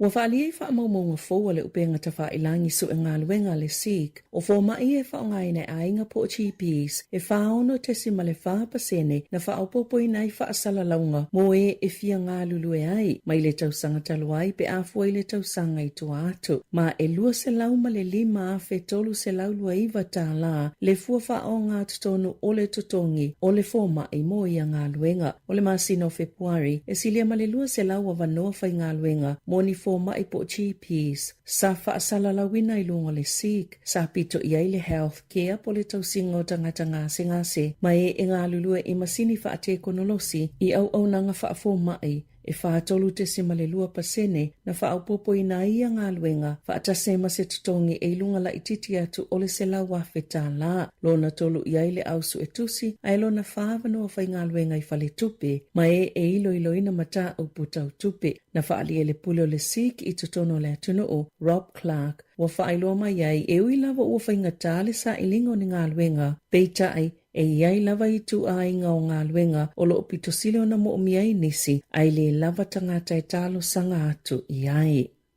O ana nawhina tu ina atu ai se tangi al whaala putuputonga o tangata whai ngā luenga le malo, i le pūlenga mō mtaaptau ngā luenga e whaasanga le Health New Zealand po le soifua malolo ina New Zealand e tau mawhai e tau fiai, le fuafuanga o lo whaia o le vaea le o tangata whai ngā luenga o lo i le whaala putuputonga, e luas fululi mawhele o whainga o tangata whai ngā luenga le Health New Zealand e i tutono le pisa a, whai tau awhi ngā luenga o vaea le Health New Zealand, e au fiele tele o wano o wha malo lo pe wale toi whaatu moe na foi o lo whaapitoa le tangi o whauluina le pisa a mo ngā luenga i tusama le awhi se lau i le tūtau i le pūlenga o whaamaumaunga le whaapea e lata lava ina awhale numero lau whai ngā luenga i tutoe ai i le vaenga o le au nanga le soifo maloloina ai le ngata i lea o le vae o ni ngā luenga i le National Public Health Service po o le au nanga mo le soifo maloloina lau tele New Zealand whaapea i male i tu o lo puleina au nanga mo Pasifika na whaalia le pisa a na whaanatinati le whainga o lea fuafuanga te le vaenga i le sao ma ua solia i fo i mali lienga tu whaatasi a tangata whainga luenga whaapea ai maisi tu la fono. O tai whaafau le komisina mo le malu puipui o tūlanga patino le taito tasi po le Privacy Commissioner. A la tauta i ala mo whale no fo maututongi, a whaiusa ili se whale no fo maututongi le nei tausanga i a manatua, e le mawhai le tangata e ona le whale no fo maututongi po le landlord. O na whasilingia le tangata e winga i lana ngā luenga, o le whaalunga o na tupe, o na manatu e winga i mata upi upu whai o malo, o lana lotu, po o lona i tu ainga tangata nuu, e tu sai ma le whautuanga. E maasano na whianga i tangata ma le tele o whaawhitauli, ai mai se lava o tamaitia onga, i le fia vave maua ni whale no fo maututongi, ma misi ai vaenga tāua, e peo o lato whaamaumaunga patino, peo na whaalia le komisina Michael Webster. O le popole telefo i o tangata i le fia mau o se whale, e whailo ai lava mo lato whaamaumaunga patino, ai le o se tūlanga mo mie tu sai ma le tūla fono. O neita i ala fōu o lo ta wai, o tangata e fia tālu sanga mo se whale no fo maututongi, e le te tau na whisilingia i whaamatalanga o lato ngā luenga, ma isi vaenga peo na tā ua, e le te tau fu ina whisilingia ina i lato, e winga i o lato mana o ngā whaapitoa po o ni ngase, po o lato tu atu si ilunga upenga whasota inga, po le social media, peo na tā wai li poti a le leiti o New Zealand. E matua a fia lava whana weti, ona ole suinga o tu unga o whailonga mo whaia onga wa onga a mata, e tu saima se wha amatalanga le wha putuputonga whaia onga, na ta Willie Teaching Council, lo lantou popolenga, ona ole a ave esea ele malo, tu unga lo iei mo le taiminei mo whaia onga ua pasi, e te tono a onga a mata, pe ona whautua ina i se ilulunga whaaltu la fono, i le tau sangataluai, mo a onga a mata, ole masino te sema na sauno ele Minister o la fono David Sāmoa. Ua ia talia ina fautuanga umai se fululima mai le iloilonga ma ole a iei suinga ia o onga a mata ile amatanga o le tausanga. Na whaalia le pulesili o le Teaching Council. Leslie Hoskin ile le New Zealand wala na ia whaapisa o le mata upo ina ia mautinoa ile taunu o le afuafuanga e te tawi au nanga wa o onga a mata o na whaamautinoa Pea ma le 50% o lato o whaingalwenga o ni whaia o ngā ua maua whailonga ma o le toa telefoi wo i le 50% a o nisi e se lau pasene peitai o whautuaina i le iloilonga e te tau o na tasi le whaia o ngā ua iai le whailonga ai o isi uma whaia o ngā po au whaingalwenga e mawhai lava o na umia nisi whailonga i la loifo. Wa maua lulunga telepili o elitise i tutono New Zealand to sai ma se whaamatalanga ale Energy Competition Task Force na whaatuina le whaalapo te patonga i le komisi e mataituina po o mulimulita ia tatau o tangata whaatau le Commerce Commission whaapei ma le pulenga o elitise ina usi itia mawalunga le tau o elitise a company i le tau malulu taluai. Wa whina ule whaalapo te patonga ina ia whaapa u tau mo tangata New Zealand pia whaongale elitise i taimia i le tele se elitise mo umiaina mo fautuaina le Energy Competition Task kamupani uma e te taona o fuatu tau ngō fio le elitise i taimi ele o to otele tangata nātou te whaongaina e fisosoani i taia o malulu whaapea maafiafi pea o ina te le elitise mo umia mo whaapa uai tau e tutongi e tangata o loo whaongaina le elitise.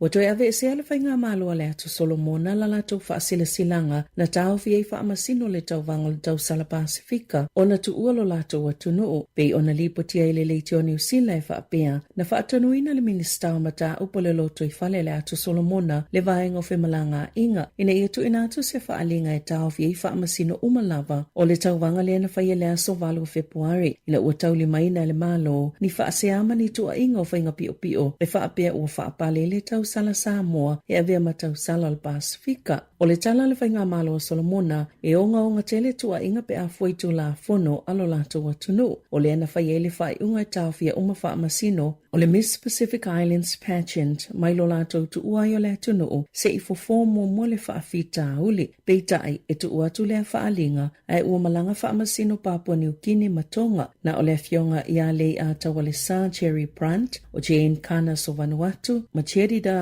Korini Hona o se Solomona ai au mau i Filipaina na tau fia i le malaiva alele. Na ta ua le whainga malo Solomona o lana whai unga e ta ua o nei whaamauti noa le iei uma o whaamasino e tu inatu whaamatalanga i taimo so engai fufo ili whaafita uli ina iei loa pena tupu le atu ua inga ina ua mai au na au ina whaamatalanga uma mai whaamasino i ana tau fia sa toi ave se ili whaalinga e tau fia i lato po le stop notice ili asoana nafi matatalai e tu ua le atu Solomona na whaalia le malolo o whaawau pia lato suenga ma o le a whaailoa i malo Amerika Samoa, Papua New Guinea o Samoa, Tonga ma Vanuatu nisi whanonga le malo o Solomona mo nisi whaamatalanga pe a mo miaina pe ona ta ua le leiti o New Zealand. O le la le lei o Samoa li Tara Jeremiah Allen wa whaapaleina matau sala la le lei o le Pasifika lua fe lua lima. Tala fawia mo le si ufonga le lau mua mo le neia sotofi.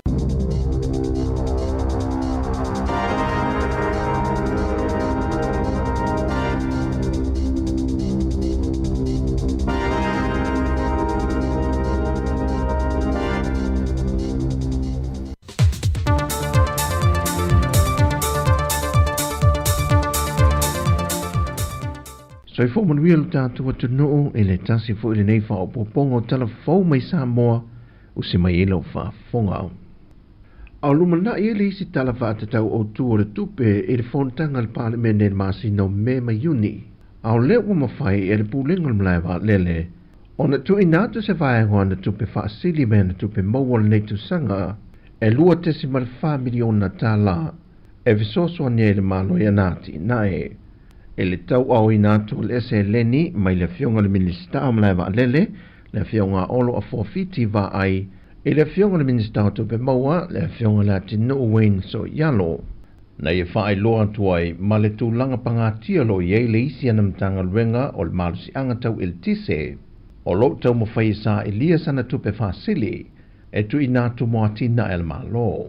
Ia, o fwoi anga fiu kako whaasoa fo i kūlanga o dividends ia e mongia lau whionga ia o le e mo ilawa e le i umaku ia pe kau mamala kikisi a mako ia ko kasian mako e se uile whawhika uringa le IPC ai i le ngā kia ko i are sila kolo fionga i kūlanga pa ngā kia o whea ngai matapo whala poko ia o le kūlanga fo i o afio o mai le kaimine o kai sukau sanga ia o le moina u whakakia ku tapo le ni mea uma ia o lau kilo ku le disilenga o mai i dividends a le sector near transport ma le infrastructure ia o le o kei lo le a solo la kuala ve a maka kulta ko Sāmoa Airport Authority.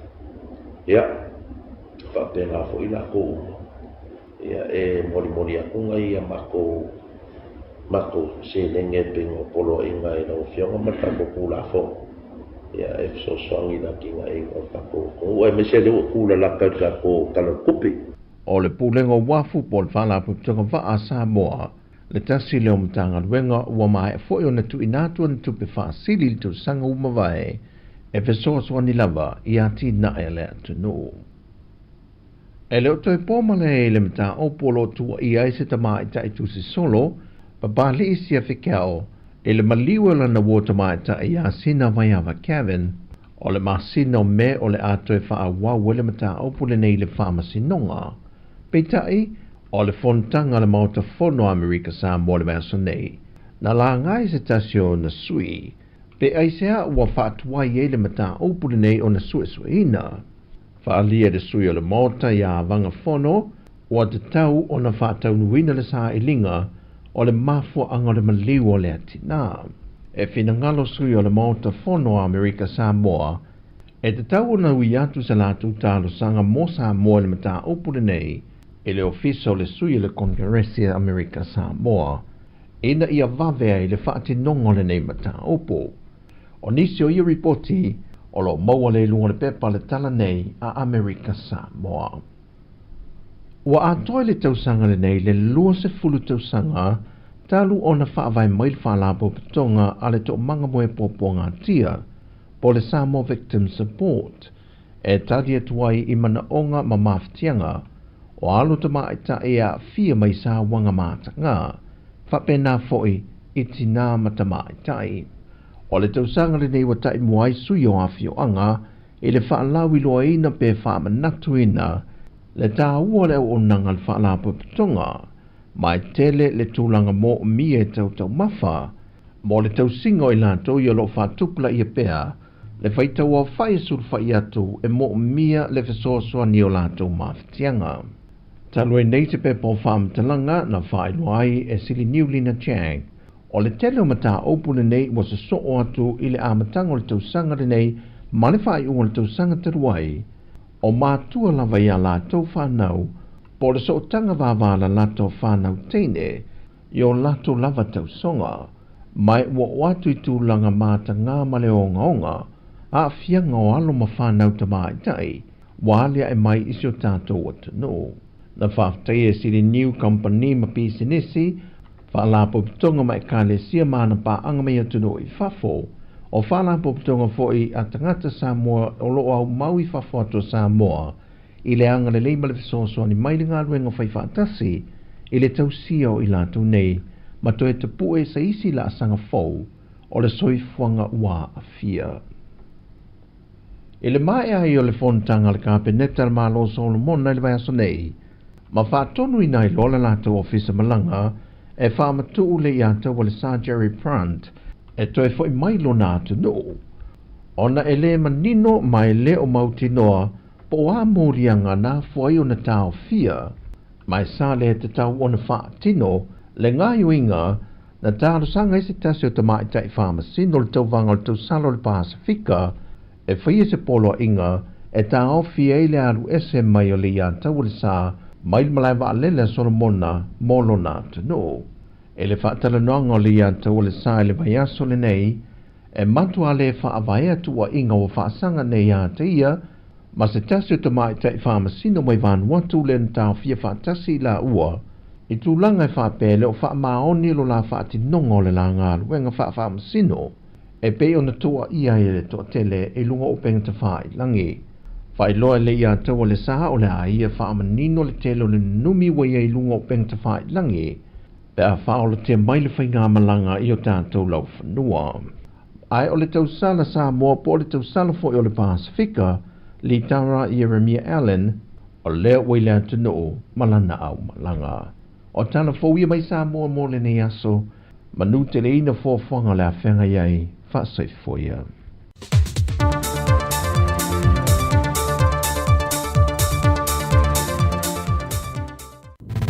Musika o mano longa ma tau mawhitanga o leo au li si ufofonga o le laumua.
Tu mai lunga siva I na ua luas fulfa minuto te nei le tu la se fulma tasi na o mai atu le fa poponga muli muli o tatu telefou e pe ona tapeneina Savina Casiano ia mo le nei yaso ia mesi o tatu tala mai Samoa le tautua le sunga ia ta Salem Sam o le o tatu iai le tu la muli muli o le tatu tautua tu nei I Porirua numero 5 fulma tasi man Kevin I Porirua ia talo le tasi talu tatu fa salonga Samoa le tatu ofisa I Lalavaya ia tautua mai le sunga ia ta Salem Sam ia se pa ele tu la tolu lungo tato penga tfailangi ia to fa malo tu le temi msalo na wa ta le su foi ma nai ma tu tausi tonu ainga ia mai se fu nei temi o le oli na fu ta pena ia ila to ia sa fenga I makuka o le taiao ia wa foi ta pena ino tu le mkuka ia pe ia o prepese tu lunga siva ia siva mai tātou whaafiafianga, ia o tau whaitani ngā sua nei o tātou mātua mai nātou, ia e nei taimi mai se lava nei o tātou matua tausi tonu fo o maota o tangata mātua maota ngase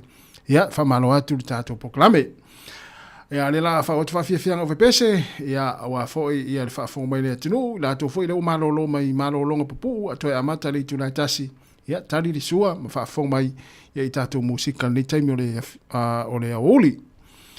Ia, o lunga la wala, whatalofa atu la wawita avale o lo mafuta mai ai nei taimi, ia whai maalia nei taimi o le aoli, ia a whiangai fui o tau i whiau mga luenga, i la tō folo a ele i malolo mai, talu mai ana vale, talu mai lava ana le ila, o lo wha o pia ngā luenga, ia, malo lava le wha malosi, le la wha solo atu wha fianga o vipese, si whonga lau mua i Wellington, ia, wa o tau o lo mafuta mai nei taimi, le ngata i le ala leo, le tasi ono tesi ma le tasi whamo, ia ai wha pia foi lungo tātou penga te whailangi, malo lava, wha aftai tere lava, le mafuta mai, ia i le tautua le si whonga lau mua mātango whir sulo le la. Musika o Malo Longa ma tau mawhitanga o leo au li si ufofonga o le laumua.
se se siala pese tangu ina tayo falea baba ayala ale faisua watele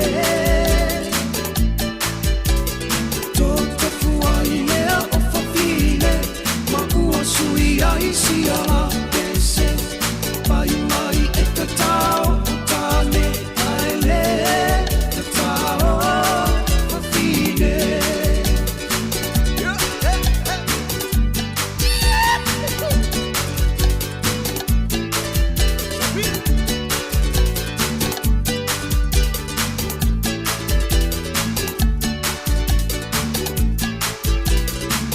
Sila isitama uata atia ole tufuma lea ua amatani talofa uatani ya uwe ua oti solo ole au tapulu tele sole ero tatele ole ta aloha fa atamatame e wila inatina tele ae muli ane ua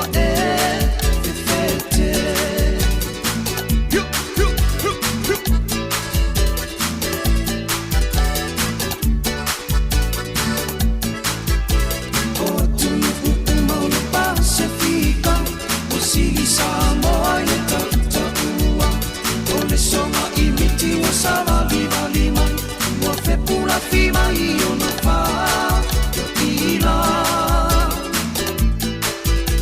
o asofa ai fofa amuli ali au tua loa se fa ala fa ole sina no fa apea fa au tau wa o wa ile ba salaula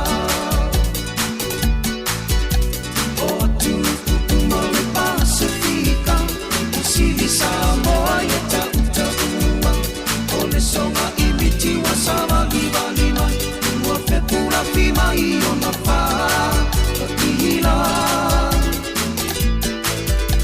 o asofa ai fofa amuli ali au tua loa se fa ala ufa ole singa no fa apea fa au tau ua o fa ile ba salaula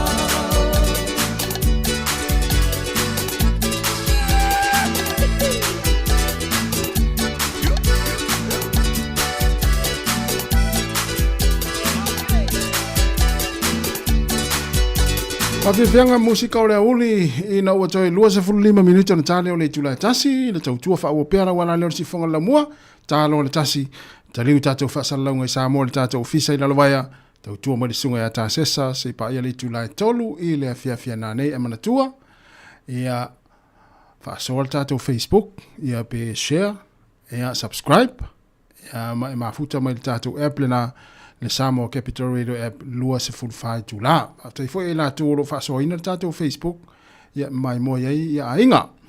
Fatalo fatu inisio teri fatalo fatu ile ana lile uli. Va lele Princess Pally o lo mafuta mai utai Amerika fa aftai tele lava so ya pop to fui o lo mafuta mai au kilani ya o le fatua Amelia fa moana pe ya Amelia nei Wellington ya talo fa aftai tele lava Amelia mo nei yaso ia fatua tai mane pusa ia malo fa tai tini no va ia onge longo puro tu ya so ala whatever ia to luas fa minuto na tale o le tu la tasi si fonga la mo tatou o sina pese fa longo o sina pese fo ile le siva Sāmoa le o matu pese siva Sāmoa o matu fo ile pese fa solo I ma fa faunga ia tatou o mai nai pese vave wai na to se a pese fia ia o le sio pese vave o le sio pese fa longo ia o le sio pese siva Sāmoa o le sio pese wosi pese nalia ia mo ila to fia lava I pese vave e te le tau fo te savali le paka pe a mana ia musika ma vave le pese ia te fa malo stino ai fa fo mana io le la e vai se vai ma pe vai pese va pe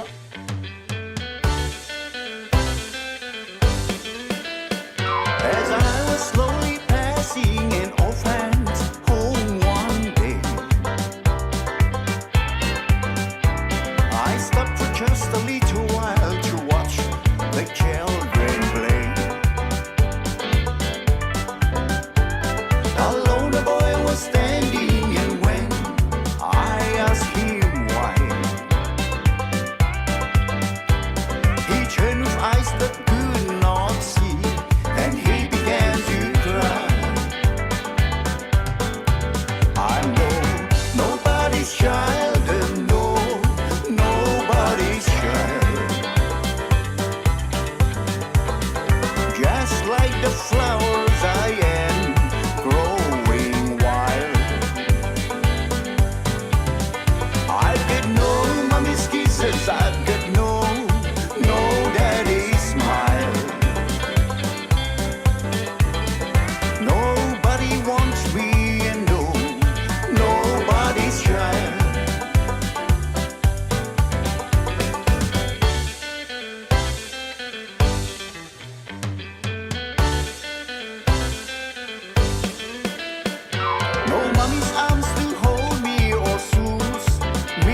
ufong malia sunga ya mautu atasi malfaltu ya matalena asuao malapese tau mai e te alofa ya ita manaia manaia nei fa malosi ole nei ya wauli ioe ya wai malosi fo ile tangata fa nga luenga pe fa ia ya o te alofa ya te oi vai manaia ya pe fa pe sao tangata na te fa ia fa pe na ya fa pe ele sao ya ele manaia na vaenga ya ma fa te tele lava ma fa mai tatu tunu ole o to es fullo minute ona talo leo le tula tasi falo talo fat fo ile finga rungia alo mafuta mai ngai au kilani ma lo lava rungia ya mo fo isi atal ni ya uli ma atal no ma to ina rungia tu ate leva enga satar no ma ile finga rungia ya te uli ya uli ya umata lie ai tu masto ina ya ai oi te ufa pe ile i to ina rungia la titi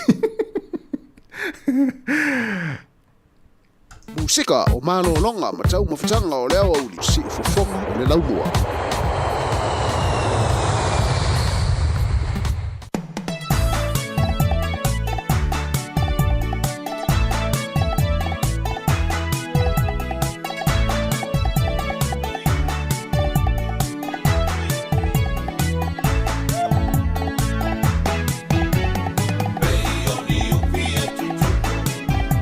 Baby, I want you.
Ilinga o le fianga o whenga marisunga asua Felisi Mikaele na uto e fitu minuto na tale o le tasi tari utatu whasalanga Sāmoa ilungo le Facebook ma le YouTube pe atari tasi ai mai atu ai ma le tatu au nanga ilungo le ala leo le tasi o na tesi ma le tasi whamo patalo fatu si o tina matua ya Sofia ea alo mafuta mani taimi whamai Sofia tasi se ta me ale pese na le fulu ulo talo fai si o tina matua ya alo fatu Sofia ya lela la fatu nei taimi ya ona tatu e le pese le moni mana o me tina matua ya Sofia o le fulu ulo ya ulo fatu e foi mo la to ulo fulu la to ipu nei taimi ma fulu la to ulo wa la ua mai ata maftanga fulu lua ya ala ua fai ya fulu nga ipu se tu lo wale ya uli ya ala koka tawi lela ma pese le moni mana o mai ya Sofia o le fulu ulo ya ulo fatu e mo la to malava ya la to lava ia le nga luenga le fulu ipu ma le fulu ulo e Sāmoa wa mai al tatu tau ilunga la leo tasi ona tesi ma le tasi whamo whapea fo ilunga tatu pengat whailangi Facebook ma le YouTube mai Wellington nei pori dua tar tasi tari tatu whasalaunga i Sāmoa whamalulu atu fo ya ua sala fo i singa ngana tau tua fo i ma le tatu fue le nei aso ya whamangalo somatu whale tonu ai manuia lama le whaiunga o le anga iatu le nei fo i aso ya ma le afiafia na nei ma le taimi mana vai ngā luenga ma tuua o ngā nei whanau. Manuia fo le tau maftanga ma tāsesa, wha manuia fo i le atua, ia le tātou atinu ia mai polino nei Wellington, le tātou ofisa au tū, ia mātou te whātou whāwha soifua, toi whiloi tai au, tai masani le tūrai fitu. Ia al pesen nei, ia alu whātou e mortina matu ia Sofia, ia mara au fulu uro.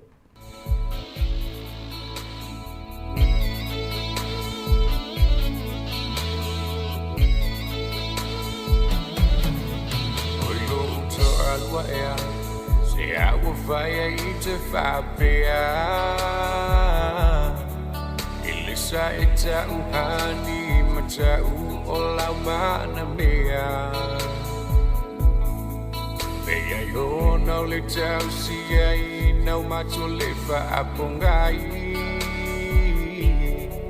Na e tau to mai ai o wasili lau wa ai E tu I pala lava u I fe au le tele o taimi Au ta whawhau tuanga ne mati iti e pasi O te moi le po male malingi o ulo I mata O beita o lengata e fasia ai pupula o na mata Ele o au se fai vali fuma se leo leo po Ele o se fai tanga vea ma se fulu ulo Ele o se tama a se manu Wai fai fa pea ia u Le tano atu I kokolina E fai muto alua Fa bela va oi ele ima watu la uva ai le ta valele na esa wai atu mama mai Malona si uleona olangona baby see you tomorrow morning Oi away I tai lo te fatu becha te oti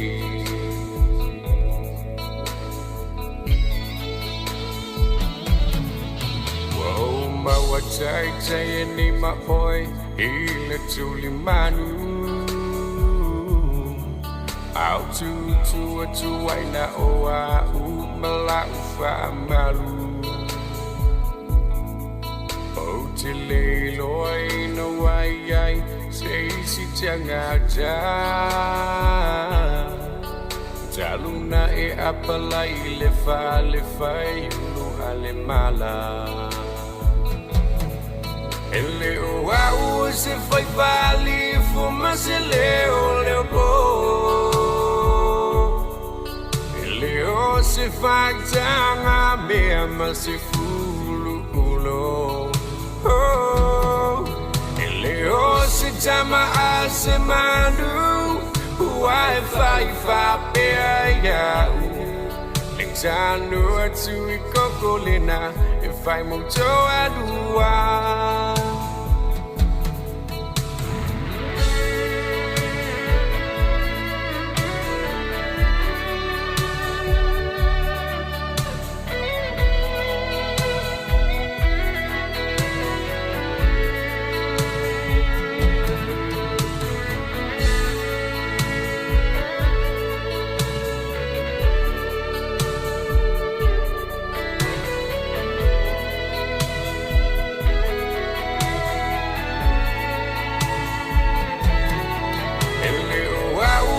Foi vale fumaça leo leopo leo se factanga mesma se fululo leo se chama a semana Wi-Fi fa peia exano tu kokolena if I monto adua. Leo au se foi vale fumaça leo leopo leo se factanga mesma se fululo leo se chama a semana Wi-Fi fa peia exano tu kokolena if I monto adua. I to if I fall in my sunga ola uma.